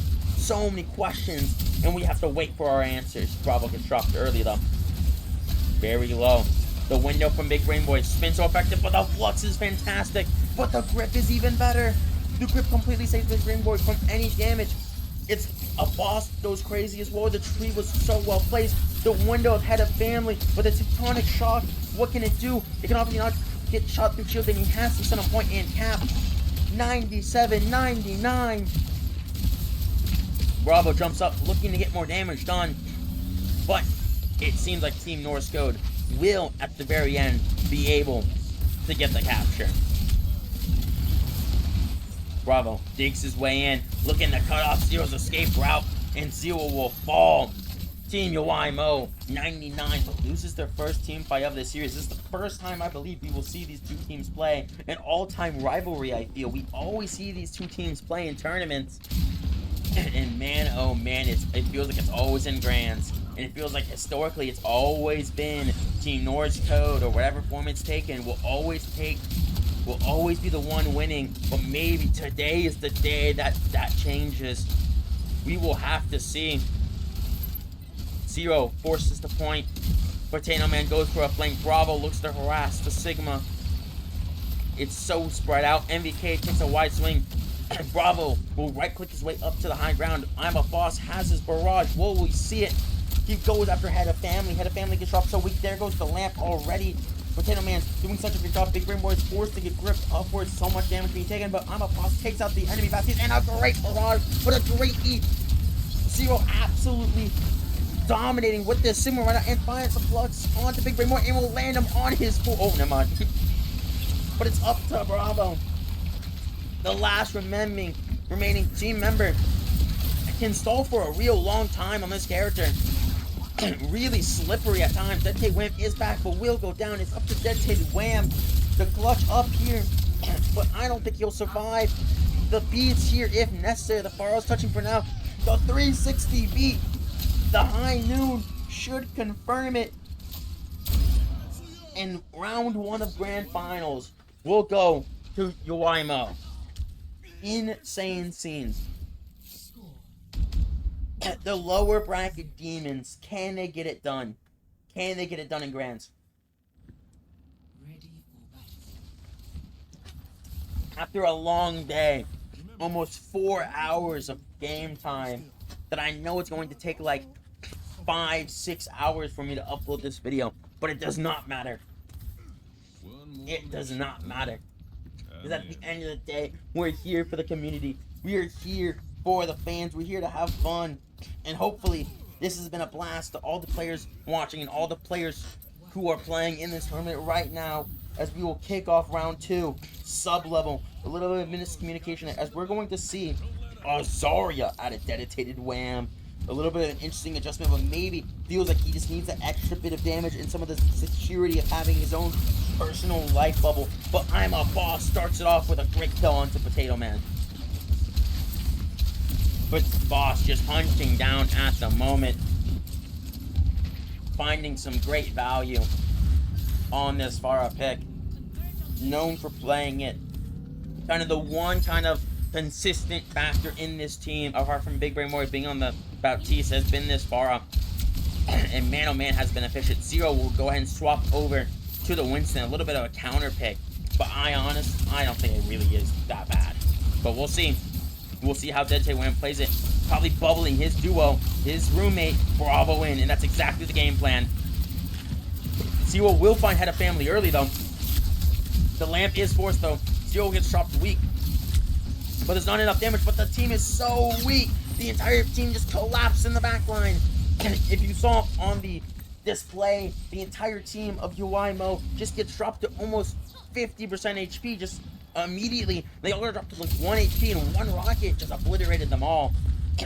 Head of Family go to the Kiriko, and maybe this is the game plan for Team Norse Code. Maybe this is the way they will win. Who knows? The far rockets will rain down. NBK from across the map hitting some good shots, but the damage fall off and makes it a bit brutal to get those long range kills.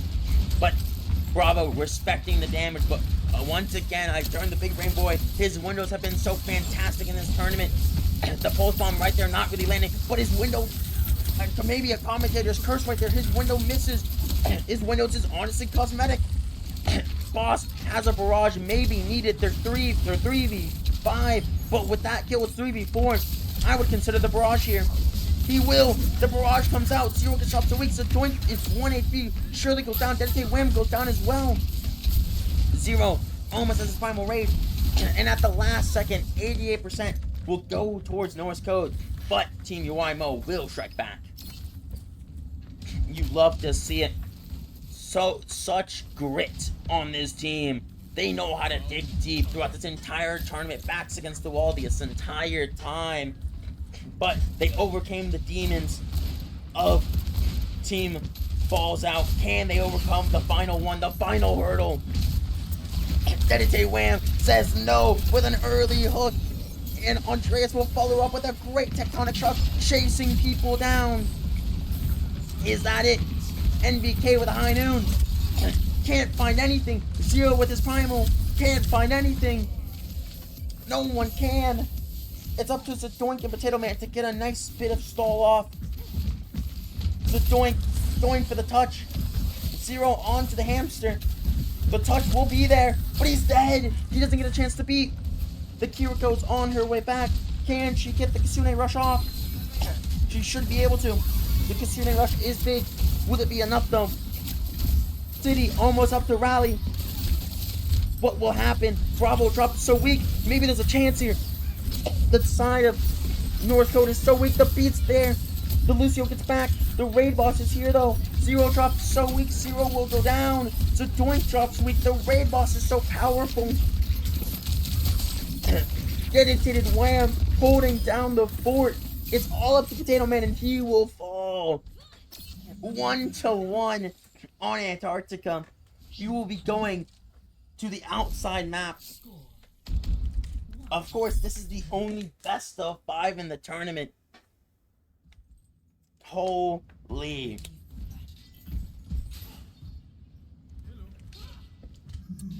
The mind games between these teams. The adjustments. What will they play? Do I counter swap? What adjustments are there to be made? Reading into every little thing. Who really knows what can happen in this tournament?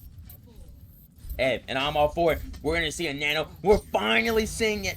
I've asked for it for almost, I believe in total time, I've asked for it for almost 7 hours. The NBK Genji is here. Now it is kind of unlucky that there's an Orisa, I will say.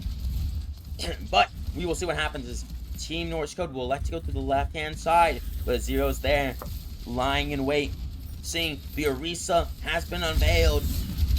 They will elect to take off this position. NBK gets dropped dangerously low.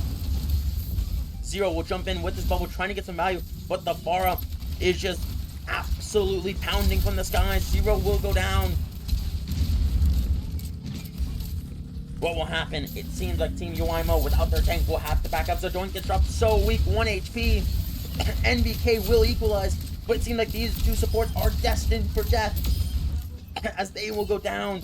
The DPS of NBK and Potato Man are on the opposite side of the map at the moment, and they have to try to make their way out.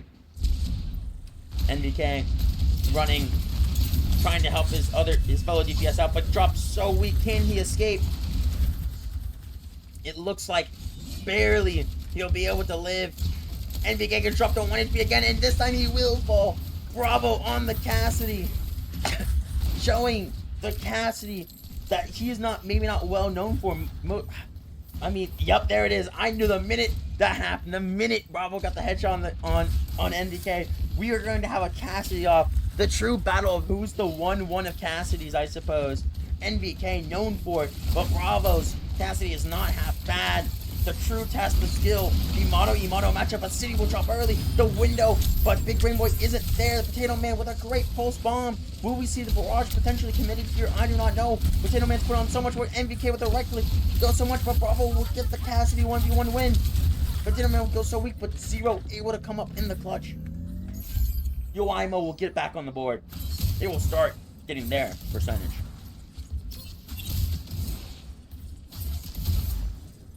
So much has happened in this tournament. Which one of these teams can dig deeper in their souls? Which team wants it more at the end of the day? Dedite Wham with Cerveza ulti. What will he use it for? He will shift his way in, eat his way in. Is this the opportunity? It will be onto the tank. It's nice. Gets out lamp. Will we see a brush fall off? A nice little window to zone them off. But Bravo already picked up his doink. City picks up another. UYMO is just falling apart. This side of North Code is simply too much. At times, Zero will fall the far from above. Does so much damage. Insane.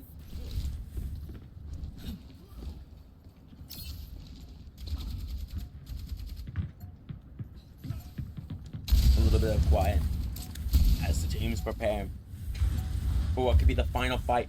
I'm a Boss has done what he's done so many times, going for the flank. Will they expect it? The unsuspecting victims are right here, waiting, lying in wait. He explodes out and finds it, but he will die. NBK with the damage reduction of the ultimate will live, and Yowaimo has surged forward and almost get a complete teamfight win. The rally and the far barrage got zero value, unable to do much. NVK barely survives on 1 HP. I feel like if he dies there, that entire fight goes the way of Team Norse Code. Dedite Wham will continue the counter swap battle and go back over to the Zarya. Big Brain Boy with another window. They've been so impactful, apart from that one that our commentators cursed earlier. Just going with a beat. Which support will get more value? What will happen? The window is here. Zero gets in front of it for now. They try to push their way through it. They will find Big Brain Boy. The beat engaged. Bravo will go down. City is dropped to 1. City will fall. Dedite Wham will be the next one down. I'm a Boss will also fall. Big Brain Boy over to the Lucio. Maybe a little preemptively. City over to the Lifeweaver. This will be the final fight, and it seems like the only ultimate on the board will be Head of Family Skull. If that, we will have to see what happens. The final fight is that one of neutrals, of pure mechanical skill, of pure might. Bravo will be on touch duty. I feel like this Pharah could be super impactful in a fight like this, but maybe it's Head of Family we should be watching for this coalescence. Who knows? MBK gets dropped away. Potato Mans will go down early, but Big Rain Boy gets caught. Almost the coalescence. MBK gets so weak. The coal is here. Bravo trying to do what he can. Make the hero play. He's known for it. Bravo is weak. So weak. The flux is absolutely massive. The bubbles will keep them alive for now. But Dedite Wham gets dropped so weak. This is anyone's fight. MBK finds one. Dedite Wham will fall as well. Yowaimo at the very end will win the map in the team back by 0. Team Yowaimo will take map 1 in an absolute thriller. 2 maps away. Head of Family with the play of the game. Give respect to the Flexifords. Give respect to the Moyas. The Cole saved MVK's life, potentially saving them the game. Head of Family picks up 2 kills. Insane, underappreciated Moya gameplay.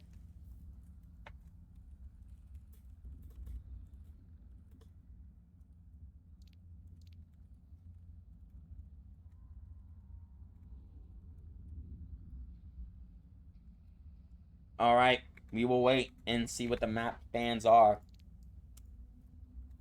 We will have to wait and see. I will more than likely be on the screen almost 24/7 because of the webcam stuff. If there is a replay I catch that I feel like it's worth it, I will show that as well. But we will see the ban of King's Row. What else? What will be the selection? What will be the selection from Norse Code?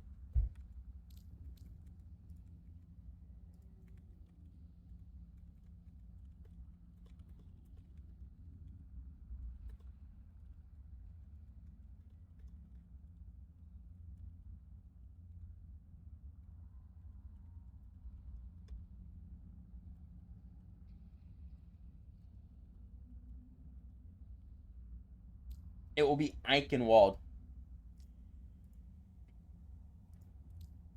it will be Eichenwald to be the map. Eichenwald didn't look that great for Team UIMO when they reversed his team balls out. But maybe they are able to make it work this time around. Obviously, this is Norse Code's map selection, so we will have to wait and see as I quickly update the scoreline for you all. I am excited to see the outcome, the ending of this story. NVK, so close to getting his name potentially number 1 on the board. That's what's at stake here. All these players, NVK and Bravo, and Big Brain Boy, not Big Brain Boy, Dedicated Wham, those 3 players all have an opportunity with a tournament win to jump up to number 1 of all time. We will have to wait and see. Big Brain Boy, with this result, if they win, could jump into the top 10, along with someone like Zero. We will just have to wait and see how the games play out. YMO, with the first map win, I wonder what we'll see on Eichenwald out of both these teams. And potentially for the first time in this tournament, we will see Flashpoint and hopefully Escort. I would love for this to go 5 maps, if I'm fully honest with y'all. It seems like we have a couple people grabbing some water. But man, oh man, I hope those who are watching in retrospect, I know it's a long broadcast, and I know it's not the best thing to watch it back. But I think every single game has been worth it to watch in this tournament. Every single one that we've covered has been a banger. So I hope everyone who's watching has had the same level of enjoyment as I've had as we are jumping into Eichenwald. Traveling to Eichenwald.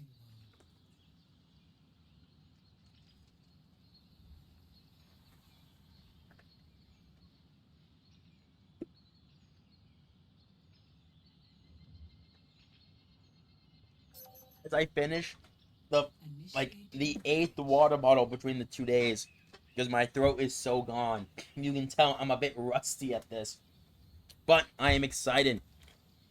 Obviously, when Jayware returns, I know he'll be excited. Jayware may have some new background noise, as he does have the rest of Red Team in his living place now, as he moved in. So hopefully, whenever we stream Red Team games, you won't hear us too badly. But who knows? A map like Eichen, the perfect battleground for some Ramacha gaming. Gotta love it. And I mean, hey, this is the map where cardinal sins were broken. So who knows? Who knows what will happen? Who knows the adjustment?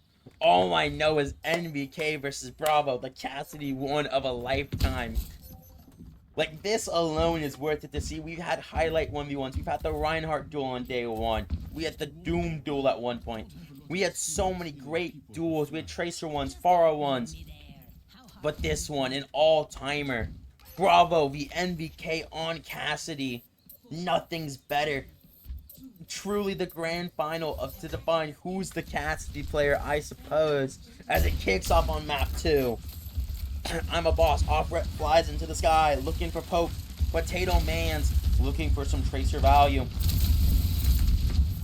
Potato Man put a little bit of poke there. Didn't find too much. Both teams playing it slow. Neither team wants to make a mistake. Team Norse Code makes their way through. The battleground here is set. The pedal up for Bravo. Big Brain Boy dropped dangerously weak. Big Brain Boy will fall to NVK. NVK with the first kill of this map. And looks to get the Cassidy gap, but drops dangerously low, so has to back up. Zero will continue his crusade, though, and walk his way forward. Finds one. Potentially finds another. Can't quite. Potato Man will finish those kills off for him. But the first fight win will go the way of Team YMO. And we will see an Ana Roadhog adjustment out of the team. I feel like Zero is typing in chat right now. He is. You love to see it. I check him from time to time. But man, oh man, this Roadhog's been so efficient in this tournament for Dead Day Win. But so far in this series, it's not hit the same. Didn't hit well in map 1. Maybe this is the time to whip it out. Maybe this is the adjustment time. Had a family getting a little bit risky there. But Zero almost up to his annihilation already. Been so impactful. Dedicated Wham, I believe on the backside, got a Hulk onto a joint. But Zero with the annihilation, he may pop in Nemesis form onto the enemy backline. He will pop it, finding Big Brain Boy, but drop dangerously low. Will he find Dead Wham or Bravo 2? He will not. The tree comes out. What will it bring? NBK shooting the tree. The post bomb is stuck on the wall, nothing out of it. I'm a Boss has it. Zero will chase the tail with Nemesis form, but nothing comes of it. Both teams have high noons. One team has Dedicated went with another great hook. The first high noon is here. But the high noon's down. And another high noon to follow. What a great hook by Dedicated Wham. But Dedicated Wham is going so weak. Can he survive? He does. Barely. No breather left, but Zero is hooked. Zero is down. And Bravo swapped over to the Tracer.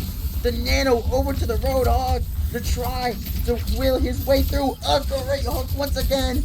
The whole hog trying to confirm the fight win for his team. Will it be enough? Potato Man, potentially with a touch, he will have it. But with Head of Family down, the Winston back. Is it enough? Is it enough for Yoimo to potentially turn this to beats there as well? The 3v2, is it enough? Boss so weak. Boss will probably go down. It is enough. The beat from out of nowhere from Zadoink. Game changing.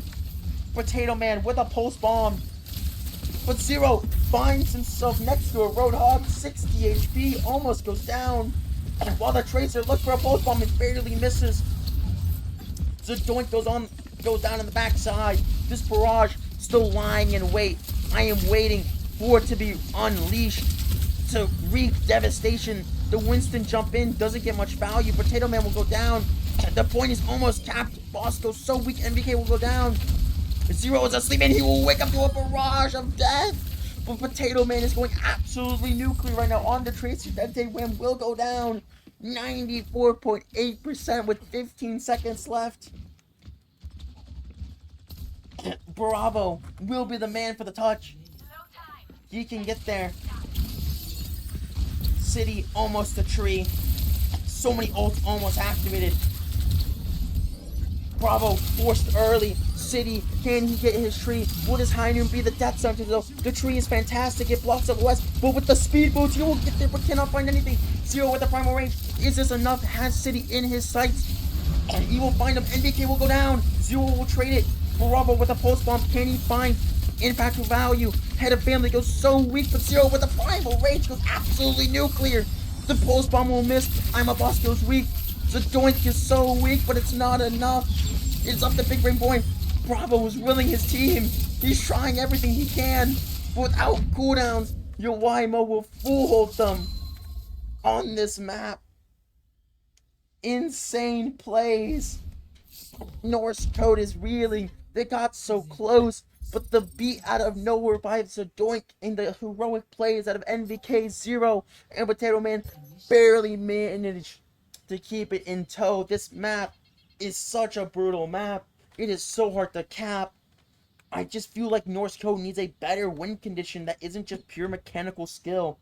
It's the real lack, and honestly, a Boss G should have popped his ult sooner if I'm being analytical right now. He just did not use his ultimate as efficiently as he could. But on a map like this, anything is possible. I imagine we will see some sort of win. We will not. I thought for sure Team Yowaimo will go with a team comp that has a bit more oomph, a bit more win condition, like a Nano Blade, something like that, to get the job done. But it won't come out. They will simply stick to their wits. But is a similar comp. Bravo onto the Tracer. NVK.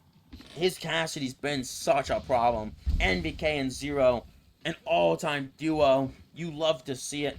Dedicated Wham, unsure of what to play, will go towards the Ramacha. I think anything is possible here. But Yowaimo, potentially 94.9% away from going up to match point, grand finals point. We will see nerves at an all-time high. I'm a Boss. She will start off like he always does, spamming the poke down.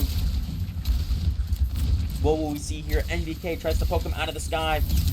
Running out of fuel. Boss kind of exposed a little bit, but can't push forward for the kill. NVK. Zadoink will find the first one though on the City. Dedicated Wham will find NVK though. But Dedicated Wham will lose his life for it. It's a 4v3 off rip. Zadoink will Not to doink. I'm a boss. He will go down. Zero is marching his team to victory. Is this enough? Zero. Big Rain Boy will find a kill. But is it enough? I don't think so. Zero and Potato Man able to zone the team. Dedicated Wham may be able to get there. But the duo of the Sigma and Tracer has been enough. They will not get a touch. Yowaimo will advance to series point. Oh my goodness. Play of the game. Potato Man gets the play of the game. Just domination. Zero setting him up for all those kills. Zero doing so much damage. A nice little punch there. And we will be going to push. Norse Code needs to dig deep. The first time they've been challenged properly in a tournament like this. This would be back-to-back tournaments where Norse Code is a clear 1 seed. Get all the way to Grands for them to lose in Grands. But have it be at the hands of arguably their biggest rival, Yowaimo and MVK, would be heartbreaking. Anything is possible. We've had close series in the past. Norse Code can dig deep. Would we see a reverse sweep in Grand Finals? I don't know. We will have to wait and see. So much time spent on Overwatch today. Nearing 9 p.m. Yowaimo started at 4. Having played honestly the maximum number of games I believe they have played. An utter slog, going from play-in to loser semis to losers finals to grand finals. They played so many matches, and at the end of the day, they're the ones 2 up. Exhaustion's not been a problem. North Coast had the rest. They've had the breathing room. But right now, they are the ones backs against the wall. The first time they have ever lost a map is in this series, and they've dropped 2 of them. Is this it? Will Yowaimo be your summer community tournament offline community tournament champions? Is this the nail in the coffin? NDK daring them to pick the new map. Yeah, I think they will. I don't even know how to pronounce the map. We will see.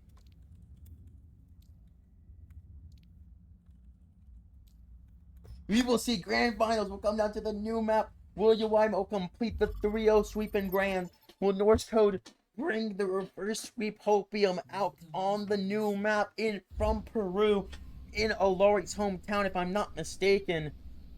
Anything can happen. Who knows? This map is beautiful, if I'm fully honest. You have the little saw blade, almost advanced water fountain. I know what this is called. That's an aqueduct, but I don't know what this is. I'm gonna go away. I cannot read that. This map is very interesting. So many interesting high grounds, almost similar to Esperanza with a new Queen Street feel. As you push the bot, you have so many little points where you can explode out of, some hidey holes to hide out as well. And I mean, honestly, this first checkpoint's really brutal to retake if you're a defender. So I imagine both teams will get the checkpoint. It's just, can they approach this hill? This is kind of the hill of death. Most teams are able to get it almost right here is kind of where most teams go to die, I feel like. So we will see what will happen. I mean, honestly, I've seen games where it goes 120 meters to 120 meters, as we will see a potential Reinhardt look. I saw a brief second as Team Yowaimo debates what they're going to run, while Team Norse Code a bit surefire in their ways. The Venture Sigma, what's worked so well in this tournament for them. Will it be the end of the road? It's win or go home for Yowaimo. It's win and finally achieve glory for NBK. What will happen?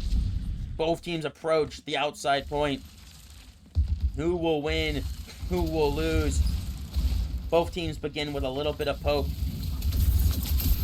The Alaris from far. Big Brain Boy, the first time we've seen him kind of off that Baptiste, if I'm honest. Once again, Bravo on this character, an iconic pick for him. NBK on his one-of-one pick. Zero looking to pound the enemy team with this fist, no pause. This Nemesis form is such a brutal thing to fight into, and a city gets knocked off the map, maybe loses their footing, but now the flanking Ramatra Potato Man will drop Bravo. Dedicated Wham will find one, but Zero is unrelenting in his way. Zero, I don't even know if they win this, who even is Grand Finals MVP? Is it Zero or is it MVK? Because Zero's had a masterclass. Zero been clowned on in the past for the first community tournament result where his team utterly bombed out 0-2. And man, oh man, there's the first checkpoint. Like I mentioned, it's quite easy to get the checkpoint on this map, but it's pushing it further than that is the problem. We'll see. Bravo in the front line. Look, Scans looking to dig up. Will elect to do it right here, looking to get someone in, but will immediately meet his face by the hand of NVK. NVK done so much, willed his team so far with the help of Zero. What a great shot right there. Zero pushing it all the way to their almost spawn point. City goes down. Dedicated Wham, so weak. The Flux will come out. The Annihilation will be popped. He misses his flood. The High Noon is out. And Bravo will go down. Will this be the day the YMO finally gets their chip? Will will the crownless become crowned, as some would say, if I'm stealing from famous casters? Will MVK finally break the doubters? Finally get his ring? Finally stop all the debate around these community tournaments best players? The window comes out. Dedicated Win will try to grasp, try to live on, the pedal up, trying to survive, keeping Big Brain Boy alive. What a great grip. But MVK will find the first kill off rip. Bravo will find a trade though. The Doink is dropped so weak. The dig site is here. And Bravo finds one. Bravo finds potentially a second one. He needs to find the second one to will his team to success. Head of Family will go down. Zero will go down. 130 meters. This would be a comeback and a half, but on a map like this, it is so hard to stop a snowball. This map is so snowball dependent. Zero will go over to the Wrecking Ball. Maybe an homage to Teen Balls Out. Who knows?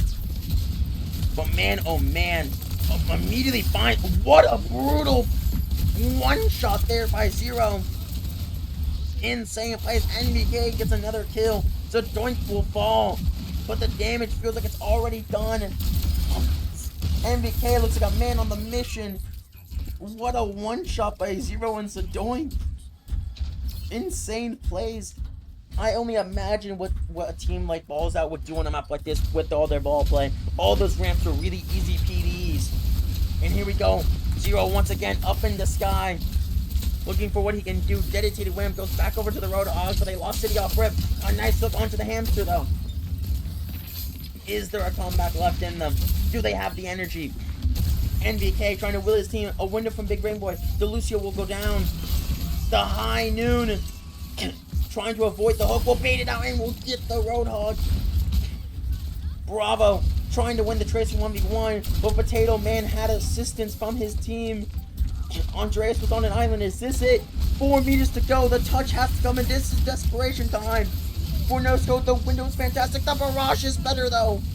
I'm a boss. Gets huge value with the barrage, and it seems like it will not be the end of the line. So Doink will try to hide, but it's barely enough. Barely enough for Team Norse Code. At this point, they'll need a full cap to make this game interesting.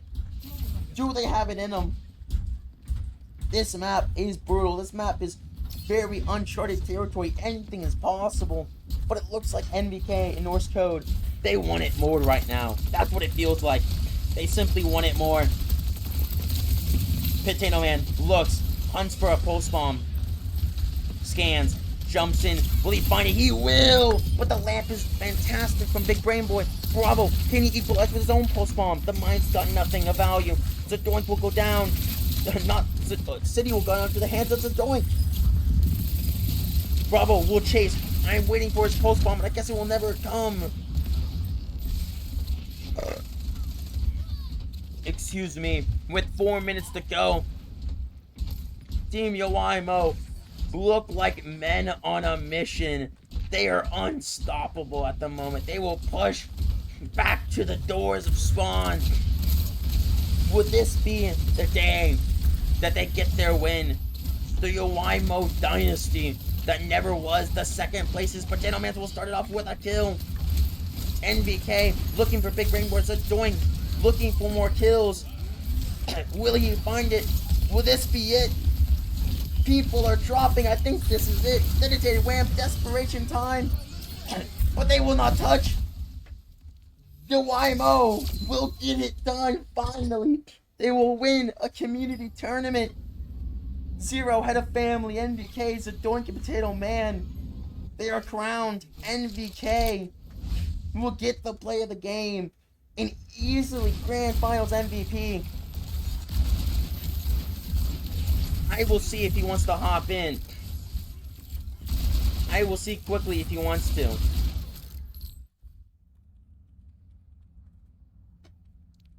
I will see if he wants to get in here.